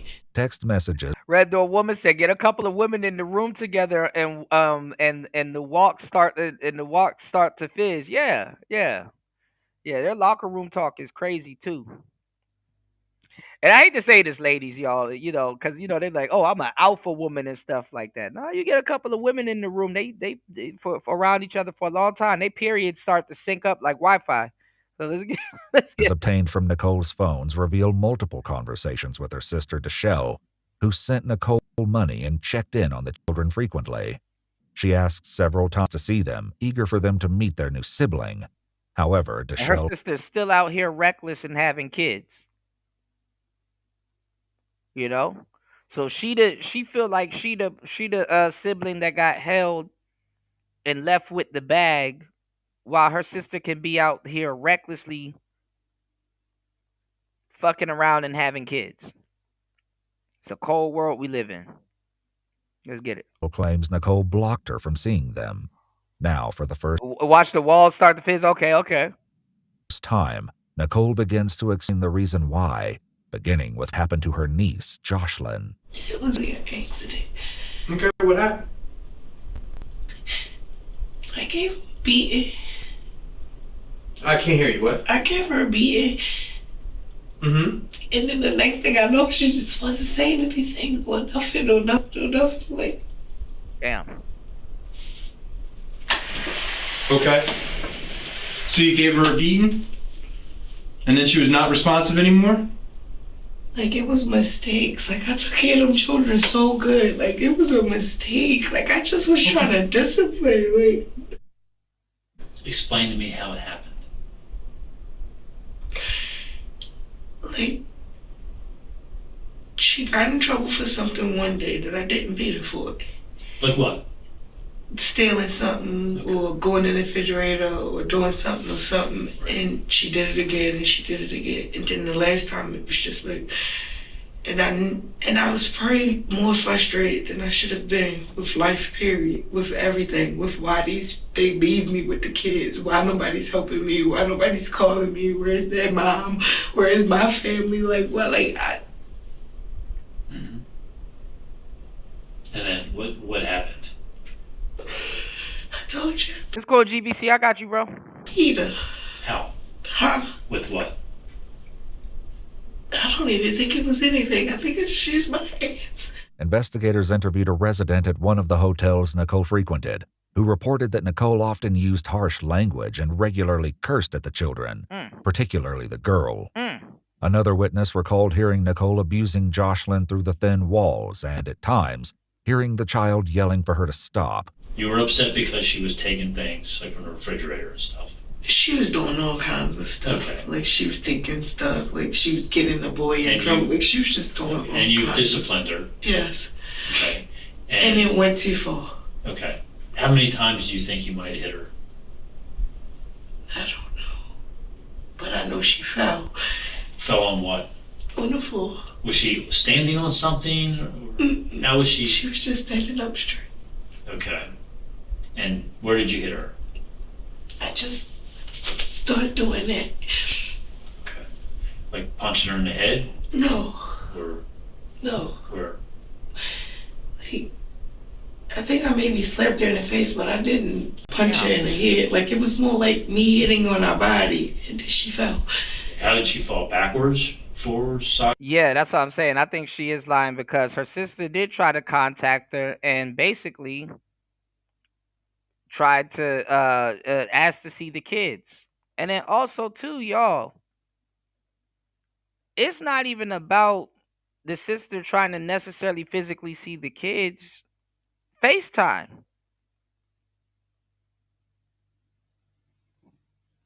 FaceTime.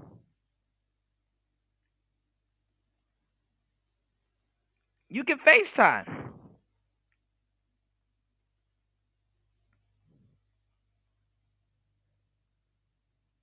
Hey. Sideways? On her head?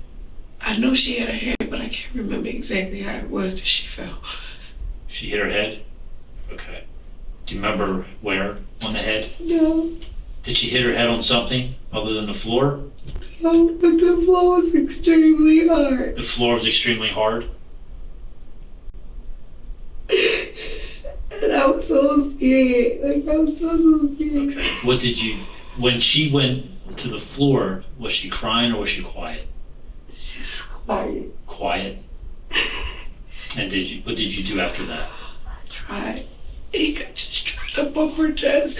Like, I was bumping on her chest really, really hard. Like, I thought maybe she was like, I don't know. Like, I was just trying. Like, I was just bumping on her chest. I was just trying to get her back. Like, I was just... Okay. And then what did you do next? I laid in the bed with her. You laid her in the bed and laid next to her? Where was the boy at this time? Asleep in the other bed. Okay. Where? I stayed in that room with her. When do you think that was? I told you, maybe last year. And then what did you do with her body after that? I just put it in a suitcase and I kept her. Jocelyn's death is believed to have occurred around May of 2020, approximately 14 months before the traffic stop. Despite this, Nicole continued texting Deschelle as though Jocelyn was still alive. In April of 2021, Deschelle even thanked Nicole, writing, "Thank you for taking care of them so well." Nicole admits she continued traveling from hotel to hotel, carrying the young girl in the suitcase, eventually storing her in the trunk of the car.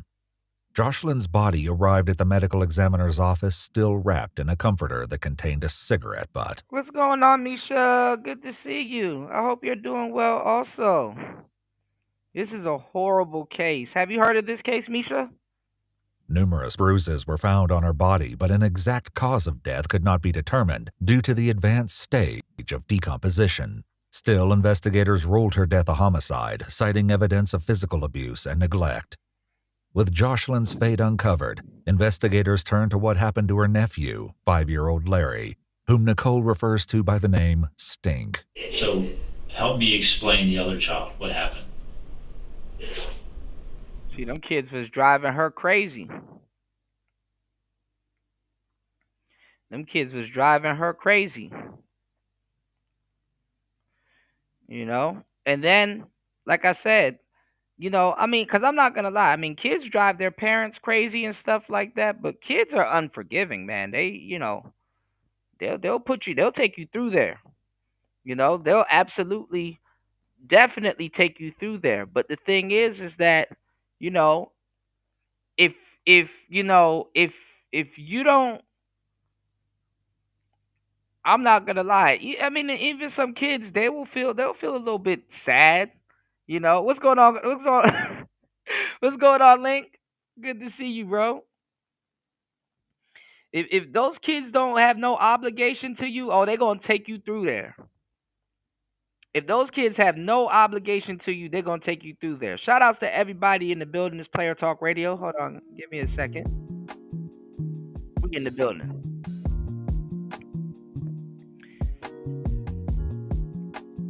So she's sitting up here saying, "Oh, well, how can my sister abandon these kids and leave them with me?"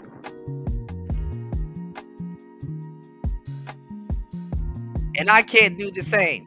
And it's like, no, you have no idea the responsibility that you take on. Them kids are gonna put you through fucking hell. You ain't the parent.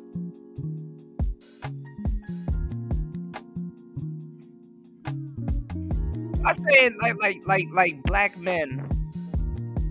Black men. He's like, oh well, why would I take care of this kid? I'm not the kid's dad. Even the kid turn around and tell the man, you ain't my daddy. Nigga, do you know how much stepdads in America gotta hear you ain't my daddy before it really strikes them? Them niggas been hearing that shit for years, and it takes them to go on YouTube to hear some other random person that ain't got shit to do with that situation say to them the same thing that kid been saying to them. Well, technically, you ain't his dad. And it'd be like, damn.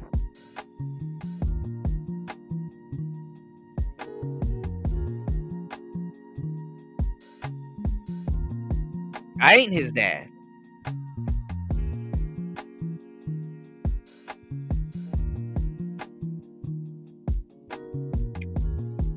Shout outs to DM. Yeah, that's what I'm saying. I'm not blaming the kids neither. I'm just letting y'all know the kids had free reign. As a kid, they get a get out of jail free pass every single time. They got free reign.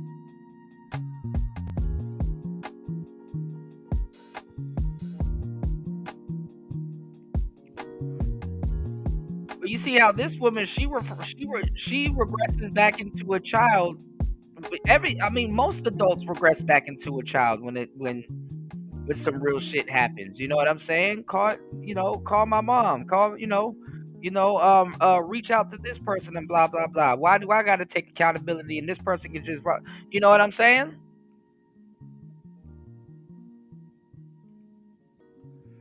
So she journeying back into her childhood. All of this stuff is childhood traumas and stuff like that. But it's still no excuse for the kids.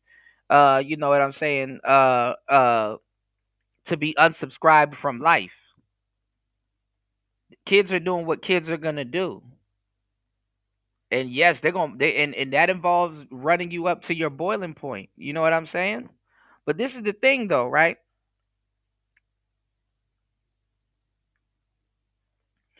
she got her own little storm going on. And this is why I'm bringing this up, because guess what? She probably, when she speaks to her mother, she's probably like, oh, the sister that had the kids, she probably like, oh, you let her get away with everything all the time.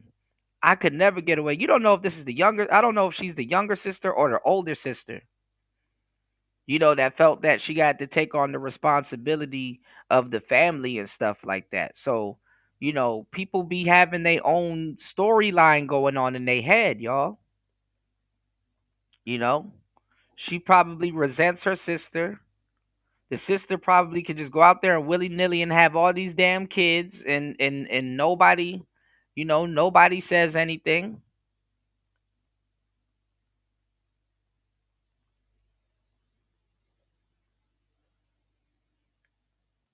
She probably views that as freedom. So it is what it is. You dig? What's going on, nameless protagonist? Welcome to the show, brother. Good to see you. Yes, sir.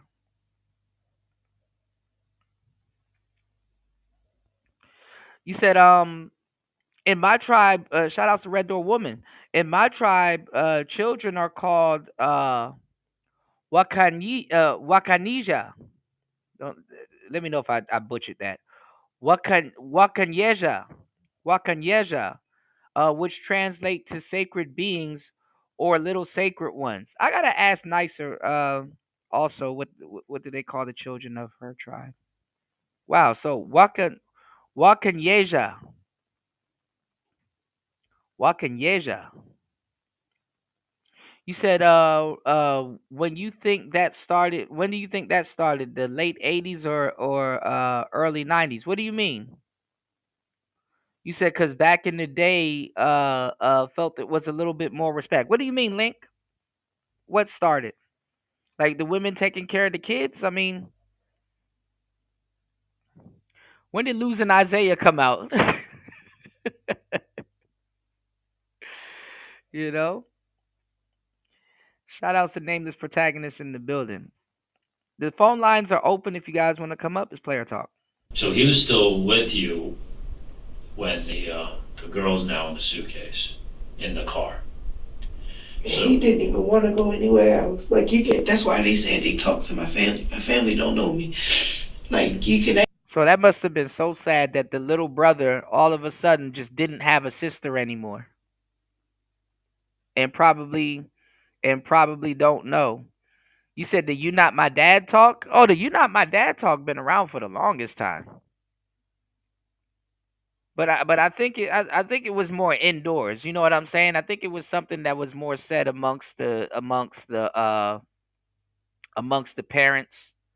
I think if the child openly said that to you, it probably was indoors.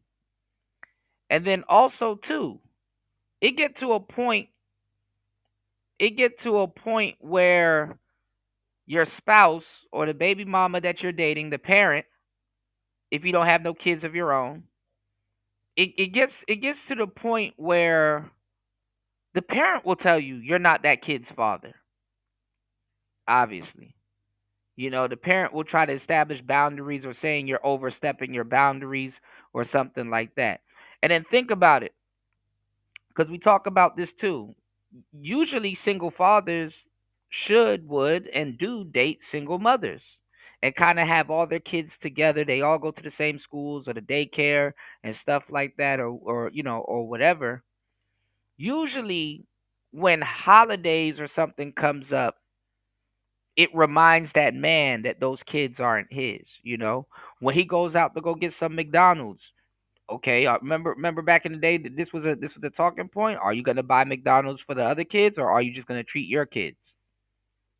You know, being a stepdad is a thankless job. Being a stepdad is a thankless job to a certain degree when everybody's not on the same page. The kids, you, the baby mama, it's a thankless job. And throughout your day, you go through a bunch of shit that reminds you, you're not my dad. You know, You said Bebe's kids will always be the standard for black kids in the FBA ADO's intellectual social complex. From my subjective opinion, true. I think everywhere too, but definitely in America, there's a concentration of it. People like to say that we're a melting pot, when in reality, like I said, we're a salad bowl. You know, but you said from a skit to a show, we kind of didn't take it seriously until the 2000s. Yeah. Yeah. But then again, technology and TV was evolving, and then you got what we got right now, the internet, you know?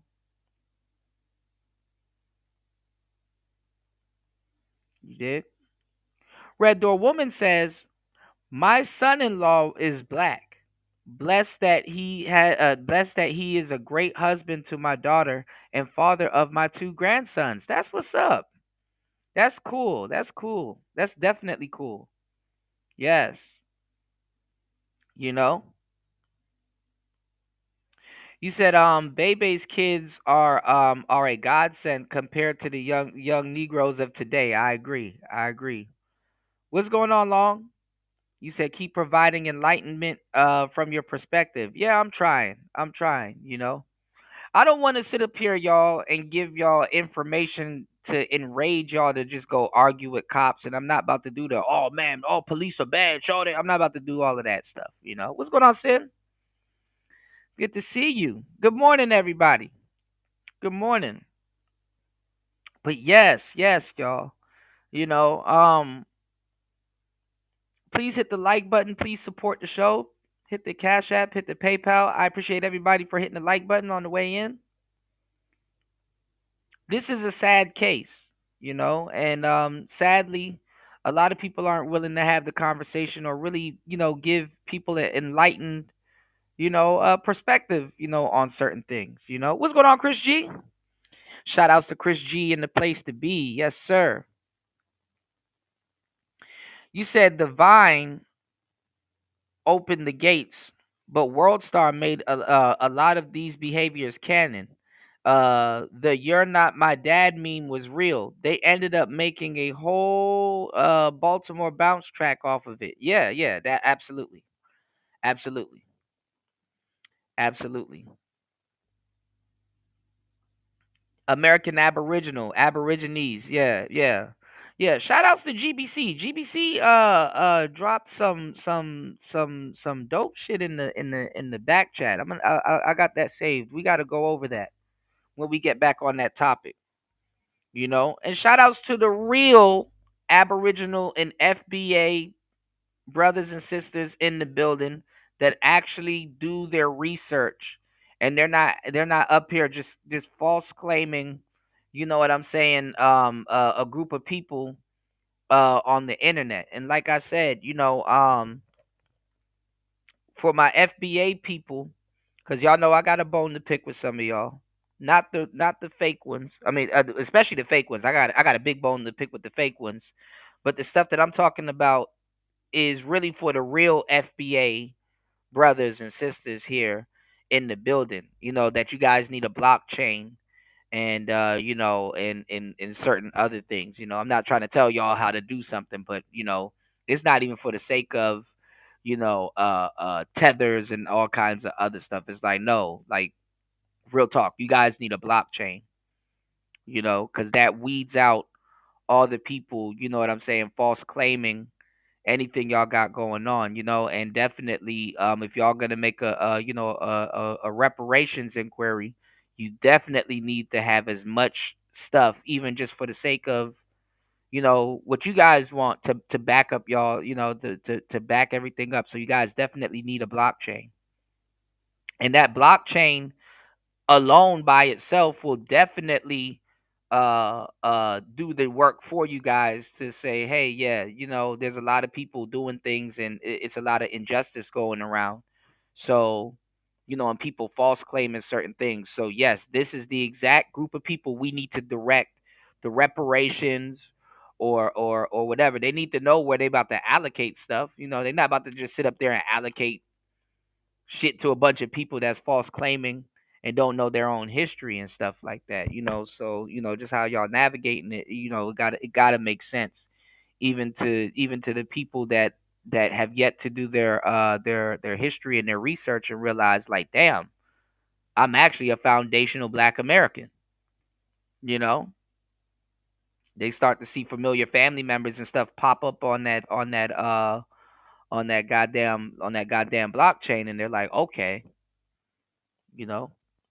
So, but that's another video for another day. Y'all know I go in deep on that. You know. Link said, "My bad, Kuda. We gotta get that support together and get back to the movie night." Yeah, no, you're good. I'm still, bro. We still haven't gone over Trump's thing yet. We because it's like a couple people show up, but then a couple people don't. So I'm like, should I do movie night tonight? I want certain people in the building when I do movie night. But we still got Chemical Ali. We still got the Bayer Grills. We got a second movie night lined up. We got Killer Season on the second movie night. So if y'all into that, definitely come through. Shout outs to Party. You dig? So we got a lot of stuff going down. And I didn't know Raw is War already went off. I didn't get a chance to see Raw is War. We got the Netflix popping too. So hopefully we'll see if Rumble and Kick will let me actually you know play it, with some commentary, of course, instead of just straight up play it. But so we could, you guys could come through and we can, hey, y'all can catch up on wrestling and shit. But let's go. Thanks all my friends. Like as much as I tried to push him off or I wanted to drop him off and I knew I needed to drop him off, he just wanted to be me. So what led to the next incident with the other child? I don't know. Like I honestly don't know because it was like 1 minute we was playing and then 1 minute it was just like we were playing like we was playing. That poor little boy didn't know he was playing with a killer. Let's go. I think something hit him in the leg. Yeah, but that wouldn't cause him to die. Well, why would he die though? I thought it was like a main artery or something. Okay, well explain that to me. Yeah, what happened? I don't know, but then I know I saw him bleeding in his leg. Where at on his leg? I don't mean like right here somewhere. Right inside of his left thigh? Yeah, but I did like. Was the blood dripping? Was it? Only way that I noticed it. Yeah, quadroon and octoroon classification. Yeah. And honestly, I didn't even notice it until I started trying to stink. And then when I started looking at his clothes, they was bloody. But that's the thing, though. And I talk about it deeply. Nameless. The thing is that most Black people don't know where the hell they from. And they'll swear up and down to you that they've done their family tree and their lineage and all that other stuff. Because just yesterday, all these people was claiming to be. Look, he done gave her a cigarette. Just yesterday, all these people were claiming to be Moors. Just yesterday, all these people was claiming to be from Egypt. Just yesterday, all these people were claiming to be Hebrew Israelites. So again, like I've been saying for years, it's an identity. It's an identity crisis. That a lot of our brothers and sisters are going through. But if you know about slavery, obviously that's going to be a part of it. So if you guys are interested in movie night, let me know, because on the first movie night, and shout outs to everybody who was there, we watched if we're gonna go over this again, guess what we gonna watch again? Goodbye Uncle Tom's Cabin.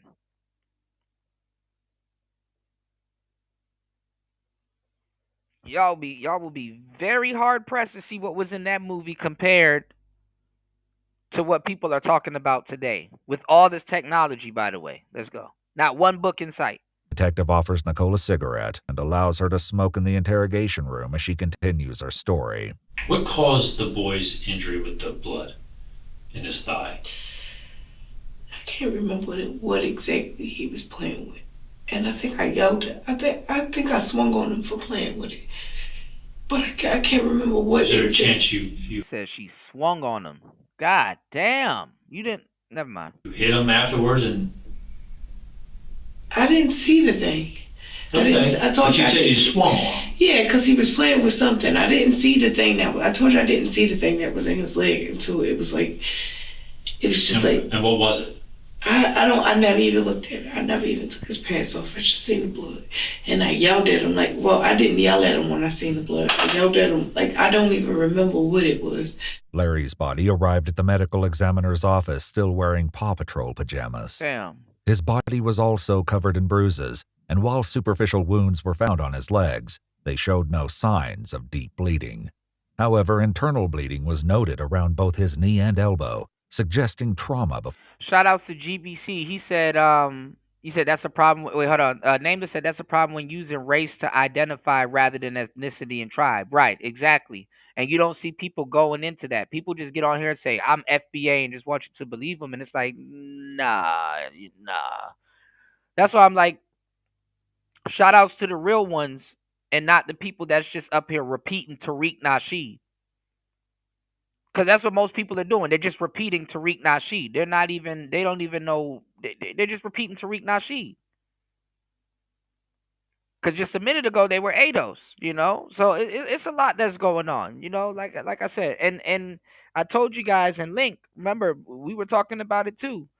I told you guys they're turning on Tariq as we speak right now. Because a lot of people don't like that he has, mixed kids.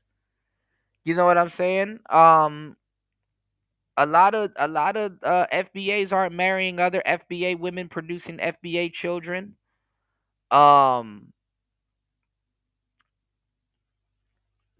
Tether babies, all kinds of shit. Like it's like a lot of kids, a lot of stuff going on, man.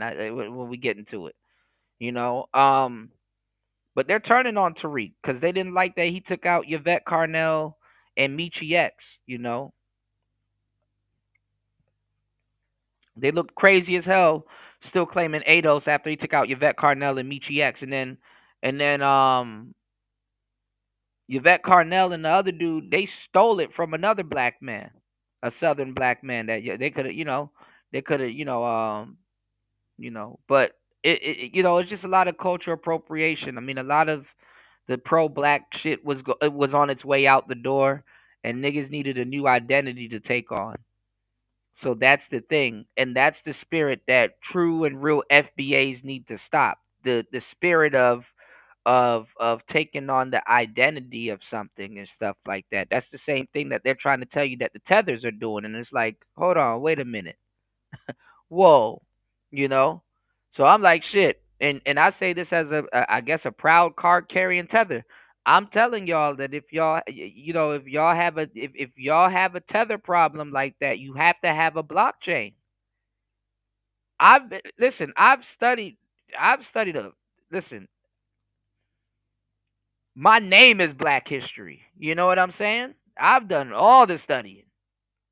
Now, are there things that I can learn? There's a fuckload of shit that I can learn. I got to sew up some of my ends and refresh myself on some of the knowledge that I know and have been a part of. But I'm like shit. Well, till then, hey, this is what we gonna get. You said a lot of Pan Africans been going in on Tariq, yeah. And the funny part is that it wasn't over Dr. Umar. But that's why I got to give Umar a little bit of his flowers, because all them pro black niggas that needed something to chew on, they switched. They all of a sudden overnight weren't Egyptians anymore. All of a sudden overnight they weren't Hebrew Israelites and Jewish people and the original Israelites and all that. They wasn't those people anymore. All of a sudden overnight they became Aboriginal Americans, and it's like, wait, hold on. When you claim that you were a Hebrew Israelite, you said that you did your history and that your lineage and everything was intact and your bloodline, but you claim you were a Hebrew Israelite. When you start claiming that you was a Moor, you claim to have done your history and your roots and your family. So you think, nigga, you done took on about 5 different types of niggas. You think I'm about to believe you right now when you say you're FBA? Oh, let me guess. You did your history. Fuck out of here, man. Most of the people that if you're a true FBA, I'm telling you if you done your history and you're not in here rebel rousing and causing you really down for the cause. I'm gonna tell you the truth. If you navigate most of these streets, the majority of people that you're gonna run into calling themselves FBA, they're tethers. They're tethers. So with the exception of a few people and a handful of people, you know, first of all, most FBA people don't even know that's what it's called. And second of all, they're not on the computer. They're not on the internet. You know, most of them ain't even on the internet. They living their damn lives. Or in their communities doing what they're doing. So that's what I'm trying to tell y'all. If you are a real true FBA person, you gotta understand the circle that you're moving in. And again, you need a blockchain. You need a blockchain. Y'all need to have the families. Y'all need to have y'all pyramid set up. You know what I'm saying? What reservation your family was on, what plantation your family came from, what was their name before they took on the slave master's name, who got traded where, did this person have a secret kid, where did you come from, are you a love child, these people, a lot of these people don't even talk to their damn family. So I'm trying to tell y'all, man, you gotta have it. You gotta have that. You gotta trace it back. But you got so many people in this quote unquote black community that be lying they ass off. It's gonna be like, yo, are you gonna do your own research and do it for yourself, or are you gonna sit up here and believe everything that you see or heard, or both? You know. So you know, y'all got to be super careful. You know, because the main people that's saying that other people are cosplaying, they cosplaying their own damn self. You know. So you got to be definitely careful. All right. So yeah, all four of those classifications are called black, but we're forced to and then if they were quadroons and octoroons or freeman or mulatto, not tragic mulatto, but mulatto, and they had their freedom papers, if they weren't destroyed, yeah, all of that stuff got to be preserved because they got vital information on that, about their your family and your lineage. Um,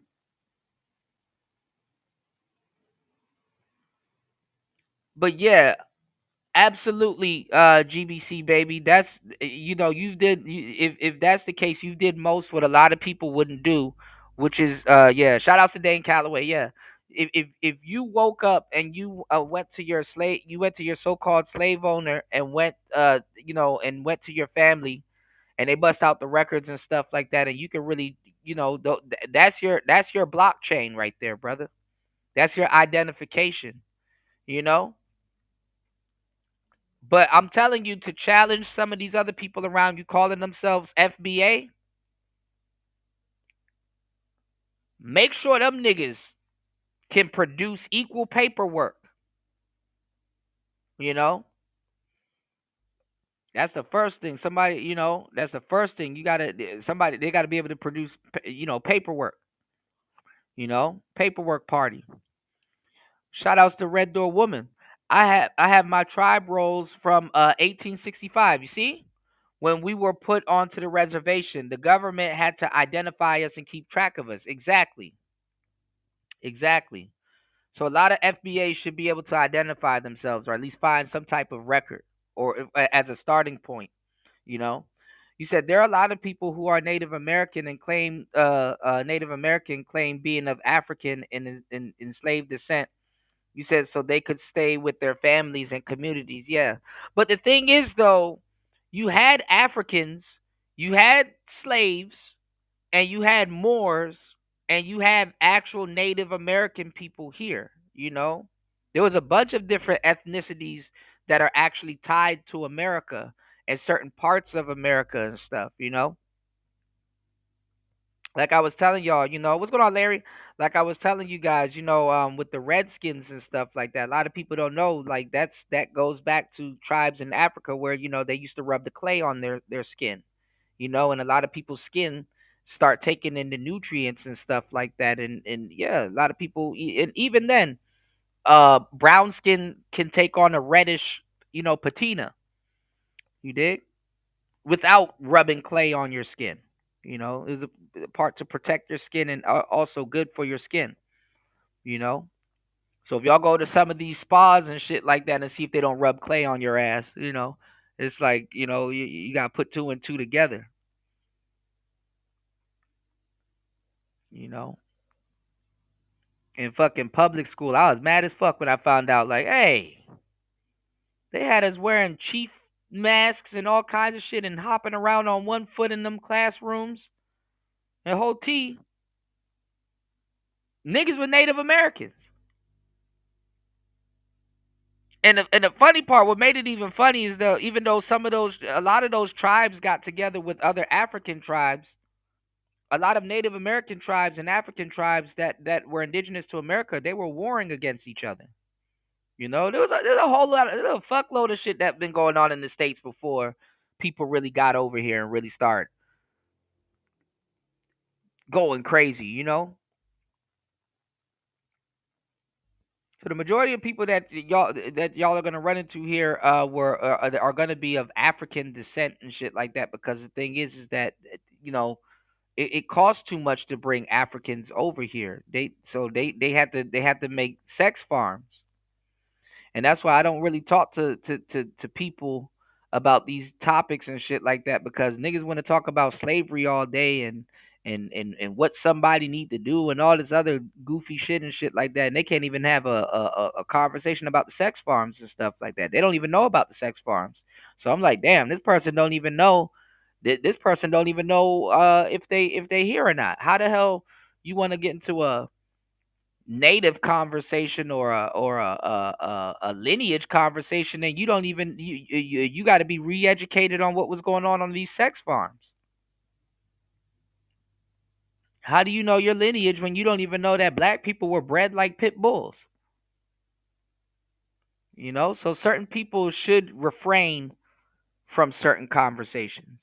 you know You said the switch. Yeah, that shit was crazy. The switch up from Tariq was kind of jarring. He did Hidden Colors 3 and 4 and highlighted the Haitian Revolution. Right.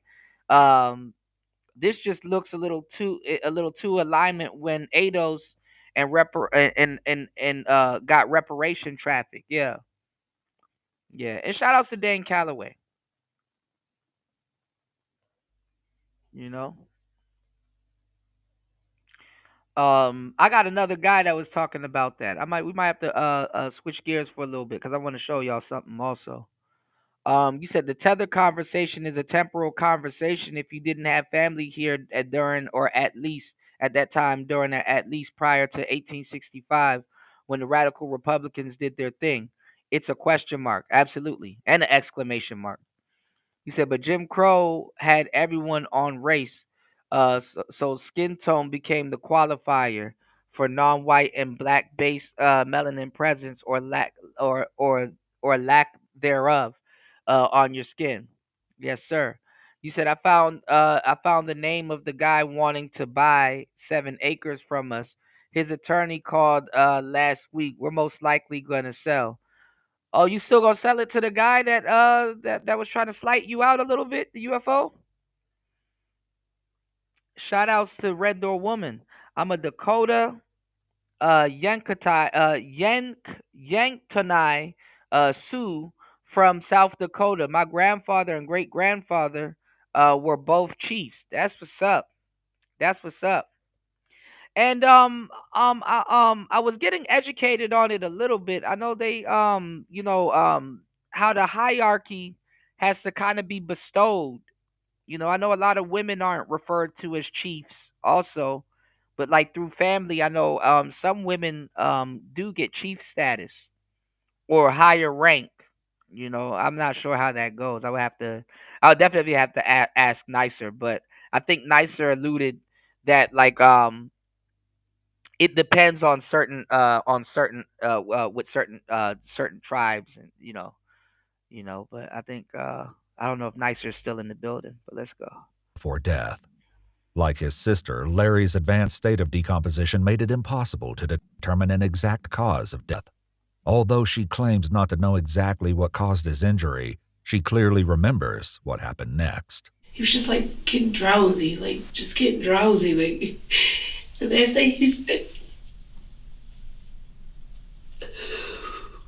So the last thing he said? He said, "Honey, can you lay me down?" What's that? He said, "Can I lay him down?" Can you lay him down? Yes, because he was sitting up in the chair. And he said, "Honey, can you lay me down?" And I said, "Yeah, honey." And I went to smoke, and I turned back around, and it was like, "Stay, stay, stay, stay." And he would not answer me. Where did you lay him down at? On the backseat of the car. Okay. And this was about 2 months ago? Or was it more? This month is what? Well, it's the very end of July. I think May. Okay. About 2 months ago. Been sitting there for months and months and months and months and months. In June of 2021, Yeah, it's like an honorary thing, Nameless. All right, Nameless said you get princesses, sometimes queens, and clan mothers, but they are initiations. Yeah, yeah, yeah, yeah. Yeah, a lot of them have used Americanized terms. Yeah, I know it's like a process that they do at the powwows and stuff. Nicer was kind of telling me about it. Like she went into like details, and I'm like, damn, that's interesting. But I know, but I know she really can't say too much because like you really can't really talk about that type of stuff. And then it's like for outsiders, it's like, what's it to you? You know what I'm saying? What's it to you? So I get it. But she dropped a lot of she dropped a lot of game on that shit. You said pre-colonial, pre-transatlantic Atlantic slavery period there is limited but intriguing evidence suggested that African people may have made contact with the Americas before Columbus. African people have already been over here before Columbus. This is how the Moors know to find it. The Moors were already over here and colonizing. That's why not colonizing. I mean, they were already over here. Moorish people were already over here. You know what I'm saying? So like I said, one of the best ways to find this out is to go look up the story of Estebanico. Estebanico is the Moor that led Christopher Columbus over here, but they didn't reach mainland Americas. You know what I'm saying? He brought Christopher Columbus to Hispaniola, and there was already black people in the Caribbeans in Hispaniola. You know what I'm saying? Hispaniola is where Christopher Columbus came. Christopher Columbus was he was nowhere close to North America. The closest to North America he was, which is also historical in Aboriginal America, where a lot of Aboriginal Americans were is Florida, you know? And y'all got to understand too. In Africa, they used to, bro, crocodiles and alligators. I know we make jokes and call them swamp puppies and shit like that, but Africans used to have them trained. You know what I'm saying?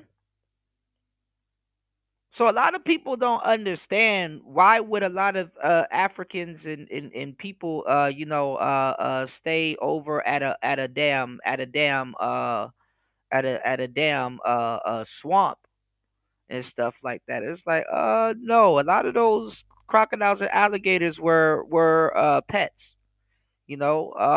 Africans used to use alligators and crocodiles and stuff like that for espionage.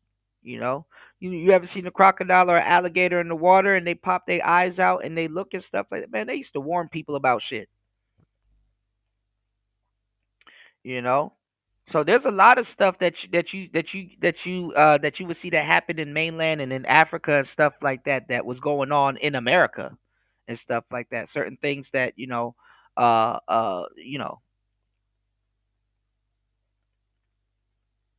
lot of people don't talk about. You know, just little interesting tidbits. You said my issue was we didn't know who he was. It's cool now that he revealed himself. Moving through an attorney alone is some punk shit to me. Yeah, that's what I'm saying. Yeah, you said he just sent his attorney to you instead of coming to you by himself. You said some researchers and historians point to West African voyages, especially from the Mali Empire. Yeah, under Mansa Abukari the second, possibly reaching the Americans in the 1300s. You had Japanese people that reached the Americas also too, and in Texas and in Mexico and all them other places and stuff. You know.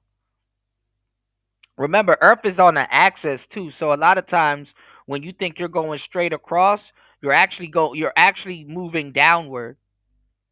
You know, you said artifacts and oral traditions, including similarities, navigation, architecture. Yeah, yeah, absolutely, and alchemy and stuff like that. You know, Ivan von Sertima did a long series on lectures breaking that down. Okay. Yeah, we might have to go over that stuff during movie night. You know, I find that stuff interesting. You know, and if it's requested by you guys, you know, absolutely, you know. You said there are no princesses and queens in Native American tribes. It's not a European monarchy. Yeah, it's like a chief. It's like a ranking system that you guys have. Yeah, I never, you know, I don't think it's princesses or queens, but yeah, but like the regard, you know. You said if you're doing business with me, look me in the face and shake my hands like I'm at. Right, right, right, right. UFO. That's not too much to ask for, you know. You said the Choctaw, Oklahoma, and Mississippi use terms like princesses. Again, it's something that has blood quanta requirement and stuff. Yeah, a lot of the tribes though have Americanized themselves and do they do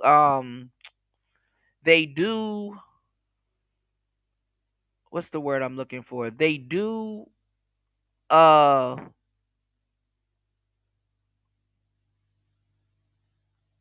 celebrate certain holidays that they normally wouldn't have. You know.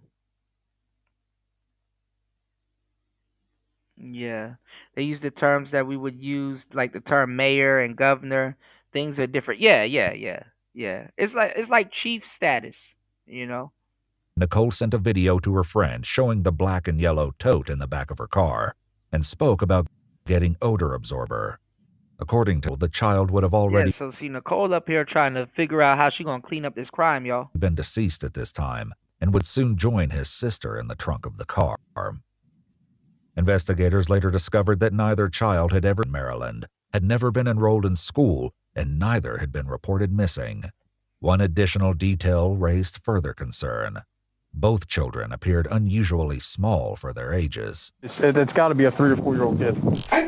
Me and that mom. The girl was, according to your timeline, about 6 years old when this happened. Yes. And she only weighed 18 pounds. You think that's after all of this? Because they were not tiny. Like, you see them in the pictures that y'all printed out are the pictures that I took. And then the boy Yeah, the Moors stayed in America, man. was only 21 pounds. I don't see how, because they ate. But Estebanico went on to, I guess they say, which there was already people there. You know, I guess he found Arizona and Nevada, New Mexico, and some other places in Mexico. And then Estebanico allegedly was taken out by an African tribe that was already in New Mexico. So by the time he got to New Mexico, there was already African people there. So. All the time.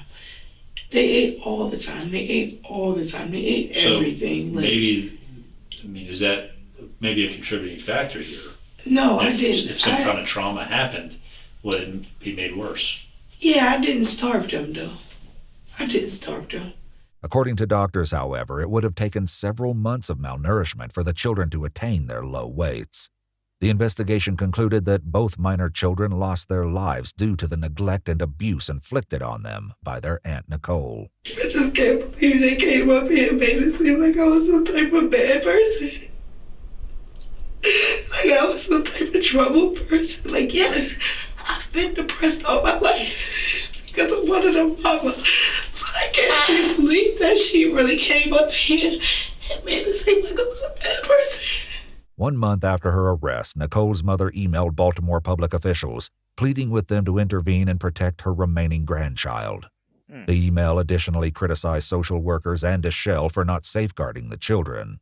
Multiple news outlets reported that Deschelle created a GoFundMe campaign to raise funds for their burial, and rumors later circulated that she may have launched as many as 4 separate fundraisers, though all have since been deleted. Following her arrest, 33-year-old Nicole Michelle Johnson was held without bond and later indicted on 14 criminal counts. The charges included 2 counts each of first-degree child abuse resulting in death, first-degree child abuse involving severe physical injury, second-degree child abuse, second-degree assault, neglect of a minor, failure to report the death of a minor, and unauthorized disposal of a body.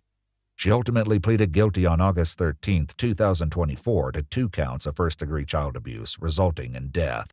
She was sentenced in February 2025 to life in prison, with all but 50 years suspended, as well as an additional 5 years of supervised probation upon her eventual release. If you'd like to see select new videos early and help us keep uncovering case files that rarely come to light, you'll find extra footage and unseen details on our Patreon. Channel memberships here on YouTube. Yeah, that shit is crazy. What's going on, Ghostman Kang? That shit is crazy, man. That shit is crazy. All right, man. But welcome to the show, everybody. Rest in peace to those 2 young kids.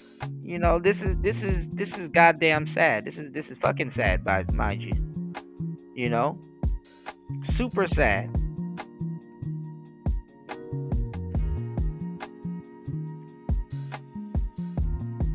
You know, and I mean, you know, they showed the picture and the kids looked a little bit older, you know what I'm saying? But it's like, you know,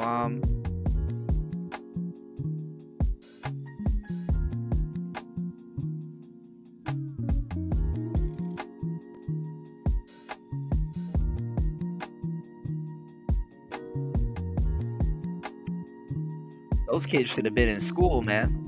You know, I mean, you know.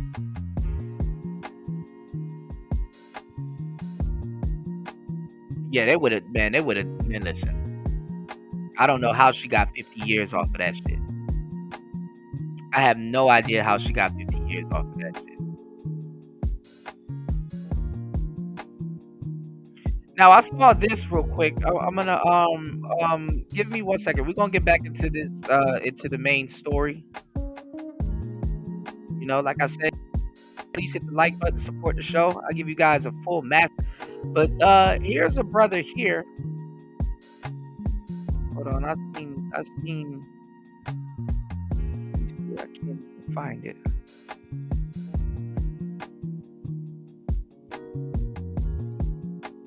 Why is this not coming up? Hold on.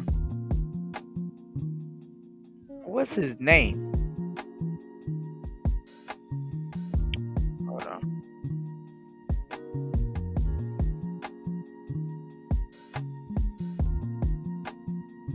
Give me 1 second. Yeah, here we go. Why this ain't coming up? This brother right here, if y'all want to get to, I see a couple people shared this. If y'all want to get into some of this stuff, I didn't get a chance to see this, but let's take a listen to this, all right? Because this guy, he went in on the manosphere, and he talks about this stuff, and every so often he goes in on Tariq Nasheed and a couple of these other cats. So let's take a listen to this real quick, since we're on this topic for a little bit. Give me 1 second. What's going on, everybody? This Afro Think Tank. All right, check this out. Have you guys noticed that the manosphere in red pill community has become the hateful, xenophobic FBA ADOS community? You already know. Have you noticed that? What's going on, everybody? This Afro think tank. All right, let me see what the hell he talking about, because I'm tired of people commenting on the manosphere, and I'm like, bro, them people y'all talking to, that's not the manosphere and that's not the red pill. But let's go. All right, check this out. Have you guys noticed that? And have y'all noticed they never talk to the real brothers? They never talk to the real brothers that's in this space. And they like it too, because it gives them something to chew on and talk about. But they never talk to the real brothers in this space, and they never talk to the real scholars in this space.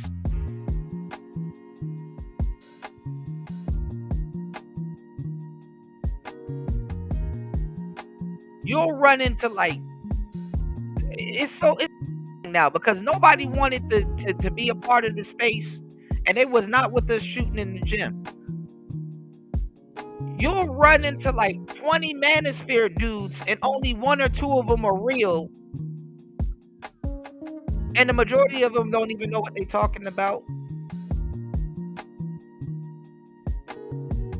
And it's like, man, what the hell? And then, or you'll have somebody that's from the comment section that don't like the manosphere running around spreading misinformation.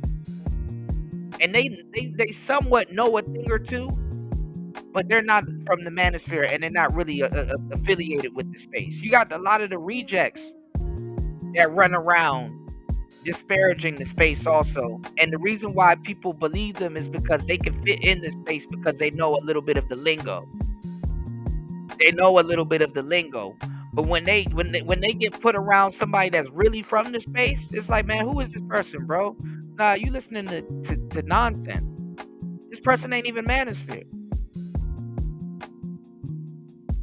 Sometimes we can eyeball them and be like, okay, I know this person. I've seen him in a couple of chats. This person ain't manosphere. No, he hang out with this person and that person. People that's, that go out of their way to get certain things wrong, to discredit it. So a lot of manosphere discreditors are running around instead of actual manosphere people. So this is why I listen to. I don't even listen to these people, but I take that shit with a grain of salt.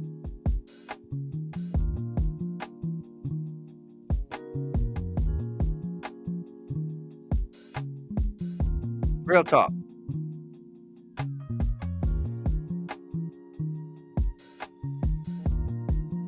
What's going on, degenerate?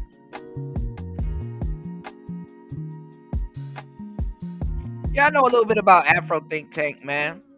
He says some reasonable stuff. But let's get it. The manosphere in red pill community has become the hateful, xenophobic FBA community. Have you noticed that? For quite a few years, YouTube and social media was promoting all of these men, these black men, right? Who were talking shit about black women. And all of them was kind of like on that conservative, Republican-esque thing, right? And it's that the black women were a bunch of liberals and yeah, that is kind of odd. A Pan-African progressive Democrat. Sounds like Umar. And progressives and Democrats, right? They kind of added a little they sprinkled some political seasoning on it, right? They made black women the enemy for political purposes, and their excuse was black women don't respect black men and all that. They keep in mind, it's the same weirdo, incel, short, fat, bald. That's what they think that the manosphere is. But keep going. Like I said, the people that ain't in it, they don't know what it actually is. But let's go. Shit, you got people in it that don't know what the hell it is. Ugly, no disrespect to all the short, fat, bald people with charisma. All right, that's cool. They being short, fat, bald.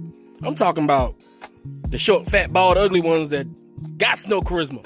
You can't never get a girl because they ain't got no game. For years, the only thing You heard that, y'all? The spiritual man telling y'all game exists. But let's go. Thing they could do was talk shit about black. I'm talking that shit was going on for a while, and everybody was like, what is this, right? Because it didn't make no sense. Like, why is it that social media was allowing this kind of content to fester, right? Because right now, you can't say the J word, or you can't talk about the J. Well, I'll tell you why. Because I was here for the whole thing. They start calling y'all, well, not y'all, because you technically ain't in it, but then again, you are. They start calling y'all Kunta Kente African cloth, wearing brothers, which a lot of those ADOS and FBA people were also. They were yes. Don't let me find y'all a picture from y'all from the 2000s. A lot of FBAs, y'all were wearing Kunta Kente cloth too. Yeah, he from the DMV. Yeah, he from my part. But let's keep it 100. They started calling black people BIE, Black Identity Extremists.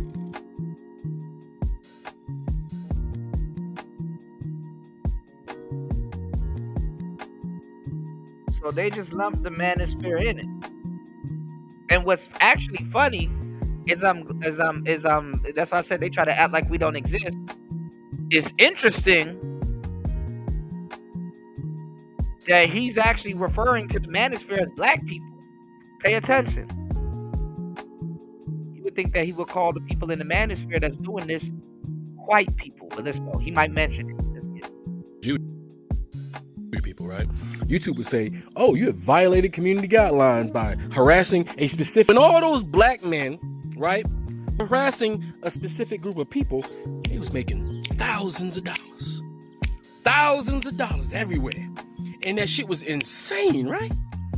So now that the election's over, right, obviously, they kind of like moved from the manosphere red pill thing to like, oh, we now hate those Africans because. All right, now, and he's covered it, so I don't know why he's playing weird now. These are the FBA brothers in the space. Because what a lot of y'all don't realize is there's a lot of tethers in the black manosphere.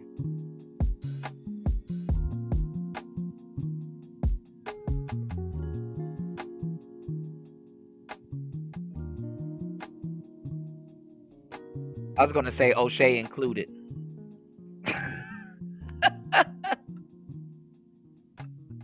I was gonna say O'Shea included, but nah.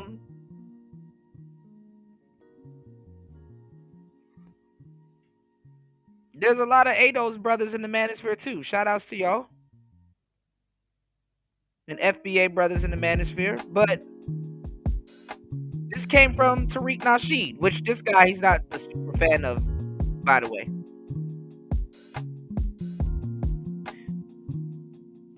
But that's because the pro-black community, they kind of fell off. And y'all see what's happening with Umar. Y'all see what happening with Polite.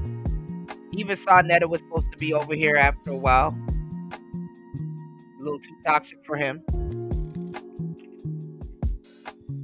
But the reason why it's here is because Tariq Nasheed is originally from the original manosphere. Tariq Nasheed is from the original manosphere. If you were watching Tariq Nasheed, if you were a real Tariq Nasheed watcher, you probably know about Mac Lessons Radio. See? Not the new people.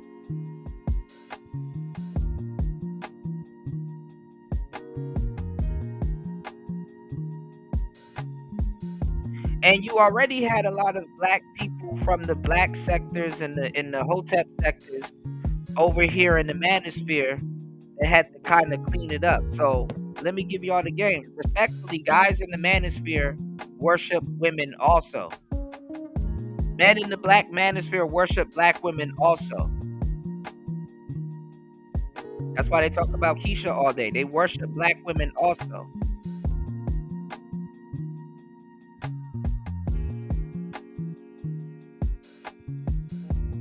So you had a lot of pro-black guys over here, which were the Ibmores. This where the Ibmores came from. The Ibmores, they're a little bit more realistic than the average Hotep or Pan-African brother. That's why they called themselves the introspective black men of reform. They're Hotep, but they ain't dumb. But they fall into the same trap that most of the guys here fall into. They talk about Keisha all day. I don't give a damn if you are SYSBM. I don't give a damn if you're a passport, bro. I don't give a damn what the hell you want to call yourself nowadays. Because a lot of people done came in here and bastardized the whole fucking thing. Black women don't give a damn what you gonna call yourself. But if you sit around all day and talk about black women, you're not really moving on as you claim to be. Women can see through that. They can see right through people's fluff. You didn't move on.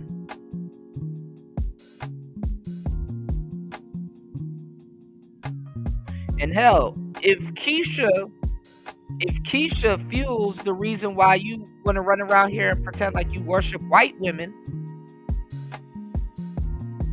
and she still kind of got a little bit of dominion over you, because guess what? She the reason why you worship white women.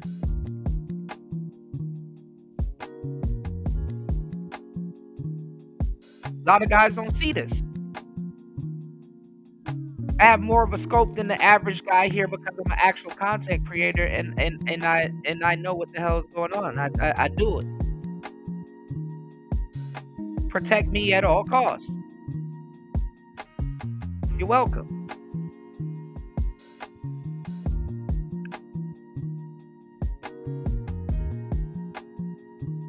So there was already black people here that was on the same shit actual Pan-Africans and other pro-black people were on.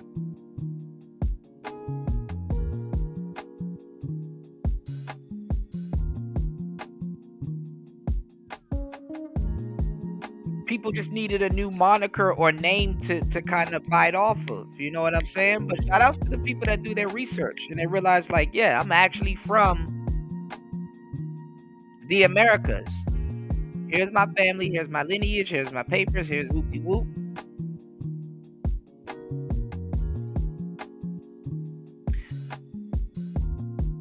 And I'm not saying that this brother's doing it, but I'm going to let y'all know there is a war going on right now between Ados and Tethers and what you call it, another goofy war, civil war that's going on in the black community. If you guys don't know, I'm going to talk about it later on this week. So he kind of let the cat out the bag. But I told y'all this was going to happen. I pre-warned y'all years ago this was going to happen. Because I knew the type of talk that was going on in the space and I actually do my black history. But I'm gonna tell y'all some real shit. The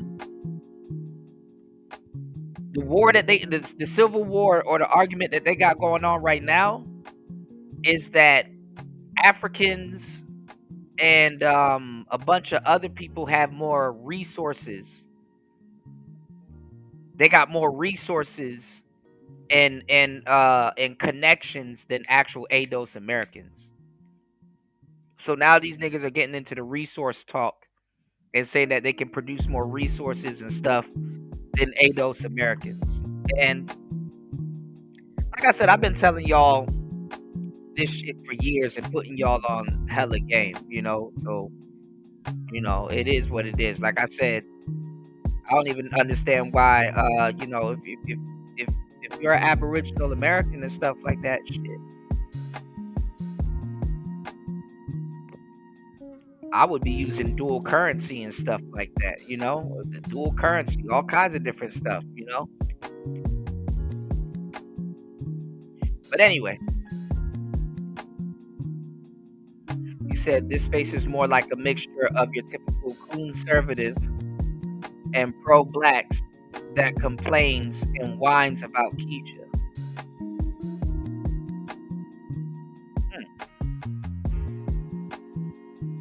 But let's get into it. It's Player Talk Radio. Let's see what he's talking about. Because once upon a time, some African talk shit about me. Keep in mind, mind, it's the same argument. Because keep on, these people ain't right.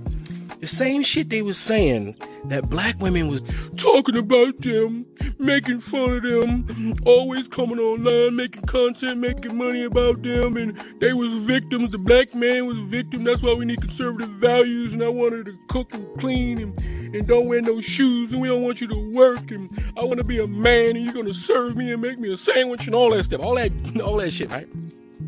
Now they over here talking about Africans. Out of nowhere, right? And what are they saying? Oh, these Africans, they say we ain't got no culture. They're calling us a kata. They say they just trying to steal our community. They want to steal our ancestors. They're replacing us. It's the same shit, and it's being pushed. And look at the content creator. Like, look at the people doing it. Look at all the manosphere guys, and look what because they ain't got no content.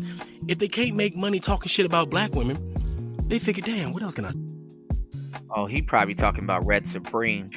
See, sometimes when you go over these videos, you gotta see people playing the politics game. He probably talking about Red Supreme. Uh-oh. Talk about. Uh-oh. I'm gonna have to.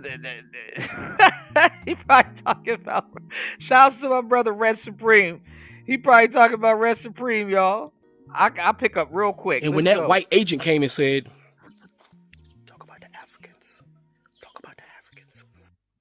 they started talking about the Africans. Right out of nowhere. Because all of a sudden they're offended by what one or two people said, right? About them. Because their feelings hurt, right?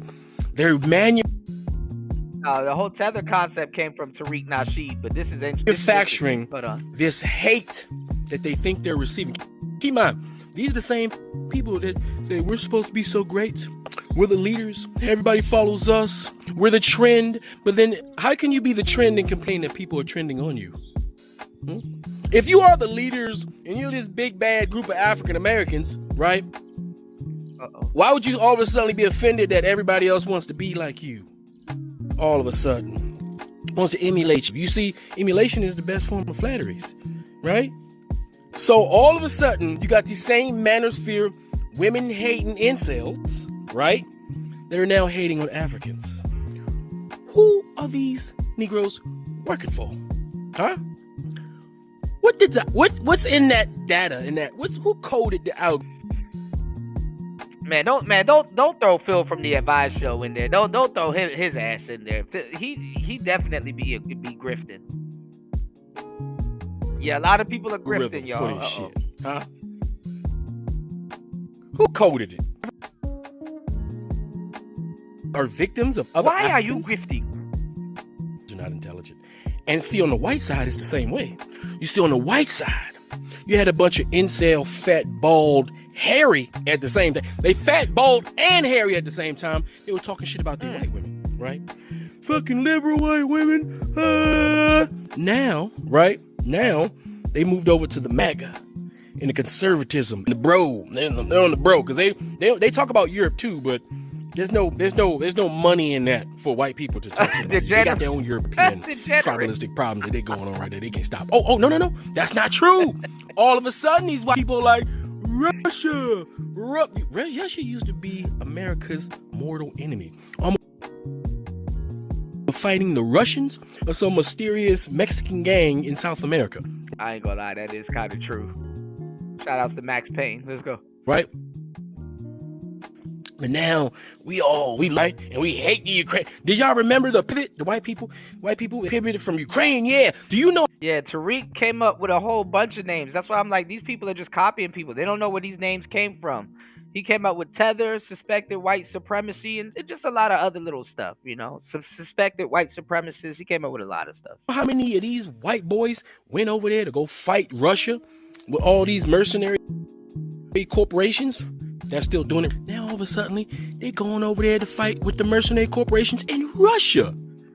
Right now. Right? Like literally right now. So the same, the counterparts of these weak, fat, bald, hairy, incel, weekend warriors on the white side, their job is to attack Ukraine now on behalf of Russia. That's the propaganda. That's where they're being led to. The black people job is to create animosity so that African Americans, right, and continental Africans and Caribbeans can hate each other and not like each other. They want to slow down the unification of black people. So now these mysterious groups called FBA and ADOS, where you see Yvette Carnell, who says she's about reparations, but she don't talk about that shit, do she? All she do is talk about why you want to be African, why you getting close to Africans, why you learning your African history. African people are trying to steal. And she got a chip on her shoulder because they didn't like that she was gay when she went over to Africa. They asked her, "Why are you gay? You are gay." I'm not gonna lie. Have y'all really took a good look at Yvette Carnell? She looks crazy. Like, this bitch done lost her mind. So that ain't up for debate. But then have y'all took a good decent gander at Michi X? That bitch is crazy. Michi X looked like a older, more crazier. I was about to call her Gio. What's that girl that's from she got the same face, sort of. That got into it with Yachty. What's her name? Not Mariah the Scientist. What's the girl that got into it with Yachty? Hold on. Somebody gonna beat me to it. Hold on.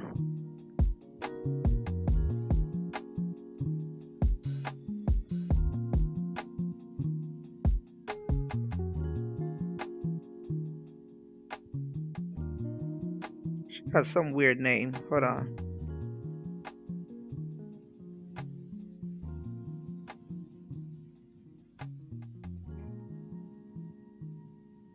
What's her name? Yeah, she looked like Caribou. There's a female artist, a female rapper named Caribou. Michi X looked like an older version of Caribou.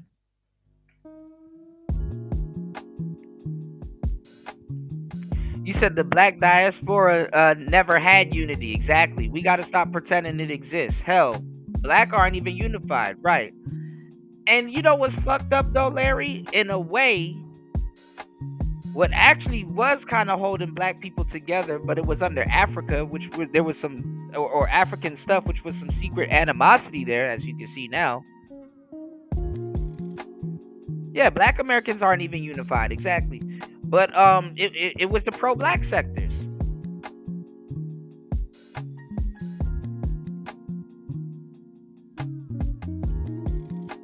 That is true, degenerate. That is very much true. All right, let me let this play real quick. Let me see if I can go find that other video and stuff like that. You know, I really don't like to have these conversations because it's gonna make me seem like I'm a fucked up person when I love everybody, y'all. You know what I'm saying? Shit, you could be a damn nigga. You could be from damn Sentinel Island in this motherfucker. I still love you. All right, shit. African American culture. Does that even make sense? African people trying to steal African American culture. African American culture is literally just African culture. Literally. Grown ass woman. Don't know that. That African American culture is just African culture over here. It's just different versions of different parts of Africa and that culture over in America, right? With a sprinkle of slavery in there. That's what it is. That's why American culture is black culture. Black means African. So American culture is just modern day African culture modified. Because culture always changes. It doesn't stay the same. That's the great thing about culture. Culture is always moving, always changing, always improving, always upgrading, always being infused with other cultures. And it just so happens when African Americans are being reinforced with their brothers and sisters, right? Getting our African American culture reinforced, connecting all the dots. All of a sudden, all these black incels hate Africans. The same ones that hate black women. So they hate black women. They hate all Africans, right? And then they try to blanket all of us African Americans with FBA. They're so stupid, right? They come in the comment section and say, I don't know why people hate FBA so bad. I don't know why people hate us FBA so bad. They hate us. They hate FBA, right? And I'm like, no. No. They hate you motherfuckers. Not African Americans. It's the African Americans that hate you motherfuckers. That's the thing. It's proud African Americans who've been proud to be African this entire time because Africa is where we get our power from. Not his voice breaking. Black, because black means African, idiot. Right? But all of a sudden, they got this false positivity. They're all mad. But I just want you to peep. All of the manospheres, all of the red pill are now anti-African. And their channels are being allowed to flourish. But here's the thing. They're not cool. They're annoying, yeah. They're not cool. It's not actually catching on. What's catching on is annoyed African Americans who are vehemently vomiting that shit up. I can't find because they're embarrassed. They're embarrassing. They're embarrassing when they was talking shit about black women. And now they're embarrassed because they're talking shit about Africans, which makes no sense. Because they're supposed to be the trend, right? How can you be the trend and talk about you want to be the trend if ain't nobody trending on you? Huh? You mad because people like you? Now they taking your shit? So which one is it? Is they trying to emulate you and they like you, they want to be a part of you, or do they hate you? Which one is it? Because if I hated something, I'm not trying to be like it, right? Because if I hate FBA. That's why I don't call myself FBA. I don't walk around calling myself foundational black American. I don't detach myself from Africa, right? I understand what American means. American means white, all right? And I understand my lineage goes back thousands of years, much grander than their lineage that goes back to K-Flex. Okay, that's FBA's lineage. FBA lineage goes back to when Tariq Nasheed said, "Oh, I like that ADOS shit, but I don't want to be a part of ADOS because I can't be the leader. So I'm just gonna make my own shit up." That's your lineage. Your shit stops in like 4 years ago. That's when y'all shit. That's your lineage. Your lineage is a lineage of grift. All right, that's your lineage. Right? Not no great African Americans. Our lineage goes back thousands. We're African. All right, we produce great kingdoms all the time. All right, not just America. We do this shit in our sleep. All right, that's how great we are. But you FBAs, all right, y'all ain't got shit to do with us. You guys are the losers of African Americans. You guys are the losers that can't get no punani. All right, you guys are the losers that have been rejected in your life. All of you guys are the losers in high school. You're the losers at your job. You're the losers in your community. Yeah. And you finally found pride because your friend with the Beijing on his head, right? Who still want to act like he 25, nigga, 50-something odd years old, still on the internet, talking shit like he a teenager. And that's where you found your fucking pride. You guys are fucking pathetic. That's what you guys are. But I want everybody to notice this grift change. Just like when the Tea Party went from the Tea Party don't tread on me to MAGA. They went from the Tea Party, that's their white counterparts, right? And now the black people are going from, I hate black women because they the enemy of all black men, to I hate all Africans. That's what happened. And peep this, have you noticed that they're still saying, oh, you sound like a Democrat or a liberal? That's implying that you're a Republican, right? So if you're not a part of the political process, how you gonna get them reparations? And how come none of you fools ever talk about reparations? How come y'all ain't got no plans for reparation? How come FBA ain't actually doing anything? How come your leader who ran away from you, right, hasn't thrown an event in a while? What happened to that Hidden History Museum? When last time y'all talked about that? Any new artifacts in there? Huh? Did he go to Photoshop and print out any more pictures to put in there for you? No more comedy shows from Dwan B? Huh? You don't want to talk about who invented hip-hop no more? Did that dry up? Huh? So now the new fad is let's talk about the Essence Festival? You talking about the one that the black people who owned it, the African Americans owned it, sold it to the white folks? Did you forget about that shit? You should be glad that a librarian bought it. You mean an FBA ADOS? By your definition, you should be happy about that shit. But y'all didn't get mad when the white folks bought it, did you? You didn't get mad about that. You only got mad when the Africans bought it, huh? You mad that the jollof rice was there too? Huh? You upset about some food, huh? Y'all, it's ridiculous. Everybody, pay attention to the grip. You gotta be smart and see what the enemy is doing. And I've already proved that these organizations, because they're not lineage, they're none of that shit, they are built and designed to separate African Americans from our brothers and sisters because the white people know that we are united right now. Right? J. Edgar Hoover said, the most dangerous thing to America is the unified African body. Unified Africans, we're dangerous. So, you know, white folks, they're going to do everything they can to separate us. So all they got to do is go down into the African-American community and look for the stupidest ones. Look for the ones that can't get no Kit Kat, right? Look for the ones that got made fun of in school, right? Give them something to be proud about. And they got their little dumbass army out on the internet. plastering they stupid, xenophobic, hateful shit everywhere. Y'all a bunch of pussies. Anyway, that's all I gotta say for now, guys. Tell me what you think in the comment sections. Afro Think Tank, learn some tea. I'm out. Crazy, the Hall of Fame college policy debater. Man, should be out in Kansas City, man.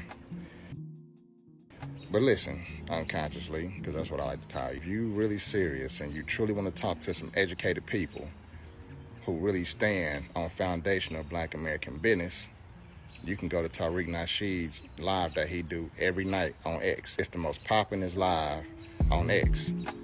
So don't act like you're too big for the platform. You can go up there and holler at the family. I'm sure he probably would love to talk to you.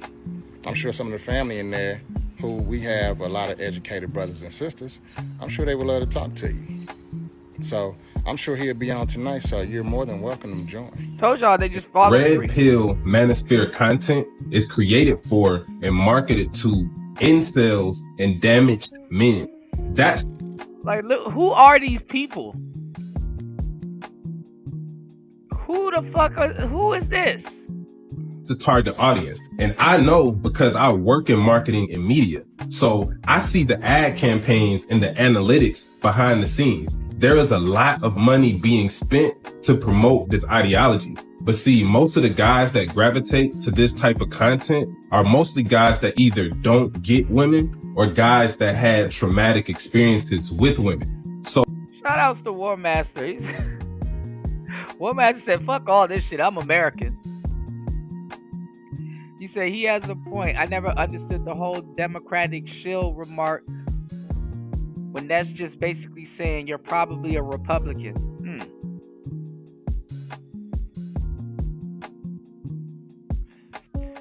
Yeah, they make sure they go out of their way to keep Africa separate.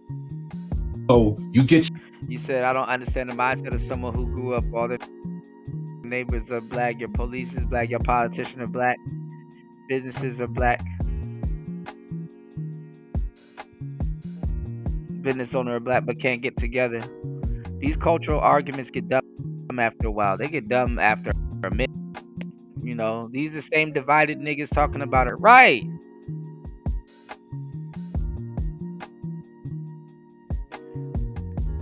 Shout outs to Larry. He said, Africans from the same tribe can't even unify. Y'all think there's going to be unity between FBA and Africans? He said, and you know what's funny? It's funny that you say that, Ghost Man, because they're beefing over the same thing that they were fighting about in the tribe, featureism and stuff. So hey, and accents and shit. Yeah, look at this man. Nigga, it's funny because the type of manosphere he describing, it looked like he belonged to it. Let's go. You guys are weirdos. Look at you, nigga. You ain't weird. That Millennium Puzzle in the flower of life on your shirt. Like, stop it. Or you never got the attention that you wanted from women. And that trauma, when unresolved, just couldn't get the black women that I get by calling them queen.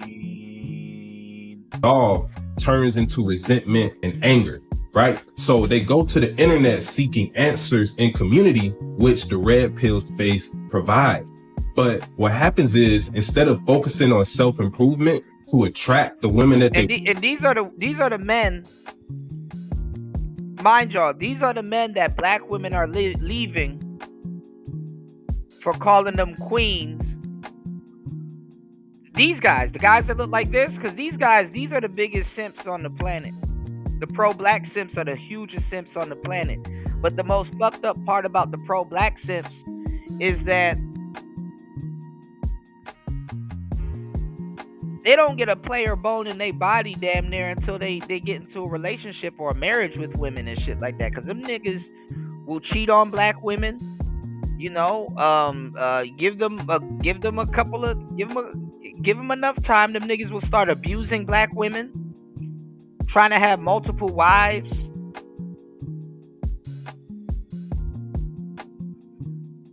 I told you from the start, I am pan-clappanism. What are you talking about? So when the women were talking about divesting, they were talking about leaving niggas like this alone.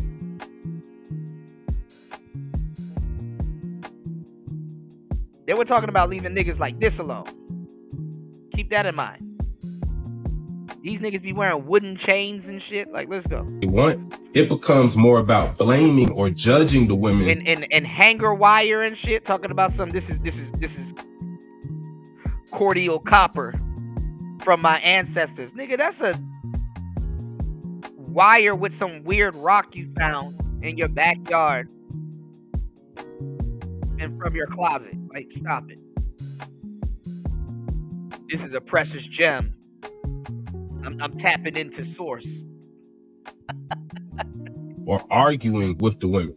So what happens is eventually these guys start to find joy in seeing suffer or being humble. But guess what? You still don't have any bitches.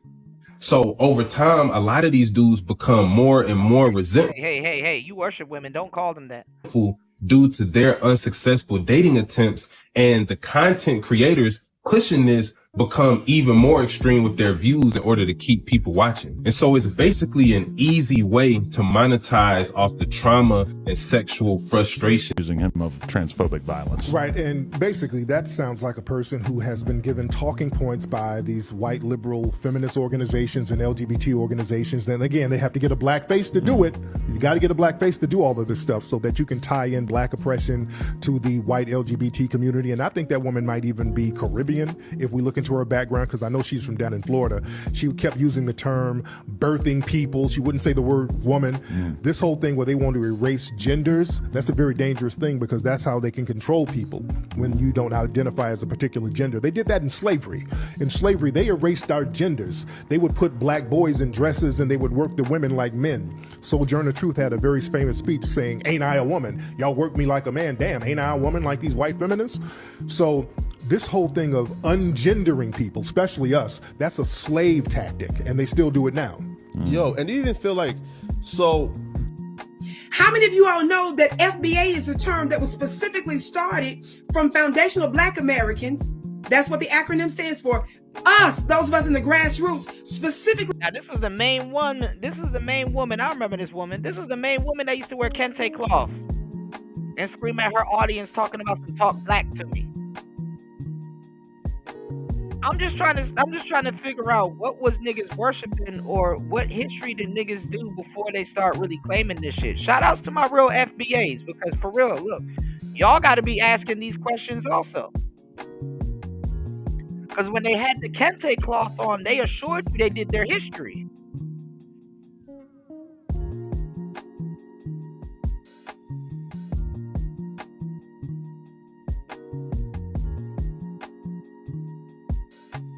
And see, a lot of these people too didn't want to be a part of the Nation or Islam, or really around like the Islam. A lot of these people did. First of all, they didn't want to go Muslim because it's a whole lifestyle change. So a lot of people had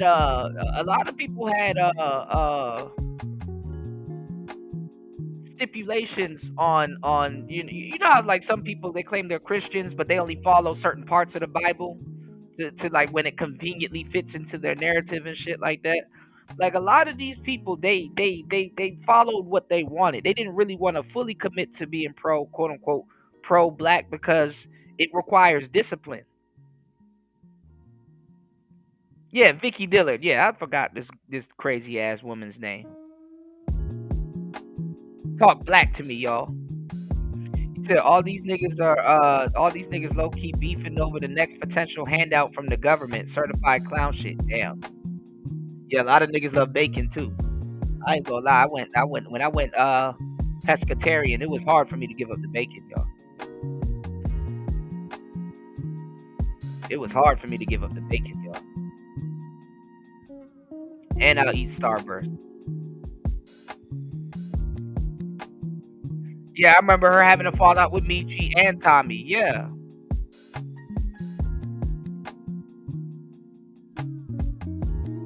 What it looks to me is that, you know, certain things have evolved. There's more technology and stuff out here. So you know what people are doing? They're just claiming something else. You know? I'm not gonna lie.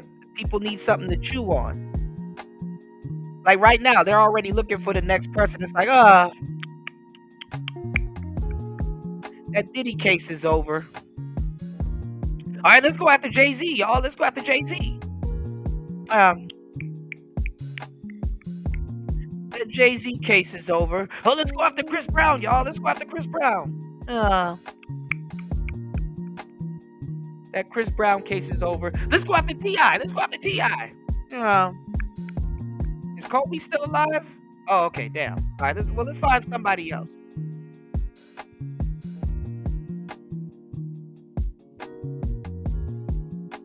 Going after niggas like holidays and shit. So let's go. Our brother Tariq Nasheed, I credit him really for that specific term, even though of course we was always. Let me tell y'all something. A lot of black women hated Tariq Nasheed.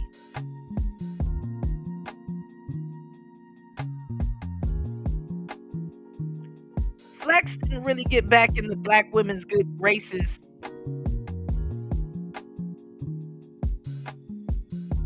until he did Hidden Colors. Let me see if I can find something. Reparations. We were always pushing for justice, but how many of y'all know there are other groups that popped up that are little clubs and stuff? They got too many suspect ties to the Democrat Party. They got a lot of different group stuff going on. One of the little leaders over there some years ago attacked me, child. If you're attacking me, as down as I am for reparations, you got to be suspect. So because they doing some stuff they was doing, I don't know. I'm not even gonna speak on that because whatever. But FBA was important because FBA is not a club, it's not a corporation, it's not a business, it's a lineage. How many of y'all know that's what that is? You can't have a president of FBA. You don't have secretaries and stuff. The FBA was specifically brought into existence to delineate about this specific and unique lineage. It's not about being a divisive, you understand? It's not about trying to start no drama, and it's certainly not about trying to start no mess. It was actually trying to get out of a mess of people trying to mix us in a social weirdo cocktail. Stop. Talk back to me, somebody. I've been getting a lot of comments like this under my video, and I just want to let everybody know what an FBA is. FBA stands for Foundational Black Americans. Oh my FBAs God! Like, are you like Black Americans / African Americans? It's like they all are reading off the same script and shit like that. Yeah, the conscious Kendra G. It's like they all are reading off the same script. It's like, bro, why are you teaching us something you just learned last night? Real FBAs don't move like that. Like, why do you hear the same script from all of them?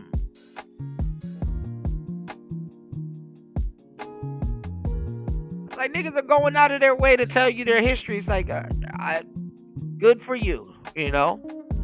Shout outs to my real FBAs, but god damn, they making the real ones look bad. What's going on, Rainwater? I wanted to show y'all something too because I got some deep game for you guys lined up. Dang, this thing won't let me go get it.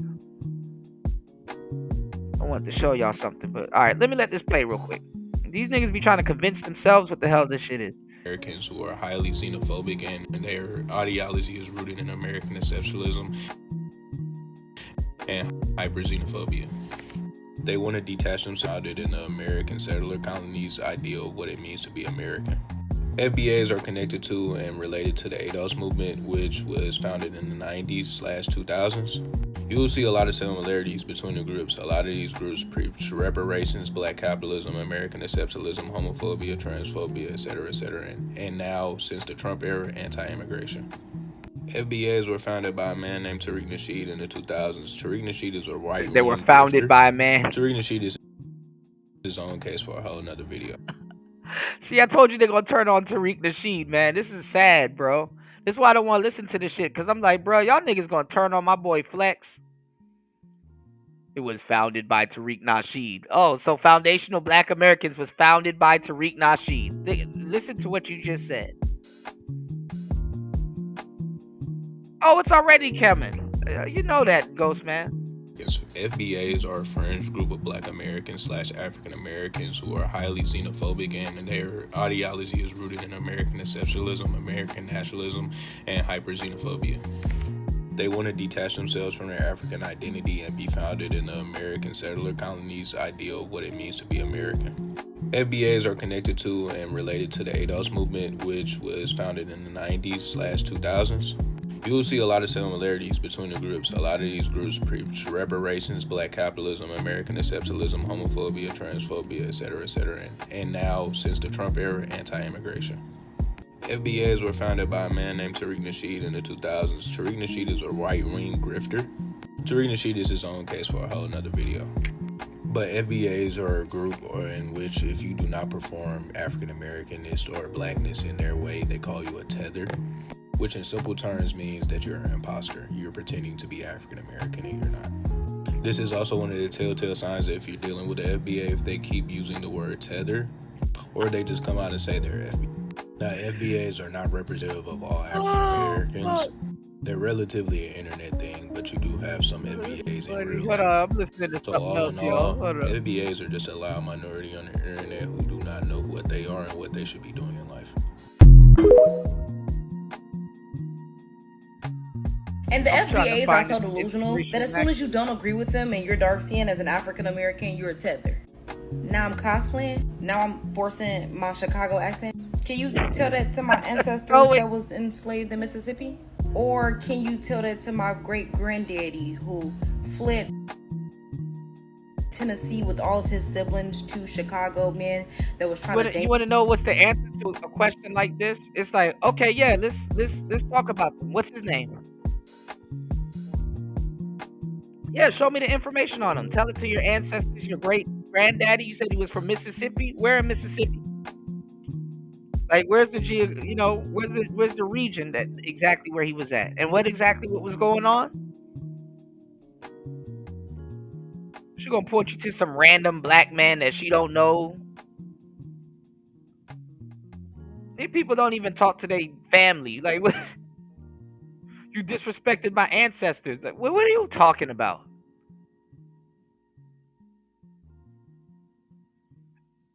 So if you're gonna run around and say somebody disrespected your ancestors, I'm gonna need you to respect your ancestors and actually know their history. Fair deal, right? That don't sound unfair.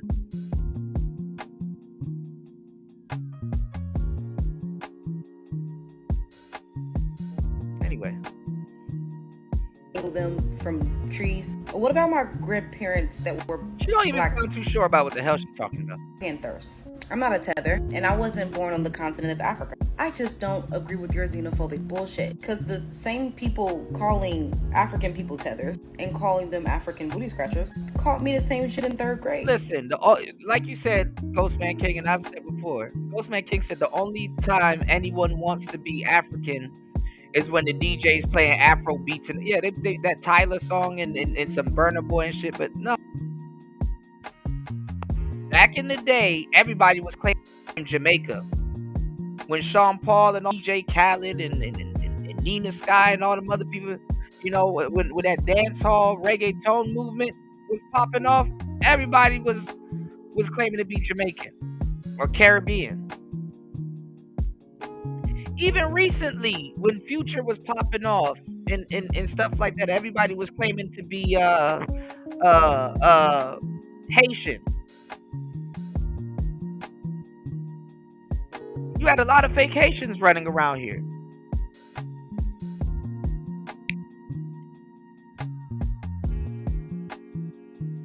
So, but let's go. In my facial feature.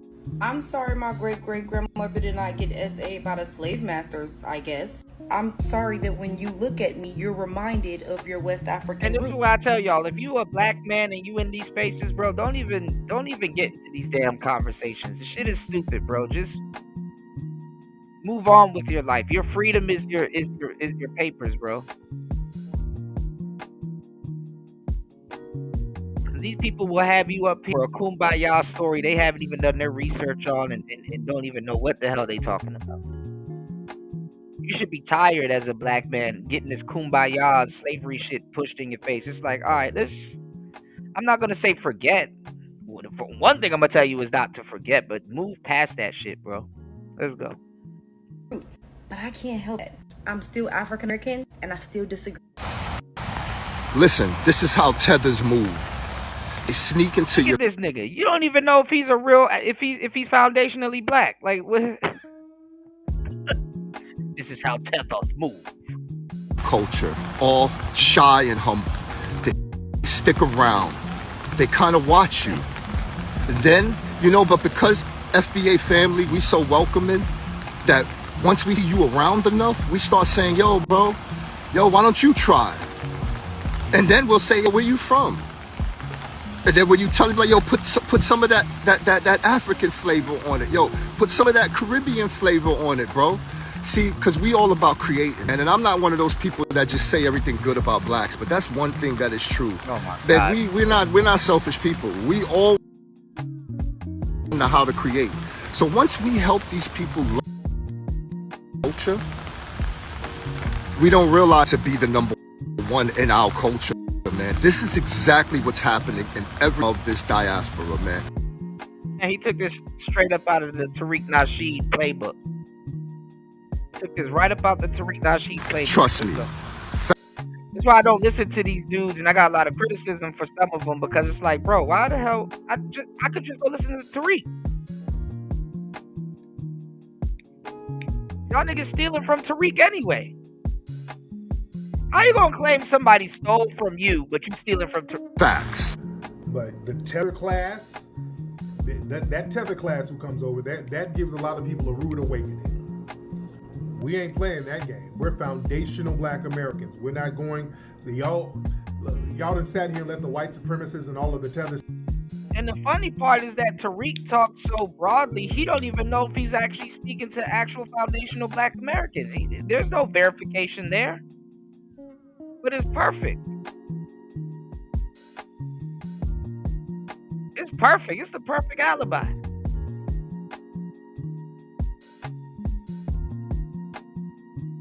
Listen, Tariq Nasheed would only be talking to 10% of his audience if they had to verify that they were actually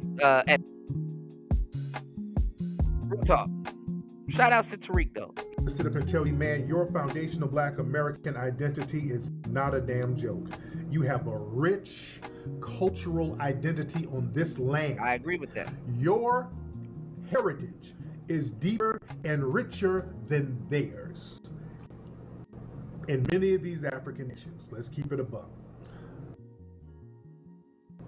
It's deeper and richer. All right. And respectfully, I'm gonna say this, because like I said, I see where the arguments and stuff is coming from. Why is that important? Like, why does somebody's heritage got to be deeper and richer? I'm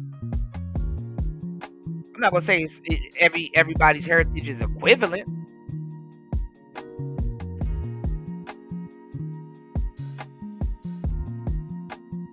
Nobody's heritage is equivalent.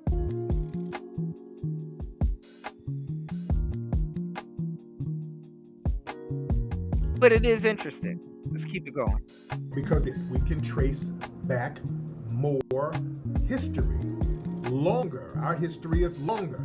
Those countries over there have been colonized so many times and flipped and remixed, and tribes have been pushed here, there, everywhere. They don't have a deeply rooted history in a lot of these countries over there. They just don't. No disrespect.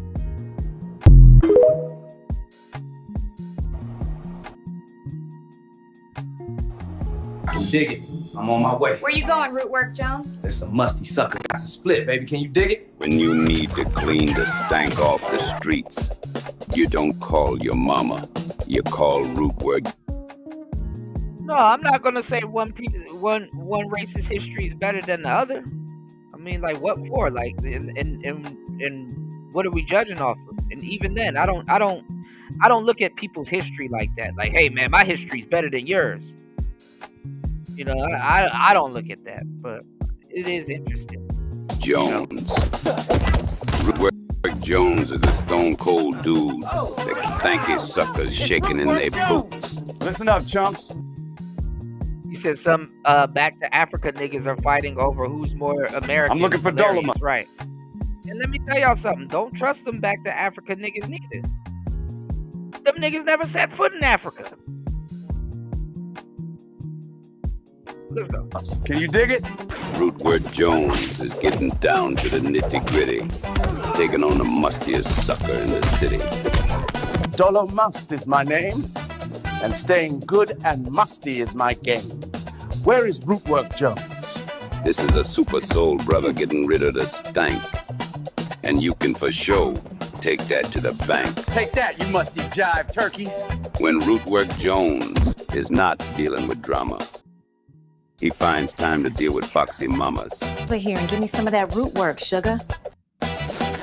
Rootwork Jones. He's bold. He's bad. And he's keeping the suckers musty mad. Rootwork Jones coming to a theater near you. Go to rootworkstyle.com.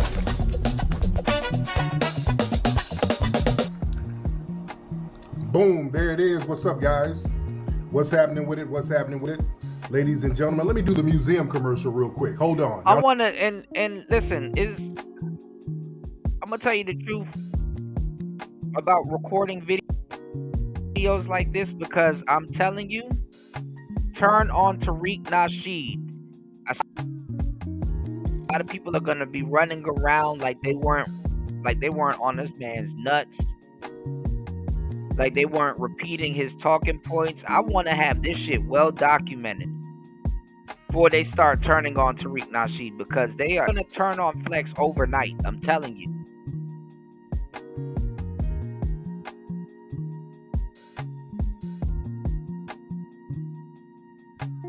And a lot of them are not. A lot of these FBA cats that y'all are seeing around here, they are tethers, bro, and they have been infiltrated by tethers.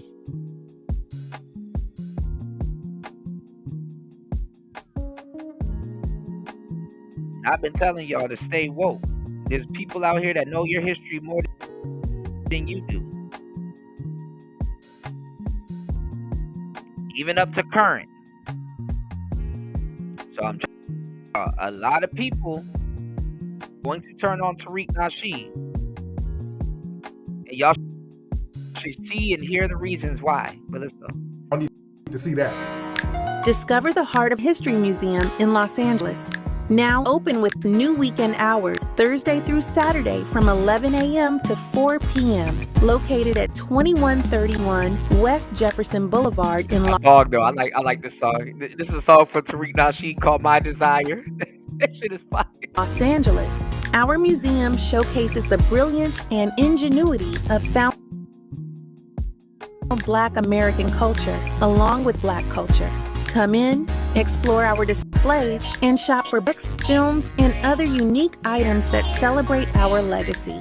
Also, be sure to look out for our popular special events. For more information, visit hiddenhistorymuseum.com. Boom, had to show that. What's going on, man? We're here. Welcome, welcome, welcome, ladies and gentlemen, to the live broadcast. We are in the building. Glad to have you guys in here. And by the way, y'all need to come down to the Hidden History Museum tomorrow. Get you that Rootwork deodorant at the Hidden History Museum. Grifters, especially online or in self-help, political, or conspiracy spaces, are experts at exploiting trauma and emotional pain to funnel people into buying products, subscribing to services, or donating money. Here's a breakdown of how they do it step by step. 1. Identify emotional pain points. They first target deep, unresolved emotions, grief from loss, anger from injustice, fear of the future, loneliness or abandonment. All right, I got you. Hold on. Y'all, please hit the like button, support the show. Hold on, let me drop this link real quick. I got you. So, please hit the like button, y'all. Support the show. You guys are entertained. Red Door Woman said, not all blacks are originally from Africa. My son-in-law's family were from Egypt. They migrated to Africa, yeah, and then went to the Dominican Republic. People migrated. Absolutely. Absolutely. And a lot of the Egyptians there, a lot of them are upset reasonably because guess what? They can't kill the tourism there. and the people's tombs and stuff that they gotta protect and stuff, they're not originally those people's people. You know? What's going on, Stoic? What's good, man? How's everything going? What's going on? Hey man, you came up here to stand on tether business? I came in here to stand on some tether business for real, you know what I mean? All right. What's going on? This is my thing, man. Like, all right, so I'm just trying to understand, because, you know, I'm ignorant to the situation. Like, I heard about bro, but I don't really quite understand. Don't listen to no FBA content. Just go listen to one Tariq Nasheed episode, and you heard all the FBA stuff you need. Just listen to Tariq Nasheed for a week, and you will hear the whole. Everything else you're gonna hear after you listen to him for a week is gonna be literally regurgitated interpretation of what he said. Is he basically exactly word for word? They're not original. But are they talking about the claim on YouTube at least? Are they talking about the claim from the more science? They don't know, because if you go back and you go watch Hidden Colors 1, you were an Aboriginal African, and then around, I'm not gonna lie, around 2 or 3, then it turned to something else. Like it's a lot going on, bro. Like a lot of you have real FBA people, and then you have people that's just regurgitating Tariq Nasheed. 9 times out of 10, you're gonna run it. 8 times out of 10, you're gonna run into somebody regurgitating Tariq Nasheed talking. Are they claiming? It's your time distance them. Are they claiming that Africans were here before they don't know. slavery? They listen to Tariq Nasheed. You said what? Are they claiming that Africans were here before slavery, which might be more probable, or are they just saying that black people are? They're saying that African. They're alleging that Africans were here before slavery. That's where the lineage comes from. But nobody can really tell you that. Tariq can actually make some claims, because I understand where Tariq is coming from. When he talks, it makes sense. People repeating him, it doesn't make sense. I grew up listening to Tariq Nasheed, so I understand what the hell he talking about. These other people that just caught on to him around the pandemic, I don't know what the hell they talking. They don't know what they talking about. I can see Africans getting here before slavery. That makes sense. But I'm just trying to understand, because it seems like it makes sense that Africans, because they had both too, right? So I can see that happening. Africans have been here before that, but that's not what people were talking about. That's not what people were talking about prior to him. Nobody was talking about that. Before, it was when we was kings and back to Africa and the pyramids and listen. Why are we trying to pretend like we haven't heard the whole pro-black spiel?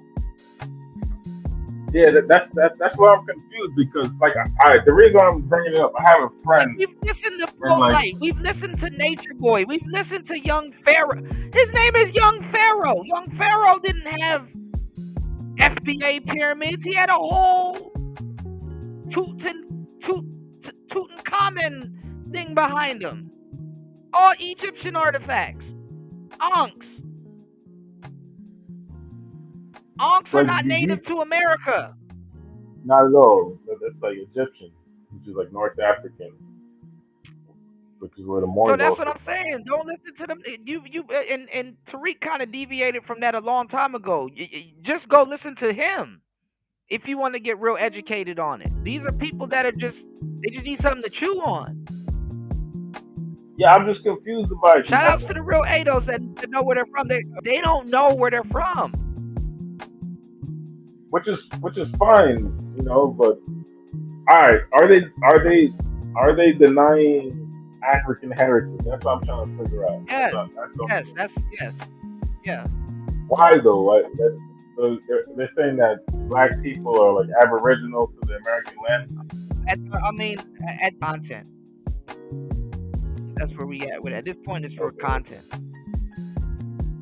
And it's Nah, really it's very about confusing. and it happens. I mean, That's why it I'm happens. confused. I know what they ran into. It's really about people undermining because FBAs do get undermined, bro. Even by them, even FBAs undermine other FBAs. You know what I'm saying? So what I'm saying is that like you have a lot of people that do come over. I do believe that they deserve their reparations. I agree with all of that stuff. I rode hard for FBA. I put in my work. I've done my community service. I'm like, oh, okay, shit. Well, look, I'm pro black. I found out. Okay, I guess I'm a tether. Cool. I'll stand over here, but I'm still of service. My question is like everybody that claims to be FBA, right? Mm-hmm. How do they know? Like it's like they let's don't. just say, That's what. Yeah, they don't. Most of them don't know. They back in the day they were Yeah, using something called family. Back in the day they were using something called family tree, and then I don't know what happened with them anymore. This was the actual Tariq Nasheed era. Not this new shit. All of these people that just got here, these are new people. These people are running around the internet because they just found out this information. This is newfound information. That's why you're hearing about it so much. Because why haven't you heard about it before?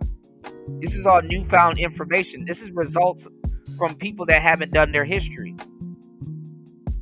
But was running around here claiming another lineage, telling you that they've done their history. So it's like, well, hold on, we gotta pump the brakes first. Do you think people just want to feel a part of something? Yes, that's exactly what it is. Yes, that makes sense to me. It's like because most of the people that you're gonna be arguing are tethers. So somebody from like calling you a tether when they're a tether. I'm so confused with tether. I ain't gonna lie to you, bro. Like, what the fuck is this tether? Hey, I mean, I'm trying to explain it to you by their quote unquote rules on the internet at the moment. In theory, I'm a tether because yeah, in theory, it's subject to change. It's subject to change because come 2030, niggas gonna be they're gonna morph into a whole new race. So it's like niggas are playing Animorph and shit. So. Who do you think is the FBA is like the new ADOS, right? So what's the next FBA? Well, ADOS was stolen anyway. A lot of people aren't even clear on what ADOS is because Yvette Carnell and the other dude stole it from another black man. Actually, let me give you the game. Let me tell you how weird this shit is. Yvette Carnell and I forgot the dude's name. Yvette Carnell and Michi X and them stole it from an FBA. This is how cold-blooded this shit is. They stole ADOS from an actual FBA brother. If that makes sense. Wait, is it a guy that's FBA now, but he originated? It was a black man. It was a black man that came up with the term ADOS, and Yvette Carnell, Michi X, and I forgot the other brother. They hijacked it from an actual FBA brother I forgot his name. I just did a whole story on it on this channel. Like go back like 2-3 shows. I think when I was talking about it, we went over a whole story about it. How they took it from a black man that was actually FBA. But we say he was actually FBA. I thought yeah. ADOS predates FBA. ADOS came before the acronym ADOS came before FBA, but the people that stole ADOS stole it from another man that was actually foundationally black. Does that make sense? He didn't claim to be FBA. He was actually FBA. He came up with ADOS. He's actually like okay. So. Yes. Okay. And listen, like I said, niggas would have to have a blockchain because we don't even know if Yvette Carnell is a foundational black American. Everybody's talking all this saucy talk about their ancestors. Show that these are your ancestors. I'm about to ask ChatGPT. I don't know what the fuck's going on right now. I can know some fancy name from the 1840s and shit, and be like, man, that's my grandpa. Fuck out of here, man. At this point, I'm related to Elijah McCoy. You did. Shout outs to Red Door Woman. You said there's an entire Blackfoot tribe that had DNA tests and they had a percentage of Mongolian. Exactly. That's what I'm trying to say. You had Japanese people that reached the coast of California and Texas and what you call it, Mexico. But a lot of them died out on the shores though. So you know it was a wrap for them. But you know. What's the key difference in thought when it comes to FBA? I don't know. ChatGPT wouldn't know neither, because some goofy niggas probably gave them misinformation. You just have to be there and you gotta know what you're talking about, because ChatGPT gonna send you in the wrong direction. ChatGPT gonna spin you anyway. The ChatGPT gonna point you to Amazon FBA. It's like, yeah, if you want to sell on Amazon FBA, you gotta. It's like, no, I'm talking about the ChatGPT gonna ask you what the hell is that. ChatGPT knew exactly what I was talking about. It was like Foundation Black America is a term coined and popularized by Tariq Nasheed, a filmmaker and actor. There you go. It says that, okay, so what were they calling themselves? What were they calling themselves before Tariq Nasheed? Because this other dude, see, I know the answers to the questions that I'm asking you, but this other little kid just came up there and said Tariq Nasheed invented FBA. So it's like, so what were you referring to yourself before that? Because he's supposed to be an FBA. So, but that's like the passport bro debate. Because these old heads been doing the passport bro for 20, 30 years. Passport bros, they don't even know what the hell a passport bro is. And them niggas haven't even been out the United States. He said, what's going on, Anthony Southeast? He said, I got all my paperwork, so I know everything basically down to the languages they spoke. But being a descendant of a family I would have. That's what I'm saying. Yeah. Yeah, the paperwork needs to be documented. And this ain't even on no social media shit. This is for actual FBAs. Y'all, when you're an actual FBA, if that's the case, if you want to have that code amongst your brethren, right? You got to make sure before you start talking about FBA business, you better make sure you're talking to another FBA. First of all, if you don't want to have tether babies, don't you need a blockchain to make sure that the women that you're sleeping with are FBAs? No, we need to make a heritage change. In America? For FBA change. Or black chain, something like that. Like, yeah, but your documents would have to be your documents would have to be uploaded to that website and stuff like that, confirming your lineage. Who gonna jump out there and try to do that? Listen, because I've been here from the jump. Listen to me and listen to me clear. Every single body here that can hear what I'm saying. Do you know how much of a civil war that bullshit will cause if y'all tried to actually really have a blockchain for your lineage?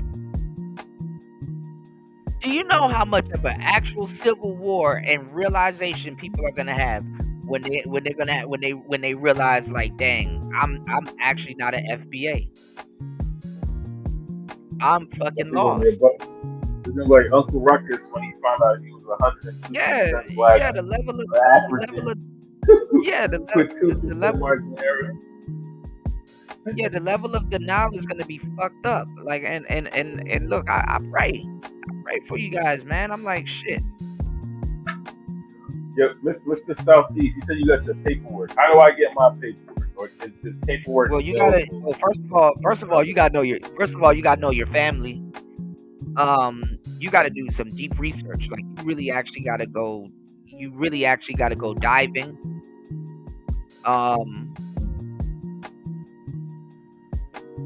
Every black person has a white family also too. You know what I'm saying? Not necessarily in America. Your white family, the descendants that own your white family are probably in Europe. You got to do your research. That's what I'm trying to say. I know my last and I know name is Scottish. I know most niggas don't have the knowledge and mental fortitude to even go on this journey. It's an actual journey. Usually and let me tell you why this shit is capped. Because you want to know why? Most of the people in these spaces, we're referred to in the family as the black sheep. You know what I'm saying? If I'm talking to the majority of people in these spaces, I can for sure tell you that I'm talking to the black sheep of the family. So most people in these spaces don't even really talk to their family and congregate with their family like that anyway. Number two, it be those people singularly that actually dive down. Like, have you ever seen them documentaries where people like, I'm actually gonna find out who my uncle such and such was and who my blah blah blah was? Those are people that actually go down the rabbit hole. And most of the people in their family is like, yeah, we don't know your uncle Byron, who's mixed with this, and he came from here, and don't a lot of people's families. I'm gonna tell you the truth. A lot of people's families don't want them to go down the rabbit hole in their family or meddling in their family. Like, a lot of people, especially in the black community, really don't sit down and tell people about their families no more. This is not like back in the day where you can go to your grandmother's house and then there's a big ass album there and you're like, hey grandma, who's this? Oh, that's your cousin such and such. And then they get into, do you understand that? Yeah. So a lot of these people are not going down the rabbit hole. And then first of all, when you have an interest of going down the rabbit hole, a lot of times your mother or your aunties, they lost contact with a lot of people in their family. So you really got to go out of your way to contact these people. And then a lot of these people are not going to know you. They're going to be like, yo, who you ever go to a family reunion and stuff like that? And they be like, yo, that's Bunny's child. Such and such his other cousin. That's him. And they're like, oh, okay. And blah, blah, blah. You have to be explained. And black people ain't doing this type of research with their fucking family. Niggas don't even talk to their grandma. Niggas don't even talk to their grandma, man. Like, come on now.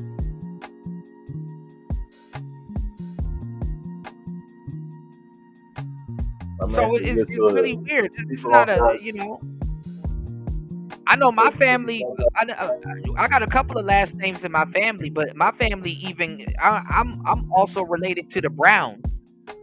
So I got Browns in my family. I got Browns in my family. I got a rich history actually in my family. I'm not gonna throw out a couple of last names, but I got some Browns in my family. My family goes back to the Browns too. So it's a lot. It's a lot. Chicago said it's not difficult.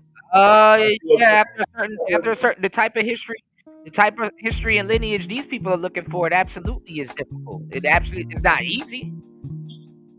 It's not. I will tell you that it's not just one test you got to do. You got to do a couple of them. Could you technically do like one of them ancestry DNA tests, like John? They'll tell you. Yeah, but you got to do the real one. You got to drop more than $500 something. You got to do the real shit. Like niggas up here want to do a weird horoscope test and shit and be like, man, no, I'm FBA. No, nigga, you just read your horoscope. Stop it. Like, don't do that. I feel like FBA shouldn't allow you into the circle unless you. They shouldn't, but they don't. A lot of them don't do their history neither. So now you have the problem that I'm saying. Like everything I'm saying is accurate. I've been here since the inception of this damn thought. like literally, you need a blockchain. I'm about to explain this FBA, man. How they gonna tell me that they can't prove I'm not? I mean, I would if I was an FBA, I would want to know if the girls that I'm sleeping with are FBA. I would want to know.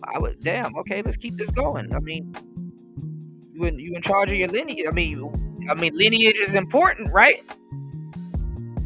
Yeah. I agree. Shout out. Look, I had to curse out AC he was trying to tell me. Shout out to AC though. I did, that's my brother. And shout out to my brothers that that are FBA or claim to be FBA. If I rock with you, I rock with you. This shit really don't mean nothing to me. But it's like he was trying to he was trying to he was in the thick of it too. Going off on what you call it. Ancestry.com is old and they're not super accurate. But yeah, Ancestry.com is a place to start.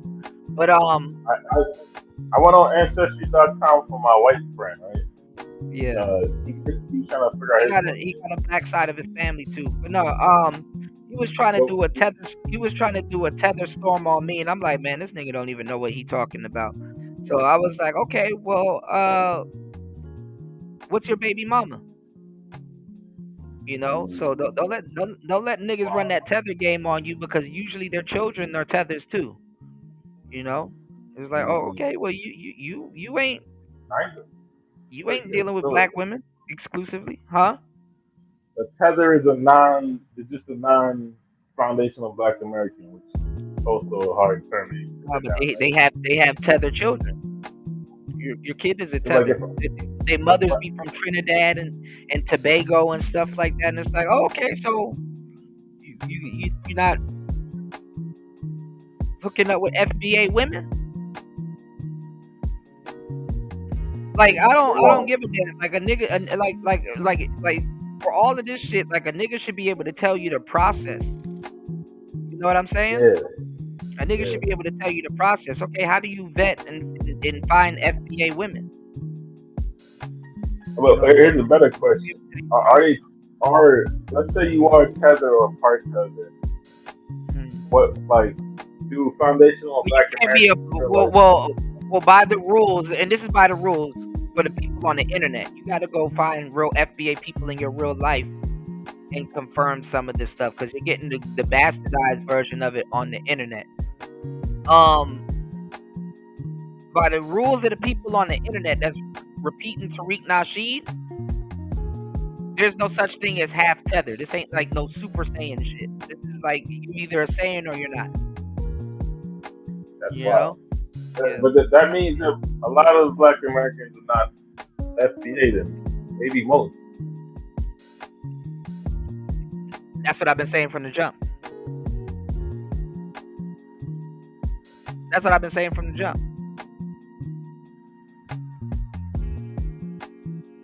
No, he's saying their kids ain't FBA or ADOS because they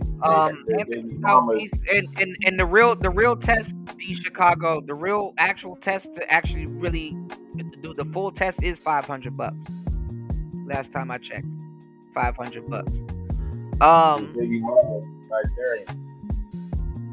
And the one that they were using, Tariq Nasheed stopped using Ancestry.com because Tariq stopped using Ancestry.com because he said it was ran by white supremacists. So they were using like Family Tree or I forgot which one they were using. But a lot of them people start finding out they weren't FBA. And but they stopped really using Ancestry.com because they said that it wasn't accurate. So you can't keep regurgitating stuff, D Chicago. Like I know what I'm talking about. I'm the one that brought it up. Anthony Southeast said at the family reunion, you thought you and your cousin were really cousins, but it be Uncle Charles' son from a woman. Yeah, a lot of it is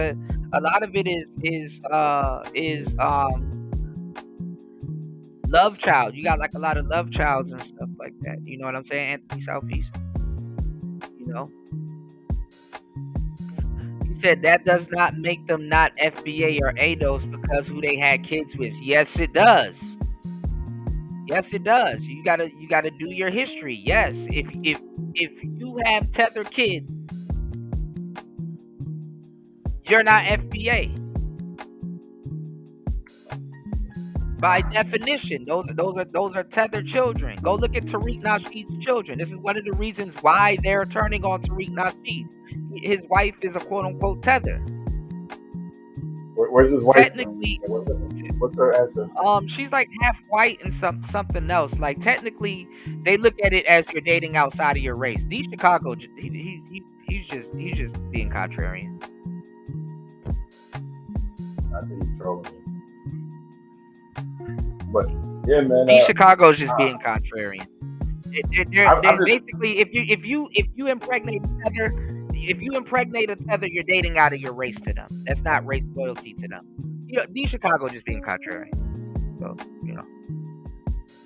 I mean, that was one of Tariq Nasheed's one of his talking points, but he had to kind of dumb it down because people start questioning him on what you call Peanut. You know what I'm saying? Peanut.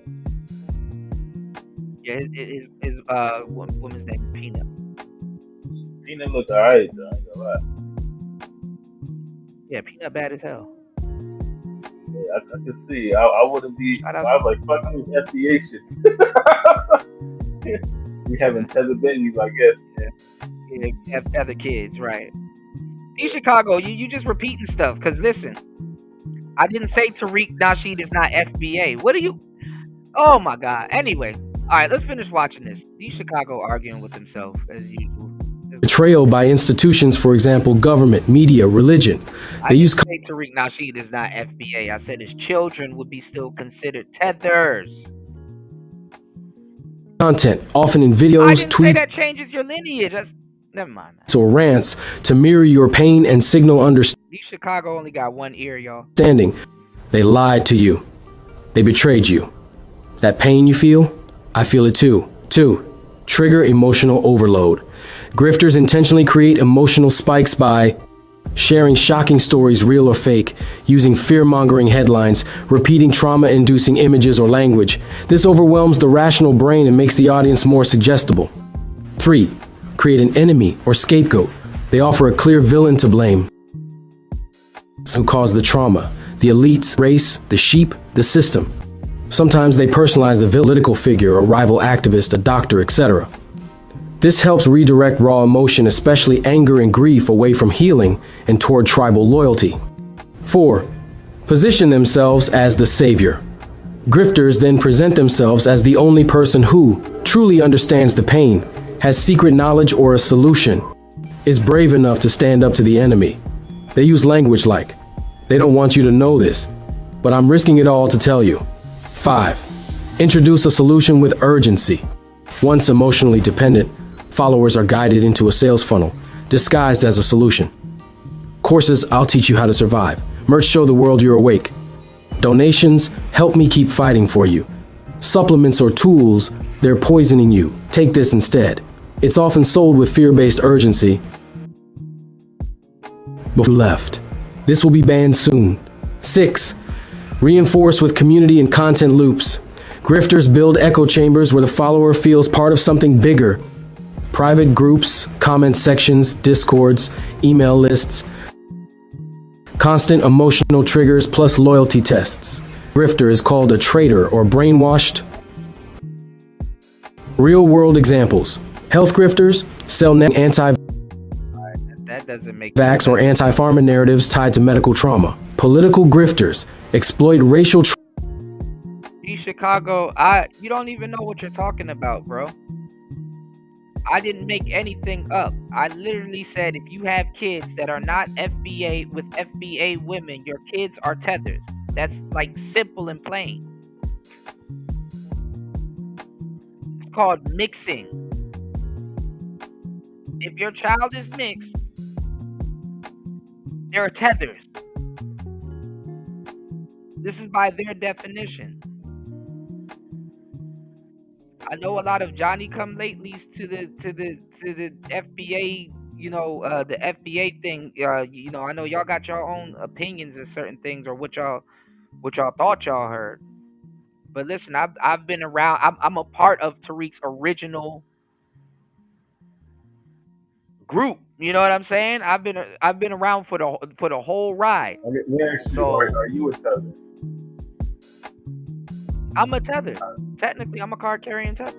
Card carrying. What's the Well. Shout outs to the brother earlier that was saying tether. Shout outs to Larry. He was saying that tether means that you're undermining black people. I don't undermine black people, or quote specifically Aboriginal Black American people.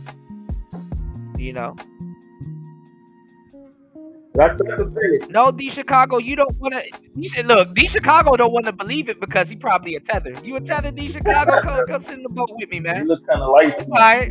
I know him and yeah, that's what I'm trying to say. Him and a bunch of other people that claim FBAs, they don't want to hear that because they've already procreated with women that are an FBA. So that's why I said they don't want to. No, they don't want to talk. They don't want to have that blockchain conversation. They want to keep that area gray because a lot of them are tethers, and a lot of them are raising tether children. So they what they want to do is they want to start playing semantics, and that's what I'm trying to tell y'all. Stop listening to these motherfuckers on the internet trying to tell you something. They're not even from the original. They don't even know what they talk about. They just repeat sweet not sweet. All right. Let this be an eye opener to y'all, because a lot of niggas they definitely don't want that because it's like, damn.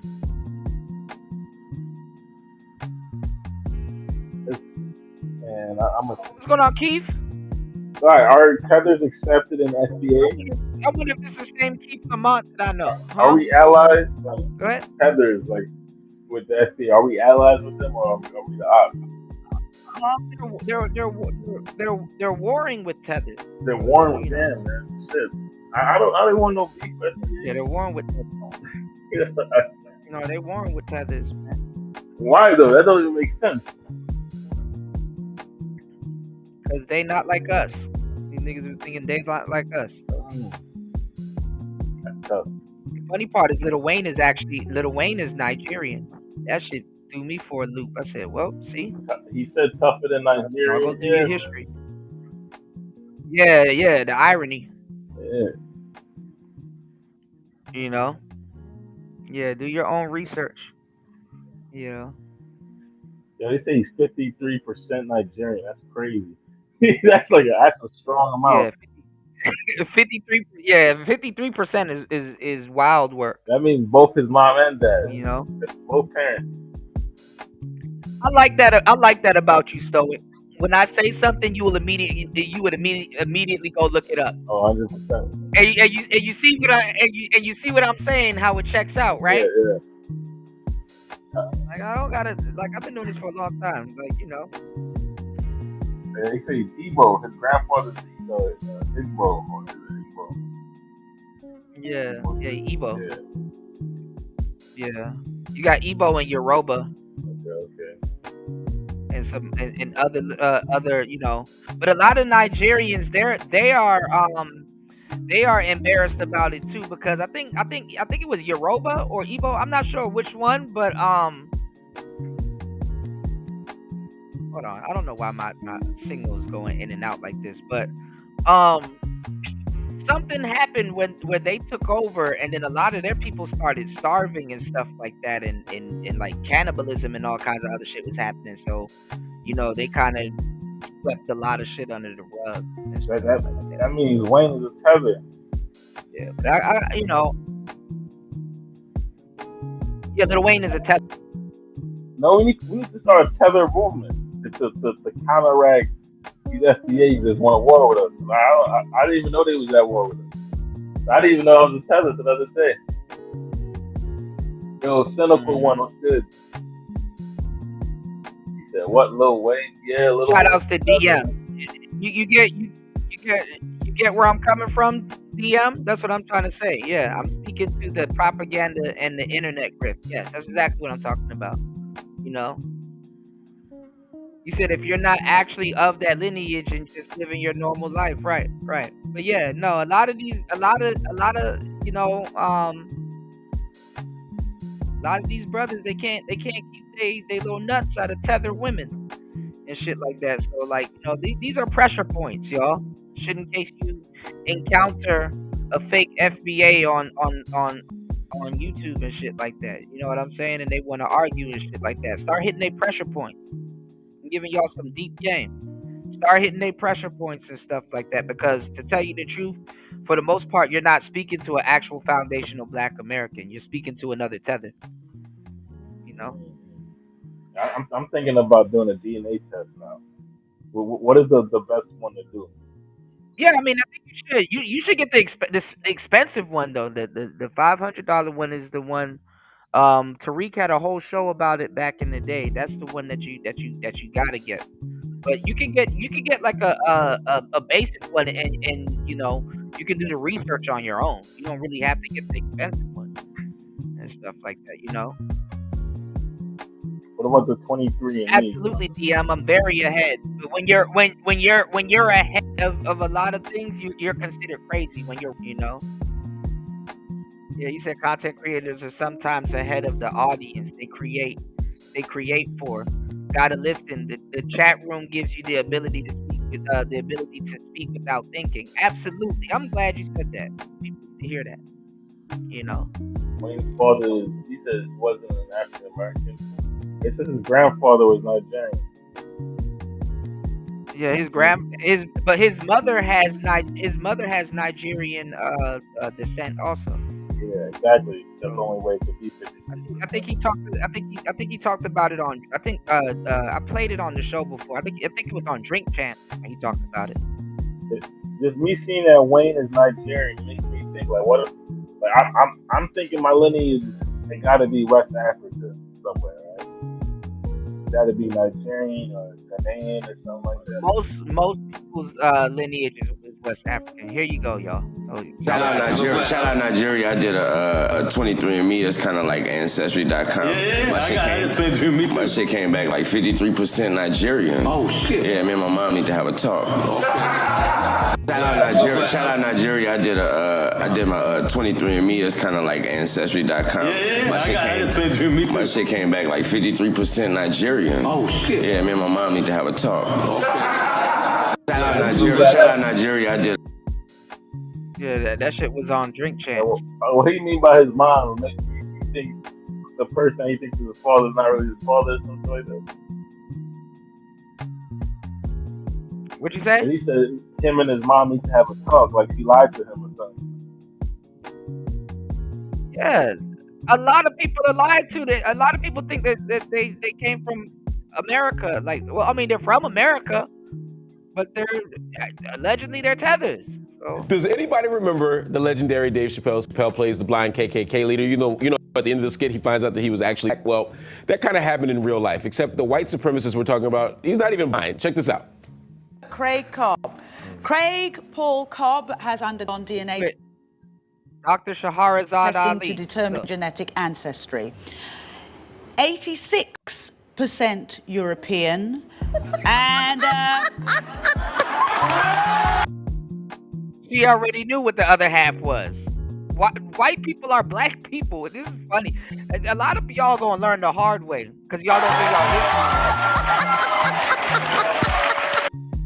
He laughing. He in denial. Look, he actually have a sticker on his head. give it to him. Give it to him. 14% sub-Saharan African. Wait a minute. Hold on. Just wait a minute. So, this is called statistical noise. Sweetheart, you have a little black in you. Wait. Y'all gonna learn one day. Y'all niggas gonna learn one day. Well, he said lineage and DNA results are the same thing. Like, what? I don't get you. What do you mean by that? Damn, listen. The black people always want to argue about some shit they haven't done. You know what black people do? They accumulate knowledge to argue with each other. That's really what it is. They don't even accumulate knowledge because they genuinely have a desire to find out something. They accumulate knowledge to seem smarter than the next nigga. That's really what it is. How do you do this? That's really what it is. Ancestry test. You take this 89 pounds. I'm looking on 23andMe right now. Listen, half these dudes running around here claiming to be FBAs will never do a DNA test because they don't even want to get their kids DNA tested because they sleep with too much tethers and they're not sleeping with FBA. They're not sleeping with FBA women. You know, I just proved it to you in real time. D Chicago running from it because he got tether kids. Raise them tether babies, and it's cool, bro. Nobody, we don't care. Like go raise them tether babies, man. Most FBAs have tether kids. Like if that's how we playing it, that's really what it is. All right, fuck. Everybody was FBA till it came to you. You know, wiped out your lineage. If you're a straight up FBA, you know. What's going on, LT man? Welcome to the show. As always, good to see you. You said the race thing has never been about DNA in America, right?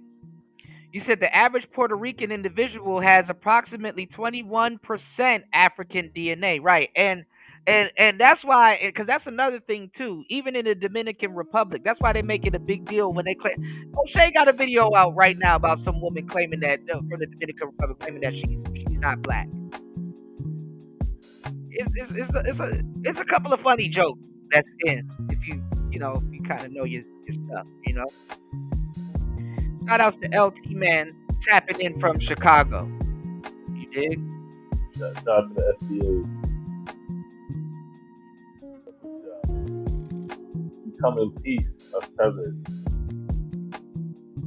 Right. Well, nothing wrong with that. Be a card carrying tether, you know. Well, what does that mean exactly then? The Cartarian? I mean that's what they. If you're a tether, just own up to it. If you own up to it, you're a card carrying tether. You're not trying to. Okay. You're not trying to race fish nobody. You know, because that's another argument in and of itself. You know, race fishing somebody. So, you know, cool. Now, this is where a lot of y'all don't know where y'all get y'all information from. If you come over here, this is the Mac Lessons Radio, and this was something that I had in my back pocket because on some player shit, I'm about to just be breaking down old Mac Lessons Radio episodes. You know, that's what I planned on doing a couple of summers ago. Didn't get a chance to do it because, you know, I can never run out of content. And these are episodes that go back to like 2012, 2010, 2009. Look at this. But there was one that I wanted to show y'all from back in the day where we had interracial macking week. Hold on.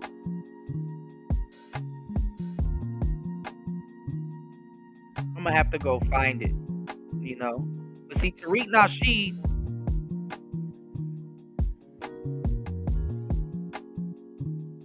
look at this. Back in the day, response to ABC report: why is it so successful? Why successful black women find it hard to get married? A lot of people will go digging.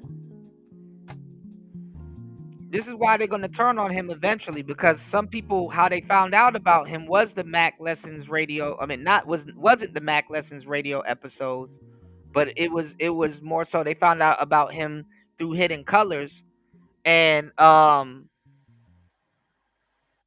they didn't know he was talking about this stuff.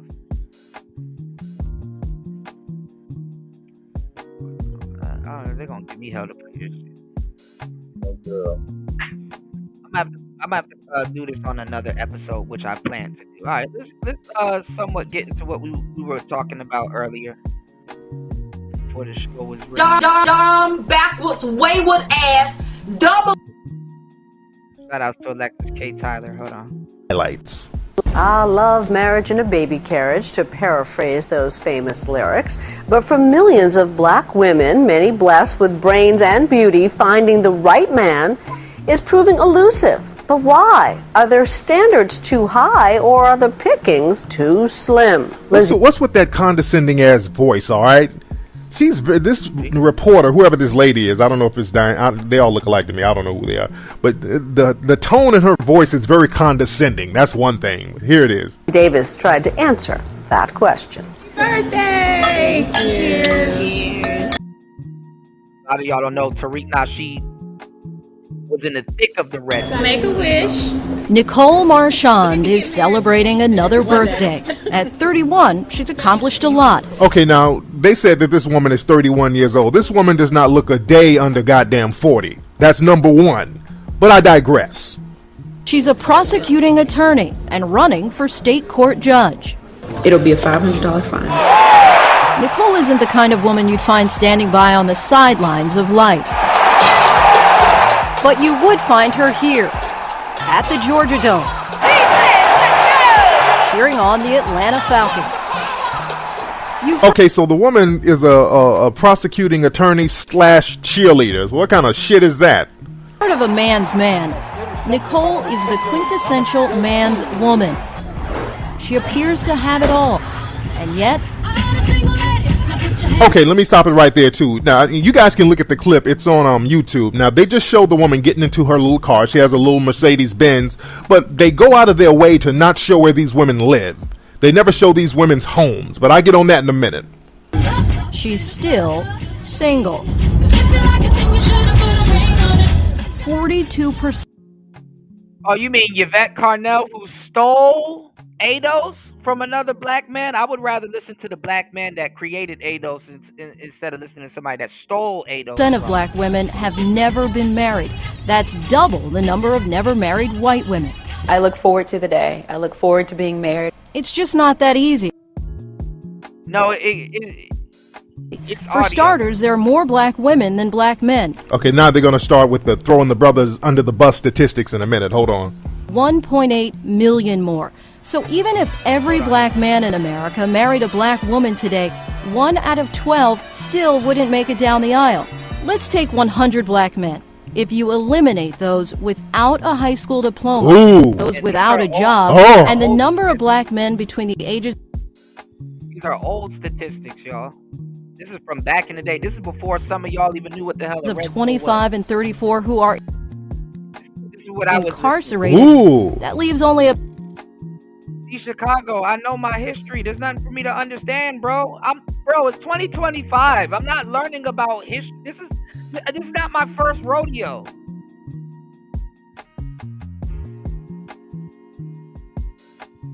This is not my first rodeo. I'm not, oh my God, I'm just gonna learn about it. Bro, it is 2025.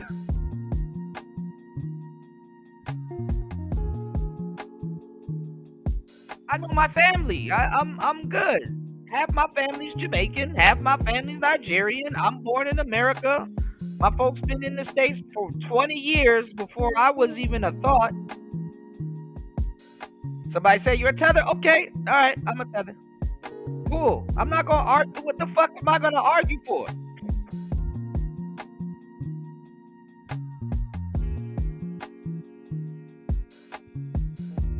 What is there to argue for? The fuck is 2025? About half of black men eligible to pop the question. Oh, really? Nicole sees the problem every day. It is sad to see. Now they're showing a bunch of brothers in prison outfits. The defendants that we prosecute are black males. Those numbers can be very disappointing. Admittedly, the now this is Steve Harvey. Is slim. Get it through your head. You're the Friday girl that's just for sex. That's what you are. We broach this serious dilemma with comedian turned relationship guru Steve Harvey, author of the book Act Like a Lady, Think Like a Man. There are still a lot of good men out there who are being overlooked. Harvey says black women don't have to settle, but may need to compromise. And I feel, a lot of people have criticized Steve Harvey, but I feel where he's coming from. Steve Harvey, his bread and butter is the female audience, but he's saying some real stuff, but he can only say so much because he can't disrupt his main demographic. So I kind of feel him on that. Corporate exec, does he have to be a corporate exec? You make 150. To this day, people are asking these same dumbass questions. Can successful black women? Why can't we date just like other people? Like, this shit is tiring. $1,000 a year. He has to make 150 or above. That's your requirement. Right, red door woman. Right, LT. If your requirement sheet is ridiculous, you have to look at it. What we looked at were the large numbers of Chicago, I'm not arguing with nobody. You literally said you don't understand their argument. Cool. I'm telling you, I am not arguing with nobody. I know my history. I'm not arguing with nobody. I don't need to understand their argument. I know their argument. I was there. See, that's some of y'all problem. Y'all like to pollute y'all minds with some other BS, and then you gotta double back later and undo that shit. I don't pollute my mind. I'm not about to listen to too much of Yvette Carnell. I know Yvette Carnell. I was there. I listened to Beachy X. I actually like Beachy X. I heard all of that shit. Why the fuck would I keep polluting my brain with that bullshit? Beachy X haven't produced papers. Yvette Carnell haven't produced papers. Y'all don't have a blockchain. I know this shit more than y'all. I've spent more than 2 decades telling actual people that claim to be foundationally black to do their history. You gotta pull niggas' teeth to do their history. You think most foundational blacks are not even fucking proud to be foundationally black? Like, you preaching to the choir. I'm not about to go out of my way to go listen to some shit that come on, man. Do your history on me. That's what y'all need to do. I go back to the Nature Boy days. I've listened. I've even debated the ISUPK dudes down at Gallery Place, Chinatown. Like DC has a huge Afrocentric underworld. I professionally dated bohemian bitches. And wasn't nobody talking about no FBA shit. All them Erykah Badu tea-sipping bitches, them my favorite. They're the biggest letdown on the planet, but they're my favorite. And I'm telling you, that shit was a facade. I'm not I'm more pro-black than FBA, a lot than the majority of FBA people. It didn't take me to listen to Tariq Nasheed in the pandemic to find out, hey man, I think I'm a special type of black. Fuck out of here. I'm not about to go back and go listen to that goofy ass shit. Some people didn't know what they were talking about then, and they don't know what they're talking about now. I heard them then, and I saw how it played out. If that's the case, why don't FBA people still rock with Yvette Carnell and Meechie X? Why did they just defect over to Tariq Nasheed? Sound like you got a bunch of disloyal people in your circle. Because there should be nothing that Tariq Nasheed could say to negate what they're saying. So why did those people code switch over to Tariq Nasheed? Why are all the talking points I'm hearing from your so-called FBA veteran coming directly from Tariq Nasheed, and I can't pin any of it back to Yvette Carnell or Beachy X? Not listening to them niggas, man. Y'all niggas found out who y'all was. Y'all barely, and y'all don't even know if that's y'all. Niggas just found out who they was yesterday and shit. And listen, anybody in the clouds and anybody watching, I don't want y'all to get discouraged. Definitely go find out who your lineage. If it took this for you to find out, cool. But I'm gonna tell you the truth. The pro-black phase and the finding out the lineage and all that other shit, that shit is a phase. It is a phase. It is a crest and the phase as to who you are. You can never go wrong finding out who you are. But black people are fucking losing. You niggas are finding out who they are at 60 and 50 and shit. Nigga, you almost dead.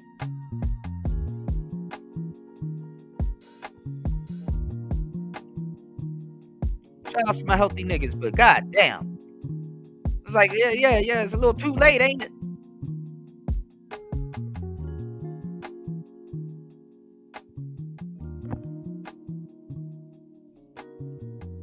And shit. And let me tell you something, people that actually really go through their history. You know what's what's the most fucked up part about that shit?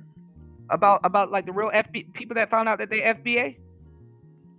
You gonna be so happy to find out your lineage that you're gonna actually start asking questions around and contacting family that you probably haven't talked to in years or haven't spoke to at all, and they're not gonna be as excited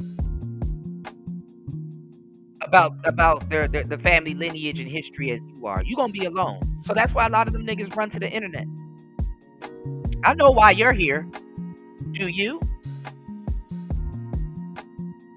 A lot of y'all gonna be like, man, I just talked to my great grandmother and blah blah blah. And, you know, she's kind of happy that I'm finding this out, but like, nigga, I'm 40.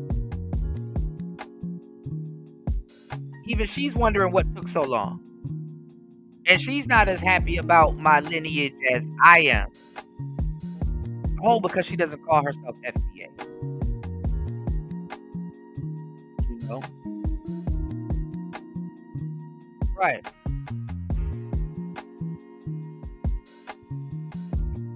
And it couldn't be them FBA women. Them FBA women was cursing out a lot of those pro-black niggas, man. Talk about some, man, we divesting. Fuck y'all. Directly said fuck y'all. Specifically said fuck y'all.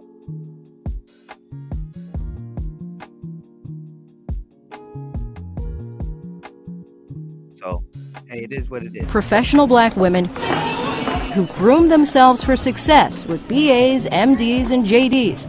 Success. We're going to look at the term success in a minute. 70% of them are still without the more elusive title. So we're going to go over this some other day. We won't get to what I came here for. But yeah, Tariq Nasheed used to go in on black women. All right? He used to go to hell in on black women. So it is what it is. Now y'all remember this case? Carla, where's your emergency? Hi, this is an off-duty officer. I need EMS. Do you need police as well or just EMS? Yes, I need both. Okay, what's the address? I'm at apartment number 1478. It's 1210 South Lamar. 1478. Yeah. What's going on? I'm an off-duty officer. I thought it was in my apartment, and I shot a guy thinking it was my apartment. He shot someone? Yes.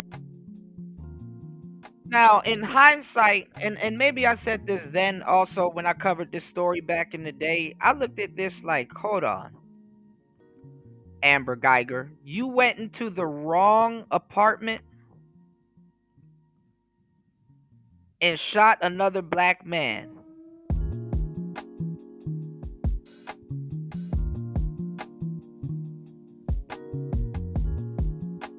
You know if it's your apartment or not.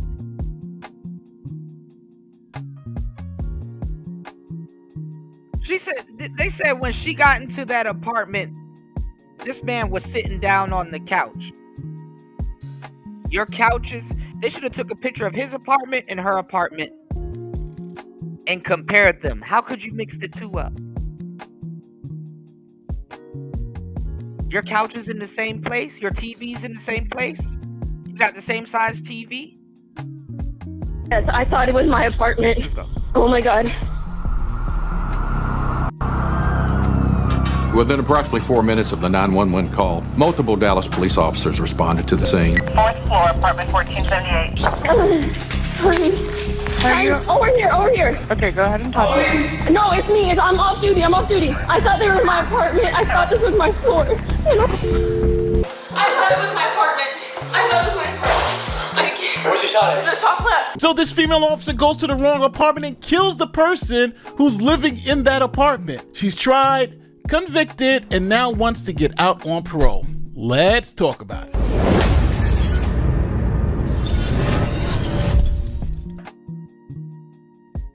Now, I'm not gonna lie. I don't know why. Well, I do know why. She tried to get her time reduced. But I think she got like what, 10 years or something like that? Like something slight. And it's, or 2 years. Wait, I think it was 10 years. I'm not gonna lie, and I'm not a lawyer, and this ain't legal advice, but I would have said, as a judge, I would have been like, yo, sit down in jail for like a year I know that's not what you want to hear, but sit down in jail for like a year because nigga,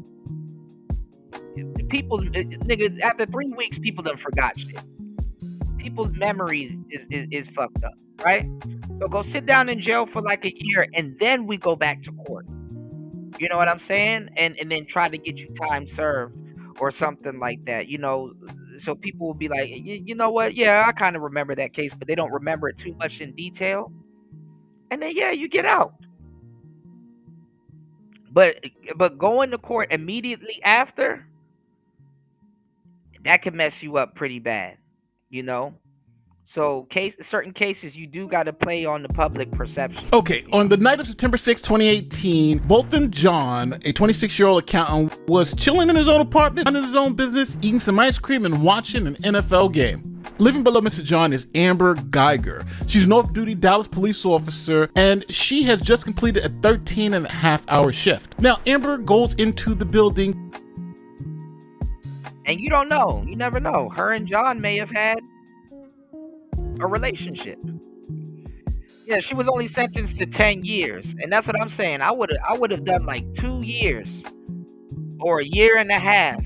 And then try to goes to the wrong floor, enters the wrong apartment, shoots and kills Mr. John. Now, the legal question here is simple. Is she guilty of murder, manslaughter, or was this self-defense? Now, since this occurred in Texas, we're looking at what murder and manslaughter is under Texas law. Now, murder is the intentional killing of someone, while manslaughter is the unintentional killing of someone. Now, a more recent example of manslaughter is the Alec Baldwin trial, where he pointed what he believed was an empty prop gun at the cinematographer, pulled the trigger, and that gun happened to be loaded, and it killed her. That's an unintentional killing, so he was charged with manslaughter. So now, initially Guyger was charged with manslaughter, but public outrage didn't let that slide. And because, let's face it, we're sitting here talking about a black man shot in his own home by a white police officer. That led to the charges being upgraded to murder. Now, people were saying, hold up, how does an unarmed black man in his own house eating ice cream watching a football game get mistaken for a burglar? So now, it's going to be up to you to determine whether she should have been charged with murder, manslaughter, or whether this is a self-defense case. So, on the night of September 6, 2018, Amber Guyger, a white Dallas police officer, completed a 13-and-a-half-hour shift. She returned home to the Southside Flats apartment in Dallas, Texas. Now, she generally parks her vehicle on the 3rd floor where her apartment's at, but this time she accidentally parked on the 4th floor. Now, after exiting her car, Guyger is texting with a co-worker who she's having an intimate affair with. In the minutes before the shooting, Guyger and fellow officer Martin Rivera. Shout outs to War Master in the building. Yes, Sirski. Good to see you, man. On the Rumble side of the game. You said the Dallas DA sent a letter to the parole board signed by Jean's family and 6,000 other people who didn't want her released. Yeah. They did her dirty. They were like, yeah, she need to stay. Rivera allegedly had a phone call and exchanged sexually explicit messages. Rivera took the witness stand Monday. I really don't remember a whole lot else about the conversation. She walks. Remember this case, War Master? We're gonna get back into the. Shout outs to War Master. War Master missed all the FBA talk. War Master missed all down the whole way. talk.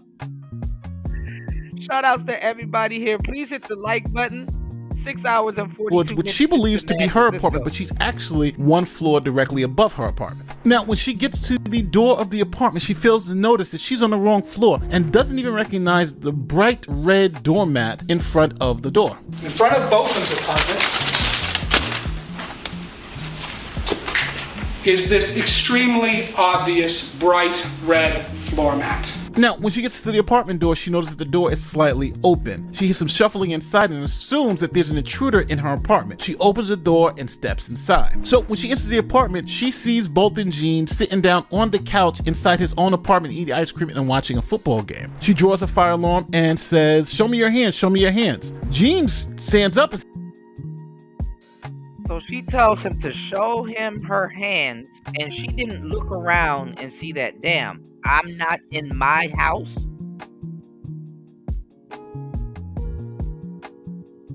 Stoic, are you there? Does this sound right to you? She comes in the house, points a gun at him, and says, "Show me your hands." And doesn't realize that she's not in her house? Okay, I think Stoic stepped away, y'all. How you tell somebody to show me your hands and don't that means like you kind of looked around?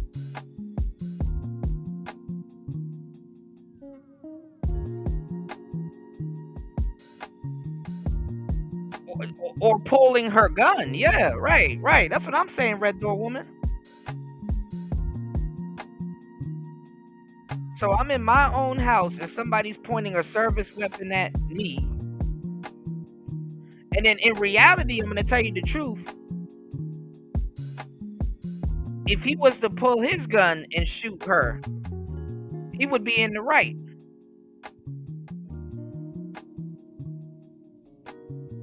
He would 100% be in the right. But let's go. Because his door was cracked open. But hey. Says, hey. And at that time, she then pumps 2 shots in his chest. Now, after the shooting, she realizes that she's in the wrong apartment. She calls 911 and repeatedly states that she believed that she was in her own apartment. During the 911 call, she mentions 19 times that she believed that she was in her own apartment. Get up, man.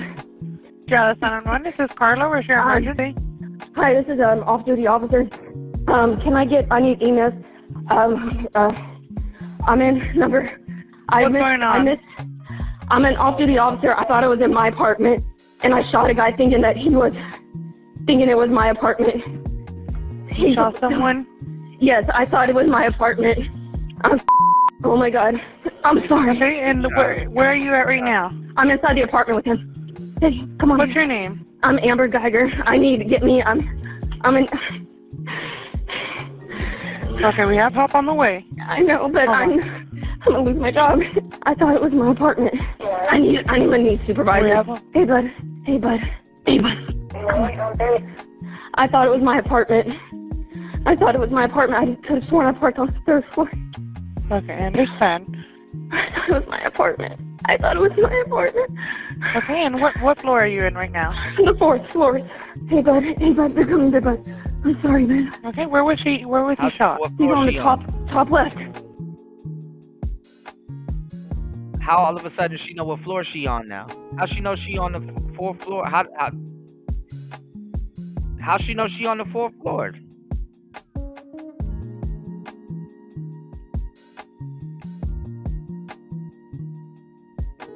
How she know she on the 4th floor now? Oh my God, I'm done. I didn't mean to.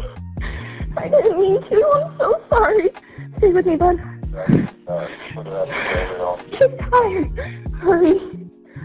Over here. Okay, go ahead and talk to me. No, it's me. I'm off duty. I thought they were in my apartment. I thought this was my floor.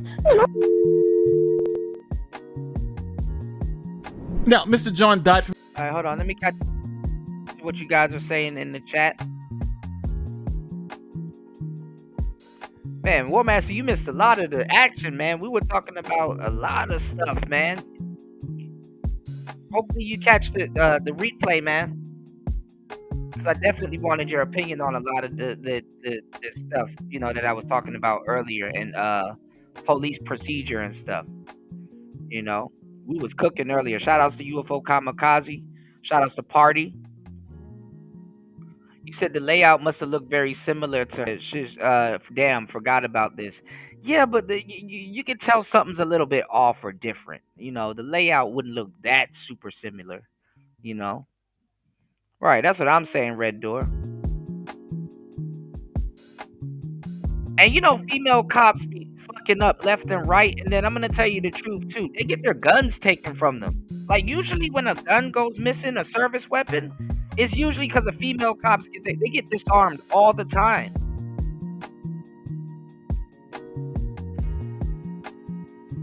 People steal guns from female cops.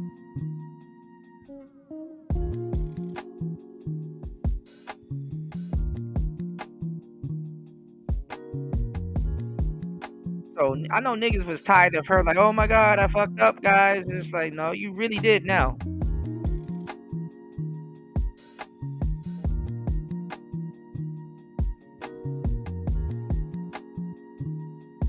So I'm not even gonna lie. She probably was getting into some mud shark. What the racist white boys call it? Her being a mud shark.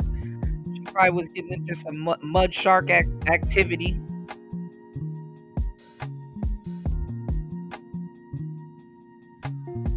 And hell, they said his door was cracked open. Like a lot of that shit just sounded like cap, for real. You know. And then look at her.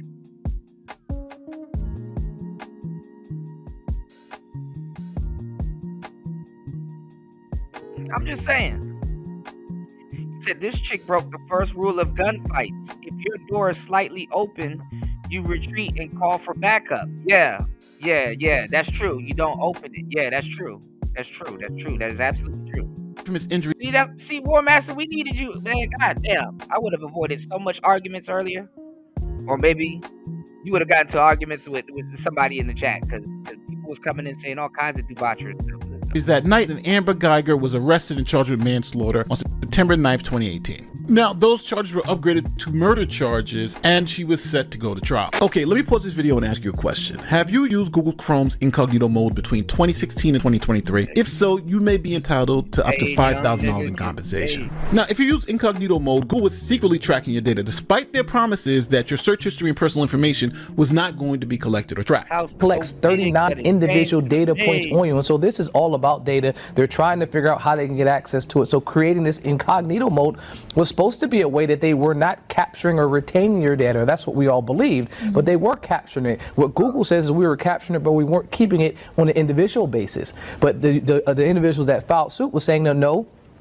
See compensation if your privacy was violated. Now, full disclosure, my firm isn't the only one involved. For instance, one of the largest firms in the country, Morgan & Morgan, is also asking for clients for this lawsuit. Now, for more information and to get started, visit browser and comment. Now, back to the video. So Amber's defense was simple. This was an honest and reasonable mistake. She genuinely believed that she was entering her own apartment. Now, the defense is going to argue that for murder, you need some type of intent. And here, you don't have any intent. This wasn't premeditated, and there was no prior relationship for them to even develop some type of intent. So with that, this couldn't, under the law, be murder. Now, the state prosecutors here say there was clearly intent, just like if she was going to rob a convenience store. The intent can happen. That's what I'm saying, Ghostman King. In hindsight, it's like, oh, y'all wasn't fucking.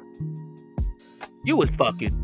Within the moment. They claim that her intent was developed when she drew her weapon, pointed at Mr. John, talked to him by giving him verbal commands, and then pulled the trigger. They're claiming when she pointed that gun at Mr. John, she intended to cause him serious bodily injury that unfortunately killed him, and that is intentional murder. When you shot at Mr. John, you knew you were using deadly force against him. Yes. And when you shot... I'm surprised she said yes.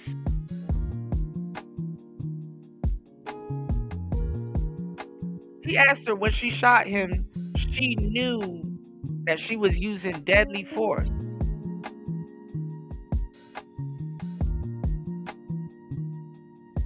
What?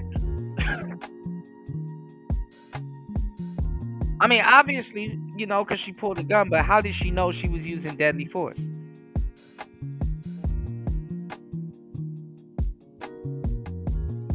I ain't gonna lie, the last place you think to hear hands up watching a football game in your house is in your house. You know what I'm saying?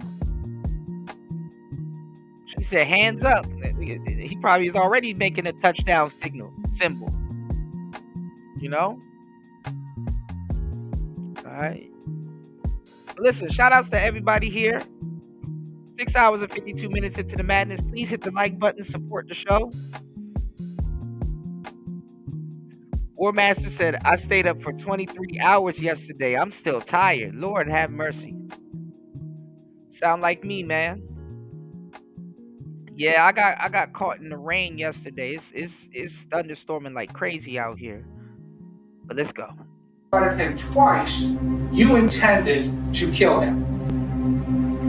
Yes, sir. This is what I'm thinking too, though. Let me ask you guys. If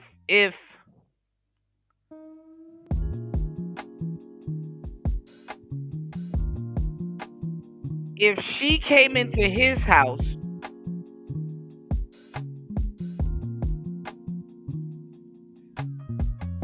and shot him and said that she thought she was in the wrong house, they wouldn't have to, you know what I'm saying, do a DNA test on her or anything. So it's like they shouldn't be able to find her DNA on him if they weren't, you know, if they weren't intimate. You know what I'm saying? So I mean, well, just to make it seem, what am I trying to say? Hold on, y'all.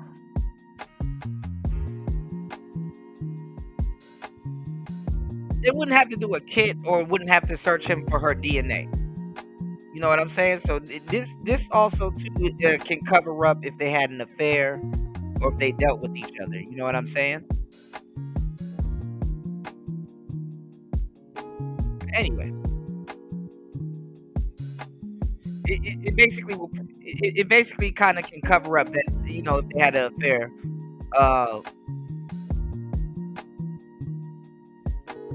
Never mind. Basically, an affair cover. He said every officer or deputy is responsible for every round that comes out of their weapon. Absolutely, absolutely. He said female cops are more likely to use their weapon than male cops. Absolutely. Absolutely.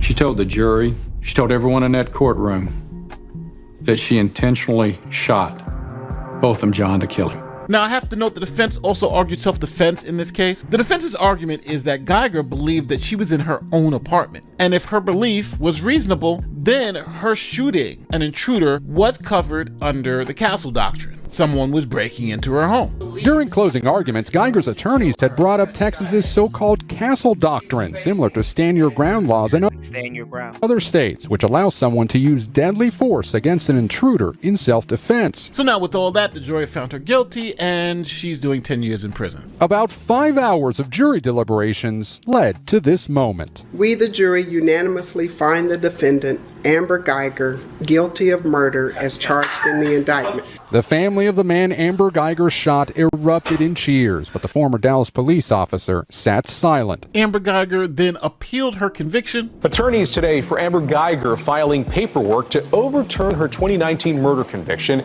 and instead convict her of negligent homicide. The former Dallas police officer is currently serving 10 years for killing Botham Jean in his own apartment in September of 2018. They argue since she believed there was an intruder in her apartment, use of deadly force was justified. So Amber's team was saying that she wasn't guilty of murder because she didn't intend to kill him. She was guilty of criminally negligent homicide, which, if found guilty, could get you 2 years in prison versus the 10 years she's serving for murder. But the appeals court didn't buy it. They said, hey, you said you intended to kill him on the stand, so we're going to uphold your conviction. 10. Former Dallas police officer Amber Guyger has lost her attempt to get her murder conviction overturned.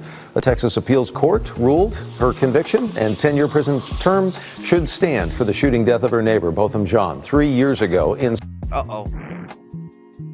Uh-oh, Anthony, what? You caught a body? Uh-oh.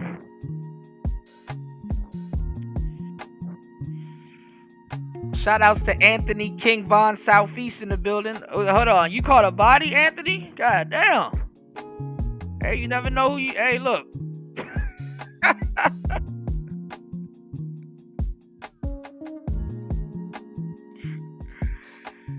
Where you caught a body, Anthony? God damn. Anthony said them investigators be incompetent sometimes. When I caught a body over 20 years ago, they tried to call it murder. Even though my actions clearly showed it wasn't. Dismissed. Get the fuck out of here. Yeah. And that's what I was saying, you know, the whole process. I think you told me a minute ago. I think there was a conversation that you told me a minute ago. You know. Yeah, I think I do. I was gonna say, now that you mentioned it, I think I remember you telling me a minute ago. Yeah, I think I said the same thing too when you told me a minute ago. King Von activity, all right. Inside his apartment, Guyger wanted the appeals court to change her sentence to criminally negligent homicide, and that would a new court hearing and a new possible punishment. She testified that she had mistakenly walked into the wrong apartment and shot and killed John. So now, it's been 6 years since the shooting, 5 years since the trial, and Amber Guyger's up for parole. Attention, Botham Jean shot and killed in his apartment by then Dallas police officer Amber Guyger after she mistook his apartment for her own. She was convicted of murder, and as of today, she is eligible for parole. So, as you could imagine, there were a lot of mixed opinions. Here's what the family had to say. She needs to serve her entire 10-year term, which is way below a sentence that one receives for murder. And murder of an innocent man in the comfort of his home, doing nothing wrong. Now, on top of the family's objections, the community had major objections and started a letter writing campaign, and the DA's office also objected to letting her out early. Guyger is now up for parole, and the grassroots letter writing campaign and petition drive wants to... That's crazy, y'all, when feminism can't save you.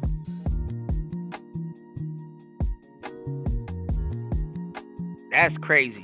Prevent it. But people from around the state have launched campaigns to tell that board they want Guyger to remain in jail all 10 years of her original sentence. Some have taken to writing letters to the parole board, and there is a change.org petition that is gaining some traction online. The Dallas County District Attorney's Office also sent a letter to the parole board asking for Guyger's parole to be denied. So with all that public pressure, the Board of Paroles and Pardons denied Amber Guyger's request. Back now to our top story. We have learned that Amber Guyger will stay in prison, at least for now. Yeah, the family of Botham Jean tells us that she was denied parole on Thursday. Now, Guyger was sentenced to 10 years for murdering Botham Jean in his apartment. She was a Dallas police officer at the time of that shooting. Guyger will be up for parole again in 2 years, at which point she'll have 3 years left in her sentence. Madison, Carmen. Now, based on... What's going on, Sheila? Oh my goodness, good to see you. Shout outs to Sheila E. in the building. Good to see you. As always, I hope you're doing well. Yes. Shout outs to Sheila E. in the building. I think you were around when we covered this case. Remember this case from back in the day, Sheila? The Amber Guyger case? This made some waves in the manosphere.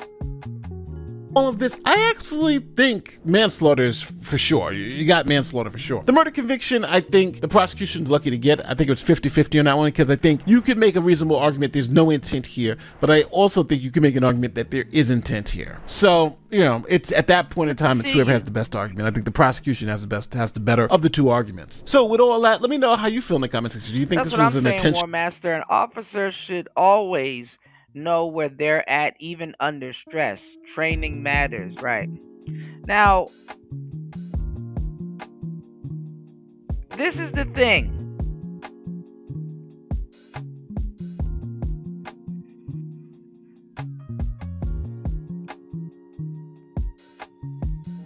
The lead attorney recently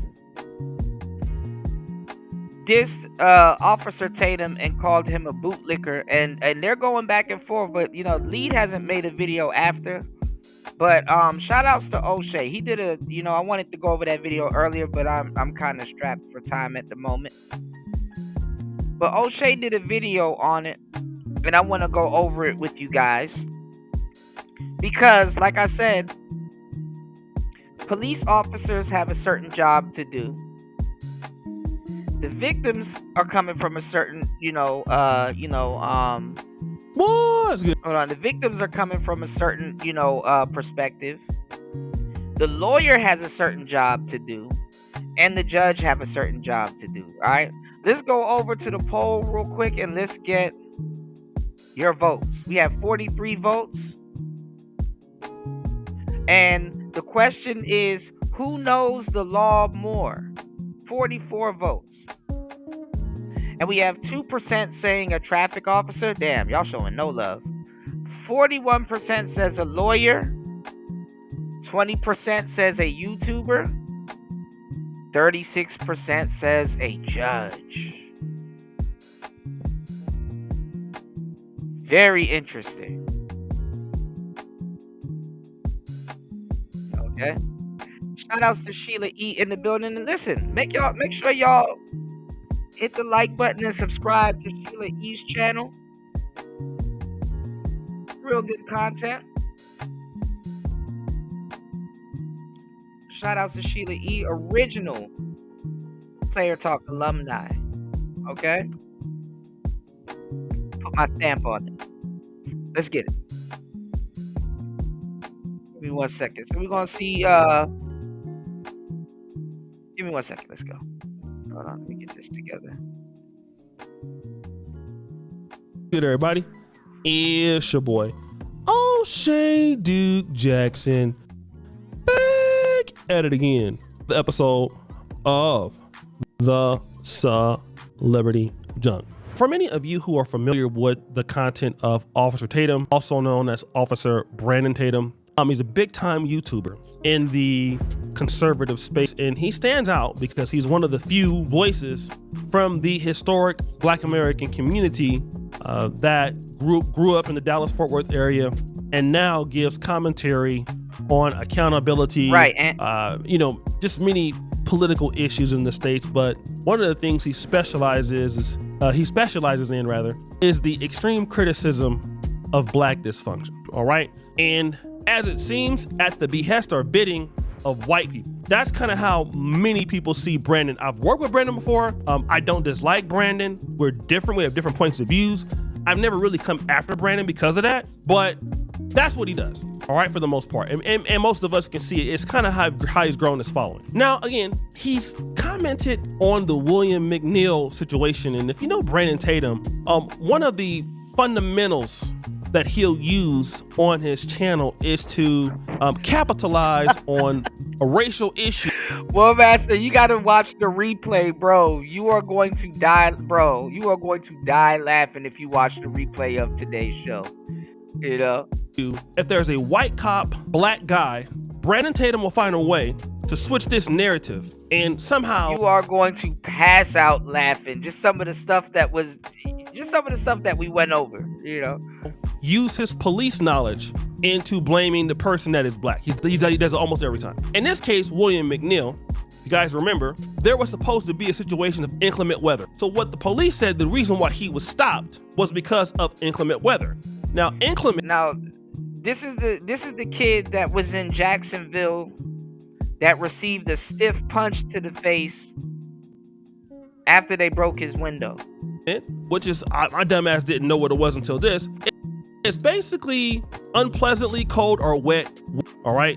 So basically what the police were saying, because it was unsafe or undesirable at the time, Mr. McNeil should have had his lights on. And that was the reason for the stop. Now, also, we know Mr. McNeil didn't have a valid license. It was suspended. There was some weed in the car. There were some things like that. But that's irrelevant for the time being right now, because what Brandon Tatum is going to argue is around the inclement weather situation. You're gonna hear this guy talk about it. You see people say it online. It's the most asinine and ridiculous claim. It's because they hate police and they always want the police to be wrong, so they will make up anything. It wasn't raining. Look at this video. This is fresh rain droplets still hanging onto his vehicle. Not droplets, y'all. If somehow it wasn't inclement weather, which means it wasn't raining at all, you wouldn't still see rain droplets on his car. So what Brandon Tatum is saying here, look at the raindrops on the car, all right? It wouldn't be raindrops on the car if it wasn't raining, all right? Now, the lead attorney came back with a magnificent review. All right. Listen, y'all. Listen, I'm not gonna lie, bro. It wasn't about no goddamn headlights being on and none of that shit. You see a black guy in a car with dreads, bro, for the most part, you're gonna get pulled over. Take this from a black guy with dreads. You are going to get pulled over, okay? You are going to get pulled over. A police can see you, an officer can see you and just be like, I every time, you know, try it. Might as well just try it. I know he got something. It's cool. Listen, I'm a young black man. I know. I know what niggas get pulled over for. And the police probably right. Yeah, you know what? You hey.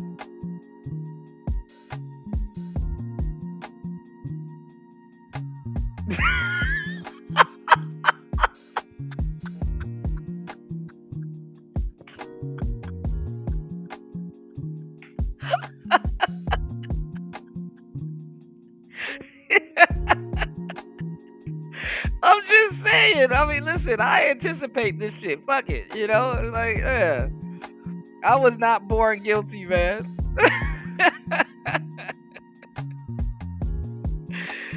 Oh my goodness. Holy shit.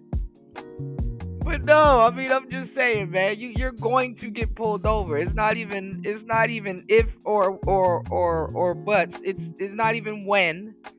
It's like, bro, you're going to get pulled over. So the cop, yeah, you know, you can just put money on it. You can bet. It's like, okay, yeah, this person. Let me go ahead and see what he's up to. You know? So here we are. Okay? It ain't about no goddamn headlights. But let's go. This video. Now, he's also an attorney, all right, practicing. And the name of the video is called Officer Tatum is a... All right? Now, the lead attorney is very intelligent, so he doesn't roast people based on feelings. Look at the response. Officer Tatum says if it wasn't inclement weather, you wouldn't see rain droplets still on his car. Now, guys, I got a question for you, and I'm gonna see who are the A students and who are the B students, all right? There are two problems with what Brandon Tatum just said. He said that if it wasn't inclement weather, you still wouldn't see the rain droplets on the car. Can you identify the two problems with this statement? I'll give you 5 seconds, all right? And while you're considering it, it's very hard to get an A in law school, okay? All right, time's up. If you got this answer, then at least you have a B. What's the problem with what he said? Let's go back and take a look. Look at this video. This is fresh rain droplets still hanging onto his vehicle. If somehow it fresh rain droplets is crazy. FRD, y'all. Wasn't inclement weather, which means it wasn't raining at all, you wouldn't still see rain droplets on his car. He said if it wasn't inclement weather, you wouldn't see raindrops on the car. What is the B answer? The B answer is, Officer Tatum, respectfully, you can see raindrops on a car when it's not raining. The rain could have stopped 5 minutes ago, it could have stopped 15 minutes ago, it could have stopped 30 minutes ago. Just because there are raindrops on a car does not mean that it's raining. So he's saying here, the term inclement weather with regards to raining, well, basically it doesn't mean that it's continually raining or it's still raining right now, right? It could have been raining 30 minutes ago, it could have been raining an hour ago, but it does not mean that the weather is inclement, which also to me indicates that this is a term which is subjective. Now, if you can look at what Wikipedia says, we would say that this is severe weather, okay? Unfavorable weather, which means any type of weather such as rain, snow, high winds that would slow down or prevent work being undertaken on a building site. Now, if this is inclement, according to Oxford reference, what we were seeing during the traffic stop was not inclement weather, according to what Oxford's saying, because if we were to put a building site out there, people were to working, we can't see the foreman saying, hey, you guys should stop working because this weather's inclement. I just don't think that would be the case. But the officer, which again used that particular argument to pull him over, I think was a little stupid, but okay, I mean, it was petty, but that's not really inclement weather. No, they just find anything to pull you over with. That's really what it is. Oh, your tag light is out. Like, bitch, how do you see that?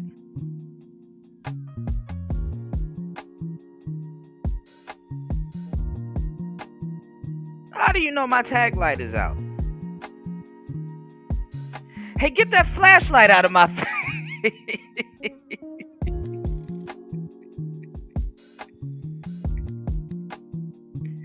Oh, that is true too. Water can be kicked up by the car in front of you. Absolutely. Absolutely. All right. And then, again, he answers the point, well, it could have been minutes ago. But the next part is this. Somehow it wasn't inclement weather, which means it wasn't raining at all. You wouldn't still see rain droplets on his car. Did you catch it? Guys, I will tell you that if you are an attorney, you have to pay such close attention to every single word. What did Officer Tatum say? He said, if it wasn't inclement weather. What's the problem with that? The problem is inclement weather isn't a thing. It's nowhere in the statute. Guys, here is the complete statute that governs when your lights must be on, your headlights. Again, we see here during any rain, smoke, or fog. Do you see anything about inclement weather? As a lawyer, you have to pay attention to when people try to introduce new words, new meanings into an argument. Nowhere in here does it talk. And see,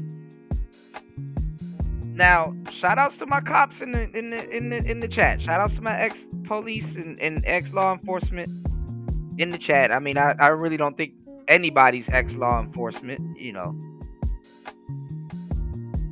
It stays with you, right? But let me drop some game real quick, if I can, right? You just put 2 and 2 together. Now, lead attorney kind of busted Officer Tatum down right here, because see, as a officer, it's all good in the hood. You can create new terms and words and stuff like that and throw that in, and that would suffice for a traffic stop. You know? Oh, Chris G was down there with Rick Ross. Okay. Yeah, Tatum was an officer in Arizona. Rain dries up fast. Yeah, y'all got rain clouds and stuff down there. But see, where Tatum is from, he can use what you call it. He can introduce words to a traffic stop and stuff like that. They can make up a lot of stuff. And then you would have to argue that shit in court. You know? So lead attorney right here is actually really teaching him a lesson. Like, listen, you can't be like, the lead attorney's like telling him, like, bro, I can eat this shit up in court just off the words alone that you're introducing.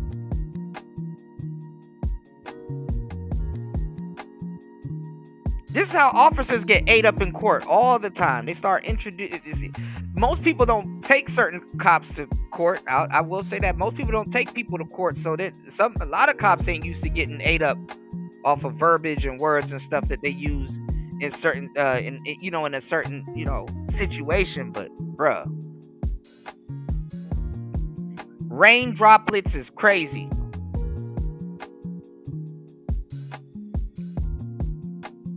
So this is actually some good material, that I'm sharing with you guys here, because this is something good to see. Like, bro, he could get ate up in court just by introducing certain words to the equation, because it basically distorts the law.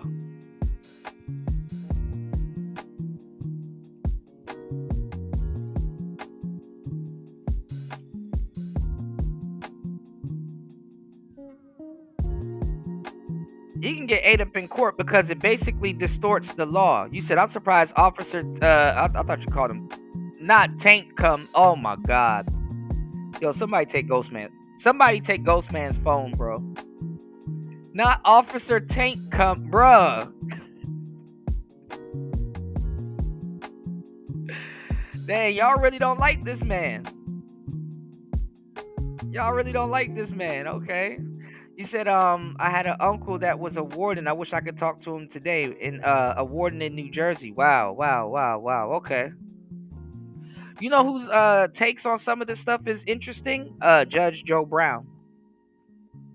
But let's get it. Talk about inclement weather. In fact, if I go up here and just do a Control F, let's see. I am gonna put the word inclement. I don't know if you can see this or not, guys, but I put the word inclement in here and it comes up 0. Because it's not in their law. 0. Nowhere in here does it talk about inclement weather. So Brandon Tatum tries to use new language. And then not even that. And this is what I was saying earlier. It's not that it's not that most cops don't know enough to debate lawyers. It's just that what the lawyer does and what the cop does is not in their school of thought. You know what I'm saying? And then shout outs to UFO Kamikaze, because he brought up a good point and stuff that we've been talking about for years. And he brought up a good point. He said a lot of lawyers, you know, even with like the cops working what the cop does, a lot of lawyers are just straight up assholes. And it's like, when we look at the justice system, again, y'all, when we look at the justice system, is it justice? Because if you got money, money trumps everything. You know what I'm saying? Ask Diddy. Money trumps everything. Justice. When you have a cop, not a cop, when you have a lawyer that will defend somebody that he knows is guilty, that will defend somebody that he knows is a criminal, and it's painstakingly obvious, but he got enough money and he got the right lawyers and people like him, they like his lawyers, he gonna get off. Justice? Are you sure we talking about the same thing?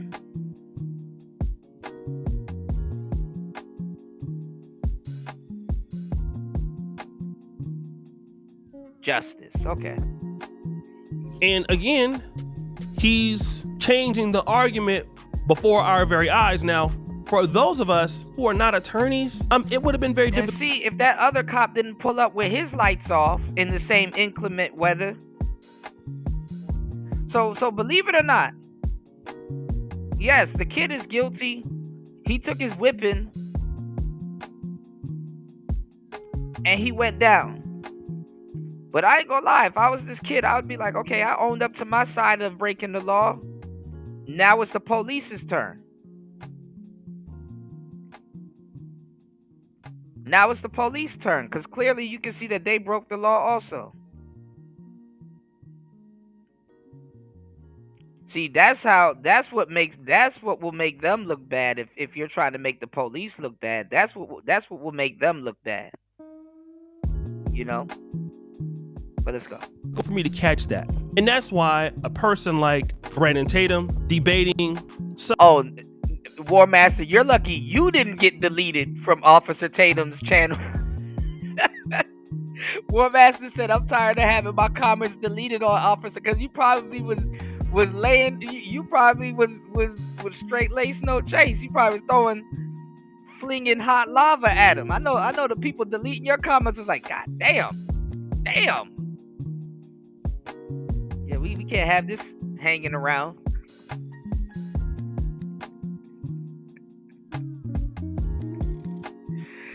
Oh man, War Master not invited to the cookout because he gonna speak his mind. Man, look, I'm not gonna lie. I hear some of the officers. You know, I would like to have the lead attorney represent me in court if I ever had to. You know, if I ever needed him, but I don't know, man. Like Nathan Daly, we just did a video with Nathan Daly. I'm like, shit, I wouldn't want to get pulled over by him. You know, there's certain black cops. They're nice now. They're nice now that they got a YouTube channel. I mean, yeah, you know, everybody seems nice when they have a YouTube channel, but in real life, shit. And I know some black cops in this space that y'all like and follow that literally said that they've planted drugs on black men. But I'm not gonna dig up old bodies. Let's get it. Somebody who's not in law, he would have a level of an advantage. I couldn't believe that, because simply I couldn't believe he said it on air neither.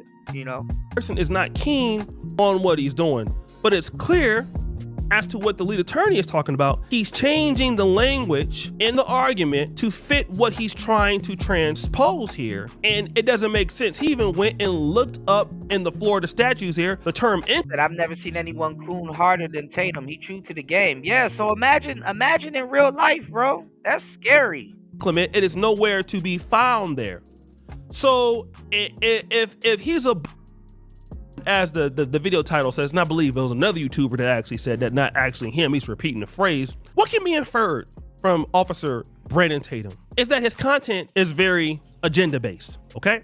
And that means he's predisposed to always turning on blacks on the behest of whites, in this case conservative whites, because he's on the either on the interview with somebody that's European Jewish or Caucasian.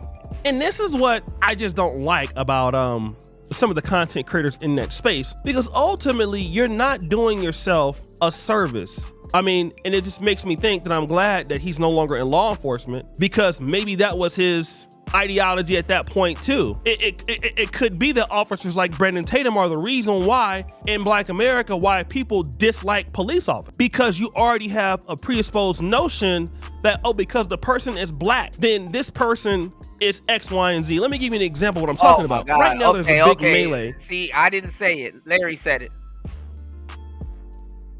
That shit made me sick to my stomach. I said, here we are in a space that I've worked hard in, dedicated to helping black men and giving out the game.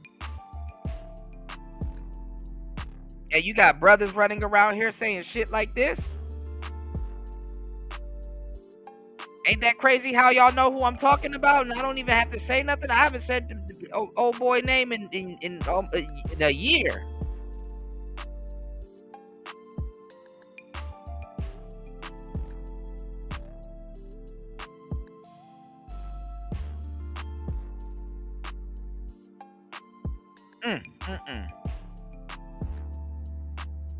Like, how could you ever claim to stick up for brothers after doing that?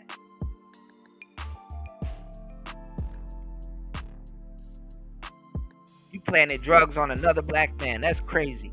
Or it actually occurred at the Cincinnati Music Festival. And it's an unfortunate situation where you had a white guy who One master said some goofball was going in on black men because his daughters were baby mamas. I said, marry before you carry, and this ain't a black man's problem.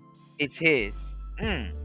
On a group of blacks, okay? Depending on who you talk about, they'll say that these blacks beat up this white, okay? That's the narrative going out there. But upon further review and understanding of the story, you can see clearly, at least from what I saw, the person who slapped the person first, which was the white guy. Now, it just so happened that everybody in the white guy's camp got demolished. And yes, some people got hit that were innocent, and that's unfortunate. And I'm not trying to make sure or clear that that's okay. It's not okay. But what it does show, it shows one thing, that a lot of the whites were going around blaming black Cincinnati. Like, this is black Cincinnati, even some of the blacks. This is what y'all do. Y'all make the city unsafe. And there may be elements of truth to that, but that was not the case in what I saw. But somebody like Brandon Tatum would clearly overlook that and find a way to introduce new language and new terminology to fit his argument to disparage the person that happens to be an African American or black American. And so this is what we call licking, because what you're trying to do is to get white favoritism in exchange for whatever else, fame, money, or, but at the end of the day, when you have to do that, nobody respects. And again, we all gotta make money here on YouTube and stuff like that, but there are plenty of times I go against the grain because ultimately, I feel like it's my duty to express myself freely, but I don't see the creators like maybe Candace Owens here and there, but not often. And the reason why, because this is what happens. And I think it is really, really unfortunate for somebody like Brandon Tatum to continue doing that, because if something were to ever happen to him, they would get rid of him, okay? They would get rid of him. They support you now, but let you get accused of something. All of a sudden, that support is gone. Guys, what do you think? It's your boy, O'Shea D. Jackson, back. So yeah, you know what? I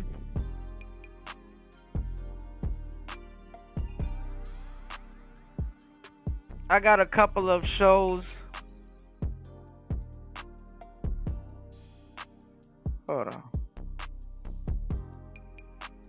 I got a couple of shows that I do want to go over on the next on the next show. Oh, there it is. Well, here it is too. Liquor. Now, I don't know if Officer Tatum said something back. Specifically, I'll be honest with you, they talk about a lot of different issues, and if I try to cover, Tatum thinks that the officers used a 3 hours ago, 11 hours ago, black people ambushed white people at Cincinnati Music Festival. I didn't even get a chance to see that, but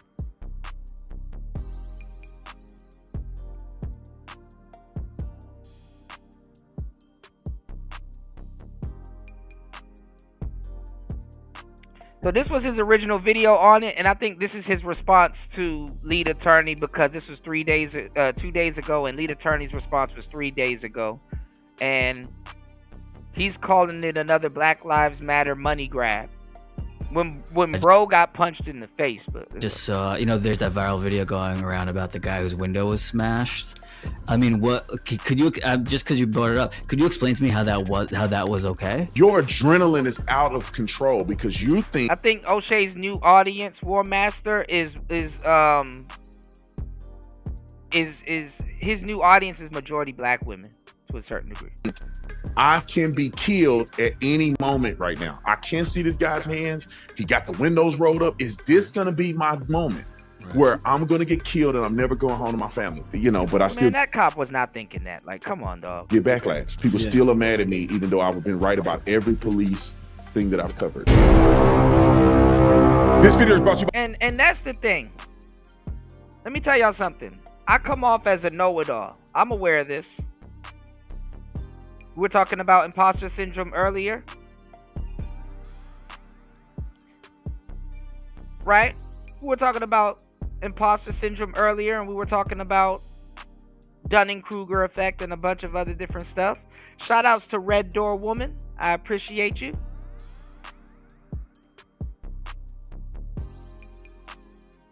But let me tell y'all something, and I cover a lot of stuff. I'm not right about all of the stuff that I cover. I'm not right about all of the stuff that I cover. Am I thorough? Can I get certain things wrong? I stop halfway through. If I'm wrong about something, I will. Y'all seen me several times. I will stop halfway through the live stream and be like, actually, you know what? I think I was wrong about this.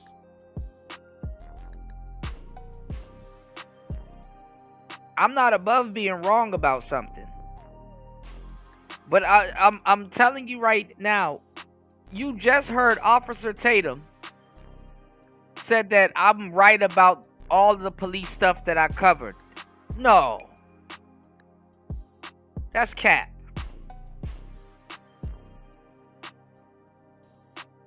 You mean to tell me you haven't been wrong about one thing? Every single thing you covered, you just been right.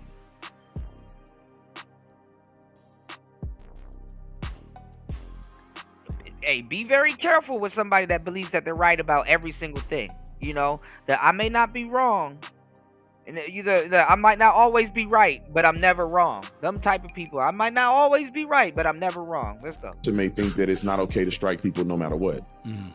Subjectively. Objectively, you have to look at the law and the justification for use of force against people at any given time. The totality of circumstances, in my personal opinion, would lead an officer to have that leverage to say, if I believe that a face strike while I'm trying to pull a guy out of the car because he's non-compliant was justifiable for me to execute an arrest and become a man today, all right? We had the original T-Force any moment right now. I can't see this guy's hands. He got the windows rolled up. Is this gonna be my moment where I'm gonna get killed and I'm never going home to my family? But I still get backlash. People still are mad at me, even though I've been right about every police thing that I've covered. I've been right about every police thing that I covered. Hey man, and you got to be careful too, because guess what? A lot of and this is kind of why they don't like certain people that do know their rights. A lot of officers haven't been humbled. And shout outs to the good cops out here. You know, good cop, bad cop. Shout outs to the good cops out here, but they even go at their. Oh, have you ever seen when police officers humble other police officers? Oh, they hate that shit.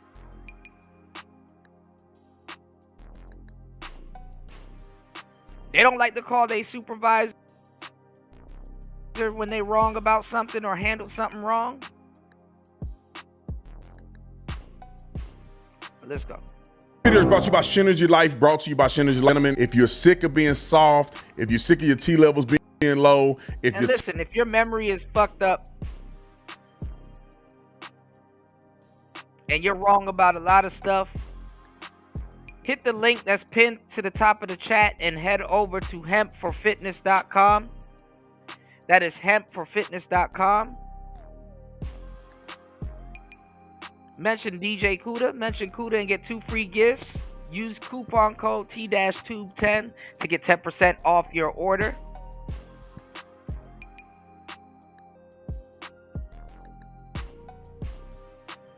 Head over to hempforfitness.com. That is hempforfitness.com. You may be wrong about a lot of things, but if you click that link, you can be right about a lot more, okay? The right thing to do is click that link. You may be wrong about a lot of things, but doing the right thing starts with clicking that link and heading over to hempforfitness.com and placing the order. I got you. All right, let's get into it. God damn. Woo. Let's go. I just because you just mentioned it, I just saw, there's that viral video going around about the guy whose window was smashed. I mean, what could you just because you brought it up? What he says, because he's around a different group of people. Wink, wink. Nudge, nudge. Let's go. Explain to me how that was okay, because I'm not. And that's I'm just sad curious. when white people are like, "Hey man, this shit ain't okay, bro." Hey, you go out of your way. No, see, y'all, I got a hold of this situation. It's okay because he's black. All right, I got you. Let's go. Yeah, it's okay. Well, it's okay. Okay and justified according to the law is two different things. Michael's right? a bit of a libtard, so I'm just kidding. Tell me, I want to know. No, it's totally fine. I think everybody should question these things and they should hear viewpoints, right? Subjectively, a person may think that it's not okay to strike people no matter what. Subjectively. Objectively, you have to look at the law and the justification for use and force against people at any given time. The totality of circumstances, in my personal opinion, would lead an officer to have that leverage to say, if I believe that a face strike while I'm trying to pull a guy out of the car because he's non-compliant was... No, the face strike came before he tried to pull the guy out of the car.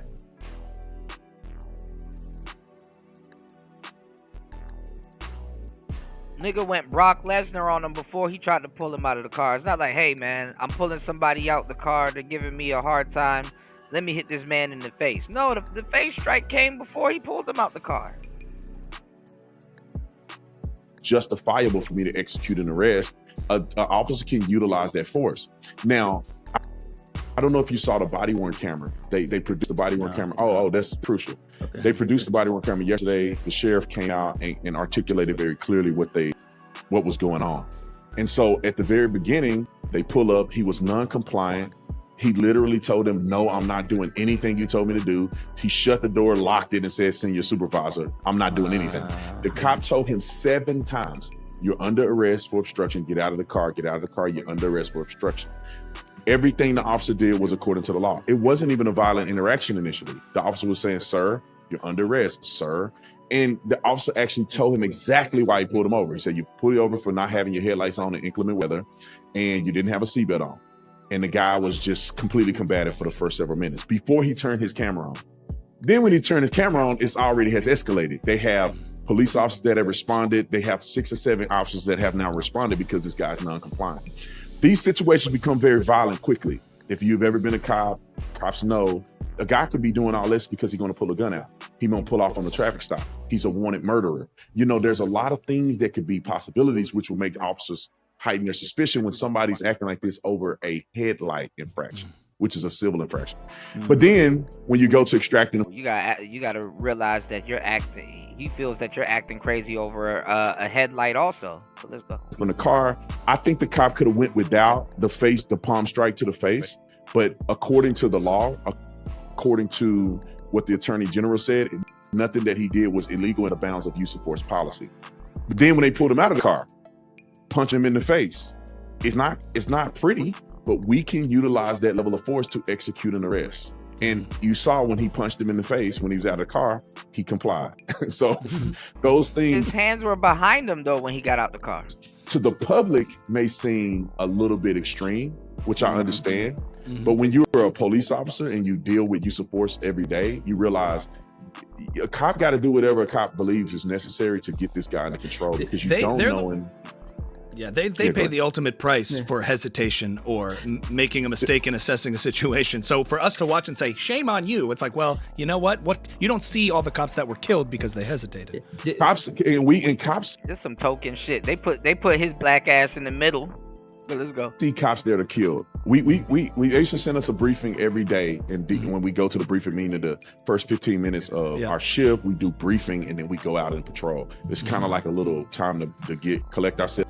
He said, read the chat on lackluster or Long Island audit. Our brothers from other mothers be wilding in the chat. Before we open. You know, even in the Stormfront days, there was a lot of black men cosplaying as white guys over there to get that shit off too. Man, history do be telling all, man. We're loud. Right. But they should send us cops that get killed every day. So every day we get a list of all the police officers that have been killed in the circumstances that they've been. And there's so many cops that have been killed on traffic stop in this very scenario. Wow. Where a guy, so many cops that's been killed, because you get sent articles on how much cops get killed and what happened and stuff like that. So many cops that it's cool to punch people in the face and then wonder why people be shooting at y'all. Yes, that's a good idea. Start punching citizens in the face and then wonder why traffic stops become violent. guy's non-compliant for what seems to be a basic traffic stop. He shuts the door and then he has a gun. And now he's got a reason to be hyped, and cops get killed. They walk up to the window and they get killed. If you watch the video, the body camera that I shared, and I'm gonna do a breakdown of it today later, you'll see that the cop stands off to the back quarter panel of the car because he has to be in a tactical advantage because you don't know who this guy is. It's not reasonable to get mad over a headlight infraction. That's called protocol. And you know what cops do when they feel something's gonna happen or whatever, they leave DNA on your car. So if you ever see a cop walk up to your car and they touch like the tail light, it's not necessarily DNA, but it's literally their fingerprint on the tail light. All right, but let's go. You know what I'm saying? So, but then what happened is he had drugs on him. He had a knife on the floorboard.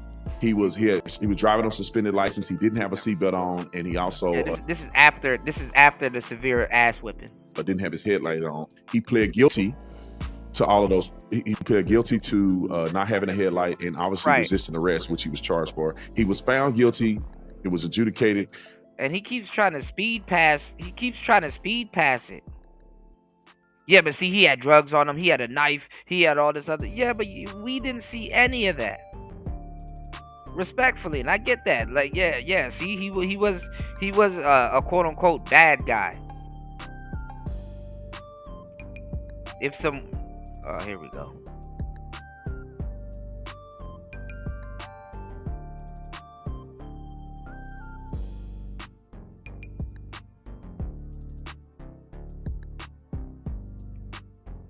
My damn signal is going in and out. But yeah, he had some drugs on him. He had the knife on him. Yeah, that makes him a bad guy. So what we did was justified.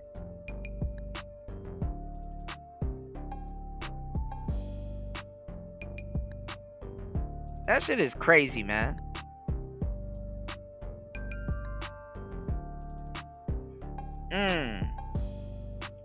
War Master said, "Cops earning the hate is a phrase I see every day in the chat." Earning the hate.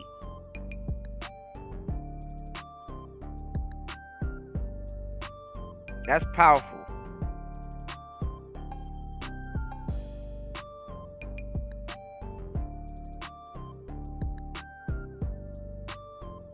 But let's go. Everything was fine. 6 months later, he produced this video, obviously in order to make a little money, which he will. There's an interesting connection, the uproar over what's happening in Gaza and this. It's it's a lot of people who don't have any interaction with bad people and force are just outraged by it being used in any capacity, and they can't wrap their heads around that there are people out. When you're watching it from the TV, you're like, oh man, they just rambling and they're scuffling a little bit. He slaps him in the face. He didn't. When you're physically there, your adrenaline is out of control because you think, I can be killed at any moment right now. I can't see this guy's hands. He got the windows rolled up. Is this gonna be my moment where I'm gonna get killed? No, he told that police officer that his door wasn't working. And the police officer told him to get back in his car. His window wasn't working. And the police officer told him to get back in his car. The only window that was working on that young man's car was his passenger window. And I don't know why Officer Tatum is leaving that out. How do I know that?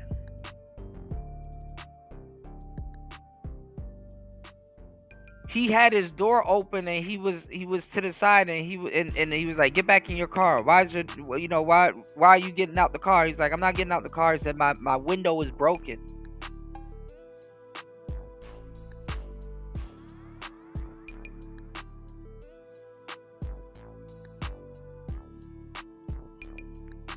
Conveniently left that out. Killed and I'm never going home to my family.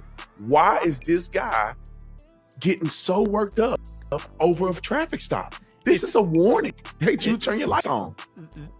Right. Is this guy gonna produce a weapon? Is this a mass murderer? Is this guy running from the law? Did he just kill somebody?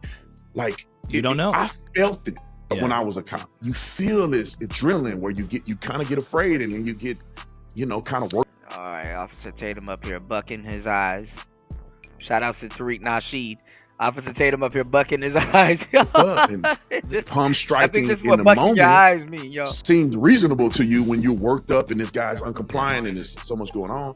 When you go look at it, you go, yeah, he could have went without the palm strike.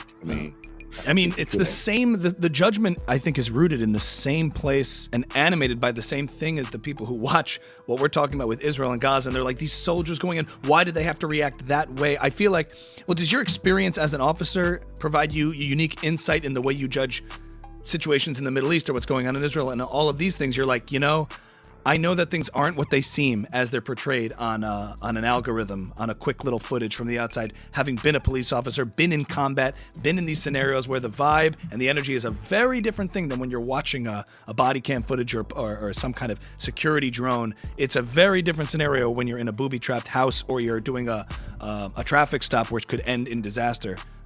Does that give you a unique insight, you think, in watching all these kinds of things that are portrayed? In two ways it does. It desensitized me to knee-jerk emotional responses to violence. Right. Because I know I've seen it and I've seen the worst of it. I've seen people literally decapitated. I've seen people get beat to death. I've seen people shot to death. And I physically see them take their last breath. It's an experience that when you have it, it changes the way you look at the world and the way you look at conflict. And I also know enough that you can't always go off of the first thing you see. You have to put things in context and try to put yourself in the position of everybody involved. And just imagine if you have never seen a person beheaded, like see a head over here and the body over here. If you've never seen, bro, why are you talking about this? If you've never seen a person beheaded, bro, you need therapy, bro. We got cops running around here that seen people get beheaded. And I've seen people get beheaded.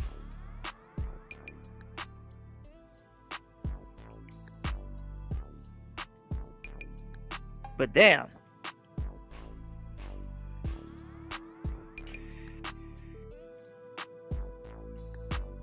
Right, War Master. This is the thing though, y'all. I'm trying to find it, but I'll pull it up on the next show. I'm trying to find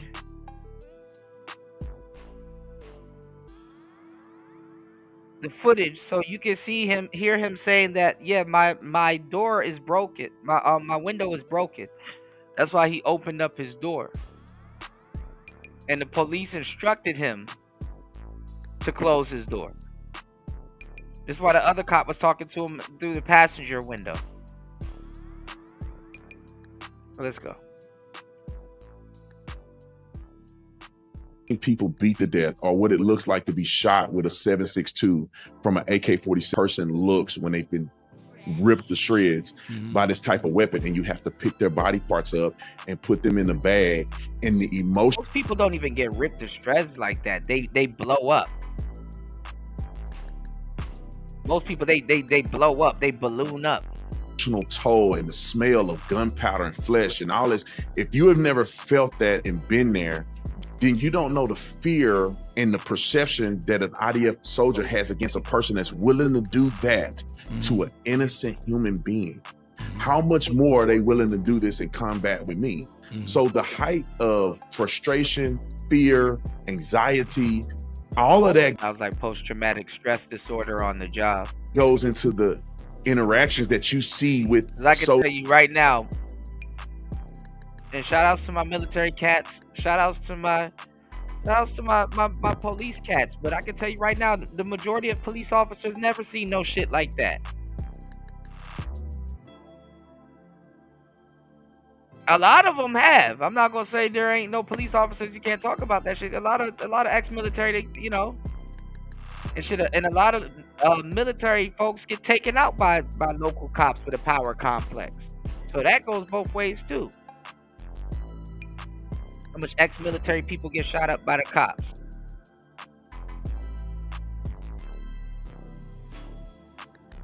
Serve their country and come home and get popped by the cops.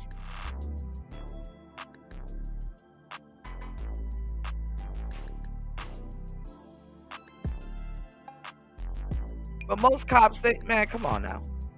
Soldiers fighting on the front lines. These people don't know how many IDF soldiers have been murdered in this conflict, even on October 7th. And he switched it from talking about this kid that got pulled over to soldiers. Like, what?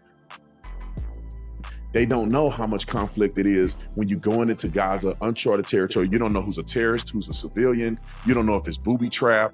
Some of them are getting shot and killed. You don't know if they're shooting from buildings. Into a war story. No idea what's going on, but you don't have a choice. You are fighting in the legacy of the existence of Israel, and you are going to an uncharted territory, in some cases to die. And nobody knows the fear of what is it like when I die. You see what it's like when he died. You see what it's like with a gunshot wound to the head. What am I going to end up like him? What is it going to feel like when I take a shot to the neck or the chest and I'm bleeding out, and what does my last words look like? That stuff is a lot more complicated than what the average person sitting on the couch is observing. Absolutely. But I will say this, but you also have to listen to both sides, because you hear the pundit say, they just blew up a church. They just shot innocent people at a feed zone. And then you go and you say, okay, what does the IDF say? And you look at the IDF. Yeah, but he didn't even pose any of those threats. He wasn't doing nothing, and he gets punched in the face by somebody thinking like you. What he was getting punched in the face repeatedly. What if he died? What if that could have been his last? He was more in fear than y'all were. And I hate to say it like this, and most cops don't want to hear this, but y'all are the ones that be really introducing a gun to the equation.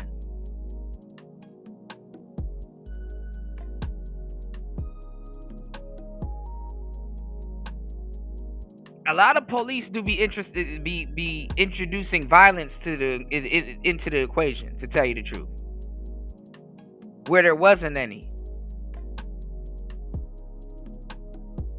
And I get it, but come on now. And they go, that didn't happen. Here is what the video show. Here's the millions of leaflets that we drop. Here are the phone calls that we make. Here are IDF soldiers escorting innocent people out of harm's way. Yeah. And you're like, well, wait a minute. That's not the narrative that was told for me. They're telling me that they're innocent killing people. And let me just say this too. Even the white guys are tired. Even the white guys are tired of this war story. It's like, yeah, Tatum, we have a grandpa, so these stories aren't. These stories aren't interesting particularly to us. Right, man. Listen, they know what's up, man. If Austin Metcalf was sitting in that damn chair, in that damn car, this would have been oh man. In Israel, I've seen IDF soldiers.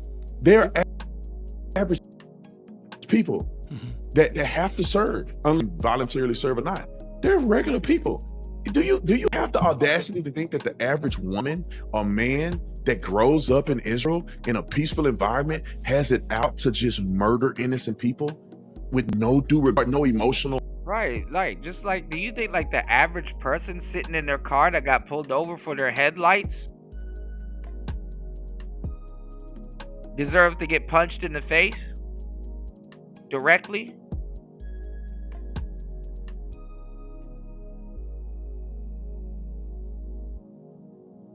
You said his bio says he went undrafted in the NFL draft. Damn, that's fucked up. And then became a police officer. It doesn't say anything about military service. Uh-oh. UFO, where you at? Stolen valor, bro. Reaction to it? I don't think so. Right. I see people, man. Some of them look kind of scary. Some of them, like scared. Some of them look like just a little kid. They don't have a choice. They got to serve whether they bad to the bone or not. And so that puts me in the perception to say, maybe there's more to it. How is the rules of engagement going? Let me look at IDF and listen to Palestinians and let me put it in proper perspective. All right, y'all. When trying to be Anthony Brian Logan goes wrong. But shout outs to everybody here. Oh, Stoic still in the building. Stoic been quiet this whole time. Shout outs to everybody here. What do you think about Brandon Tatum? Is that the officer speaking or the person that got clapped? That was the officer. That's not the person that got clapped. I feel like the police like a gang, so they don't stick together, you know? Of course, but they're not necessarily just a gang, they're a fraternity. So, it's like a brotherhood. Yeah. Which gives it the gang feel, but it's a lot of bit different. You know what I'm saying? They got to look out for each other. So it's like things that might be considered illegal or not so legal. You can hide that under the fact that you're looking out for your brother, and then down at the precinct they're gonna be like, okay, I know what you were doing. You didn't mean any wrong by that. You were just looking out for your brother. And it's like, yeah, I didn't mean to shoot him, but like recently there's this girl, this woman, I think it's in Florida also, or in the Carolinas, that saw her brother getting jumped, and she ran back to her car or their car and pulled out a gun, and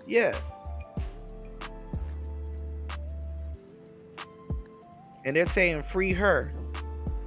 And it's like, I think she popped like 3 people. The other thing too, like the police, they got to be a stressful job for real though. They do. I feel bad for what the police have to go through. A lot of them, especially certain areas. I know for a fact if I was a policeman in certain areas, I'd be crooked than a motherfucker. I was just about to say the same thing. I'd be crooked. Don't give me a gun, a badge, in a cruiser in a certain area to peruse. I'd be crooked than a bitch. But guess what? I'm not a cop. Right. So and then like I was saying earlier too, a lot of them really don't get paid the way they should get paid. You know what I'm saying? And then, a lot of them don't get trained the way some of them should get trained. Certain cops should need a little bit more training. You know what I'm saying? They need a little bit more training, to be in certain areas and stuff like that. You can't send cultural awareness training. Like, let's say you're a cop from like the South. Yeah, but some police need extra additional training to be in certain areas, man. You can't you can't put first of all, you can't even put a gangbanger, much less a cop, in certain areas and stuff like that, and I think they're gonna react a certain way. You know what I'm saying? So a lot of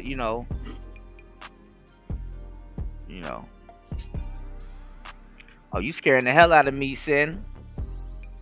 Sin said, rest in peace, Anthony Southeast. No, man.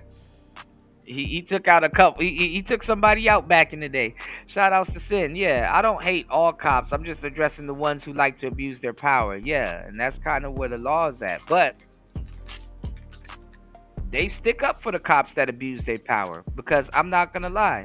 If you think about it, there's some good cops that are protected by cops that abuse their power, which is crazy. The irony of it. So it's like, it's all politics, y'all. And you can in certain cops you can't be good. If you show any sign of weakness, that's your badge. Not your ass, but your badge, I be on my Denzel and Training Day type shit.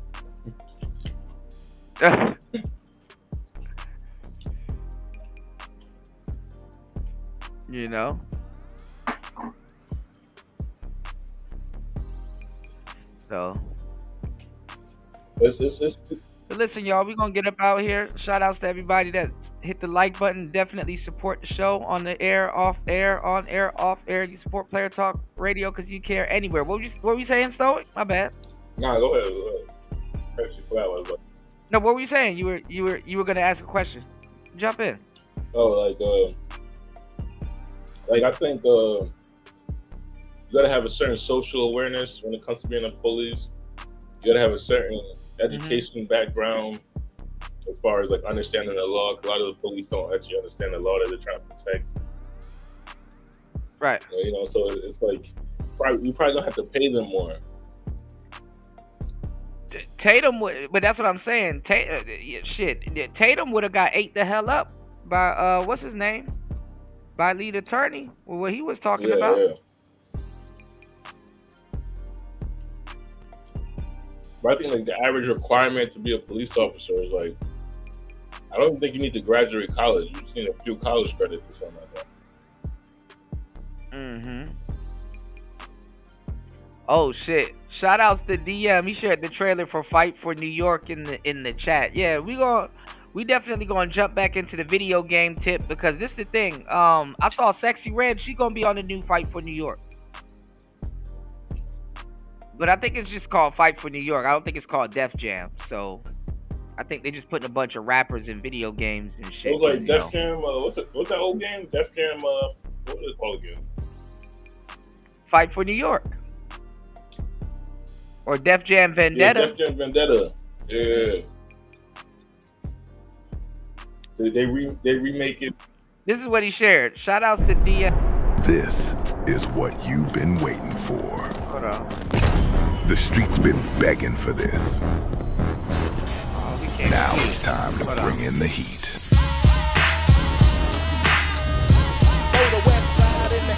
A new era of rappers have arrived. And with that comes more power, more respect, and more conflict. They got Kendrick. This is what you've been waiting for.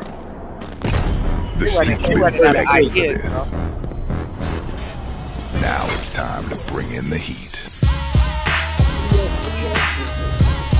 Oh, they still call it Def Jam. Okay. I thought it was just Fight for New York. Hold on, y'all. All right, let me play it. This is what you've been waiting for. The streets been begging for this.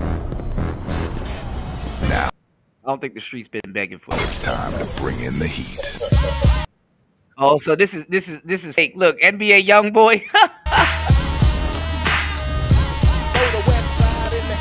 A new era DDG, take of off. rappers have arrived. And with that comes more power, Fredo Bang, more respect, and Young and Ace, more conflict. Kendrick, outside in the air. I don't know who that is. Yeah. Bow Wow, Glorilla, Ludacris, The game has changed. Lil Wayne, Key Glock, here go Ice Cube, And a lot of OGs Sexy Red. How's she gonna fight with that shit on? But okay. not feeling it. Herbo, But the Who Shiesty, party just started. Future, that's hilarious. Alone, I'm back to reclaim what's mine. Turf Wars has gotten even more competitive. And they gonna have to stand on it or get from around here. Big General, remember that? I run this city. Ain't no nigga taking what I done built. So he's still alive? I hope y'all ready for tonight. Aaron the plumber. Hey yo, get the fuck out of here. Now, let's run it. Looks like somebody ready to run some fades. You might as well just throw Kevin Samuels in here. No, he said look like somebody ready to run some fades. Def Jam, a new era.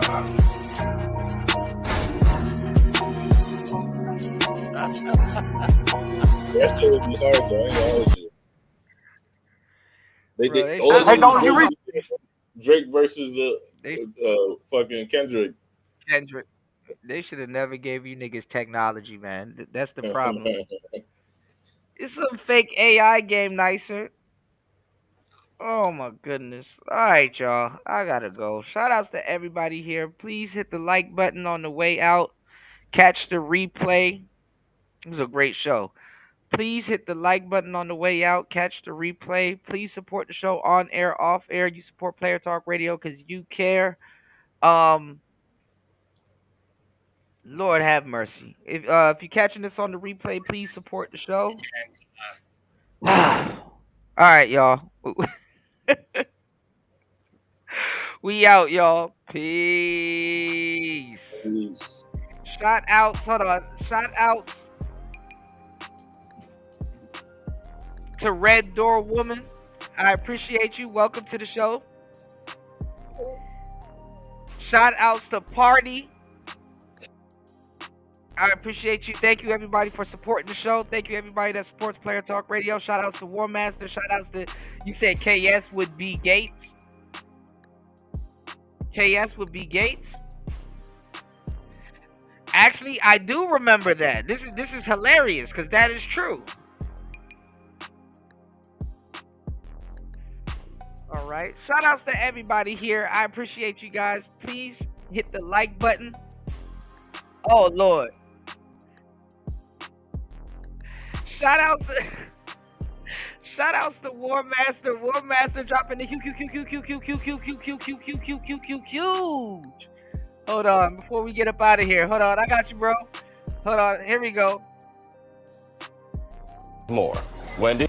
Thanks, Chuck. We're standing here in front of the Olympic Liquor Store in Queens where scores of African Americans have been lined up for hours. We spoke to a few of them earlier.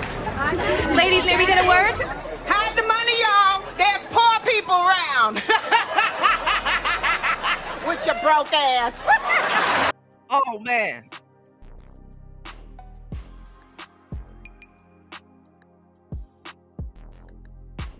Hold on. I got something for you guys also. Hold on. Shout outs to War Master. Speaking of game, I'm gonna upload it. Let me know if y'all want part 2. Please leave a comment on it. I know War Master about to fry me up once I release this thing.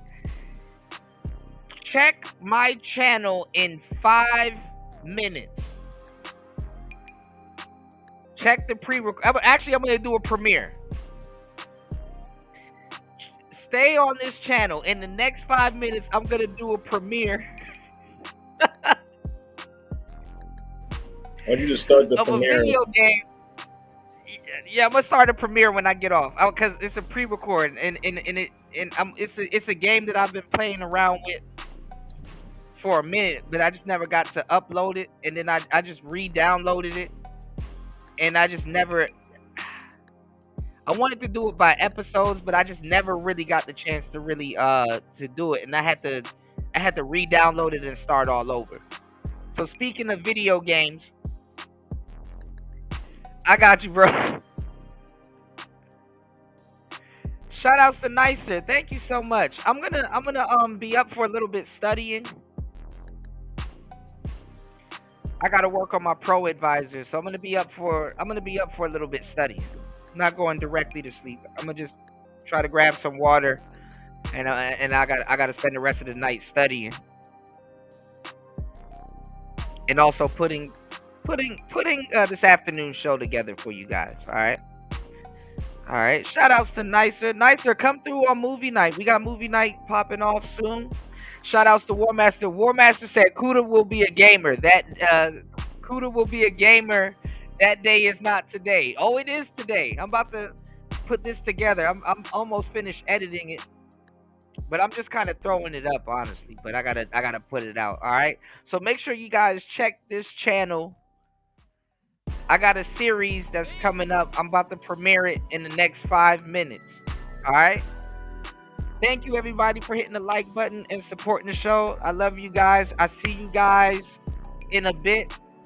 We'll be right back. It's Player Talk Radio. We out. Peace. Oh, Stoic, I'm putting that thing together still, too. I'm going to try to finish it tonight. Hey, man, hit me up. All right, bro. And let me know about your services too, so we can promote it on the channel, okay? No problem. All right. Peace. Peace.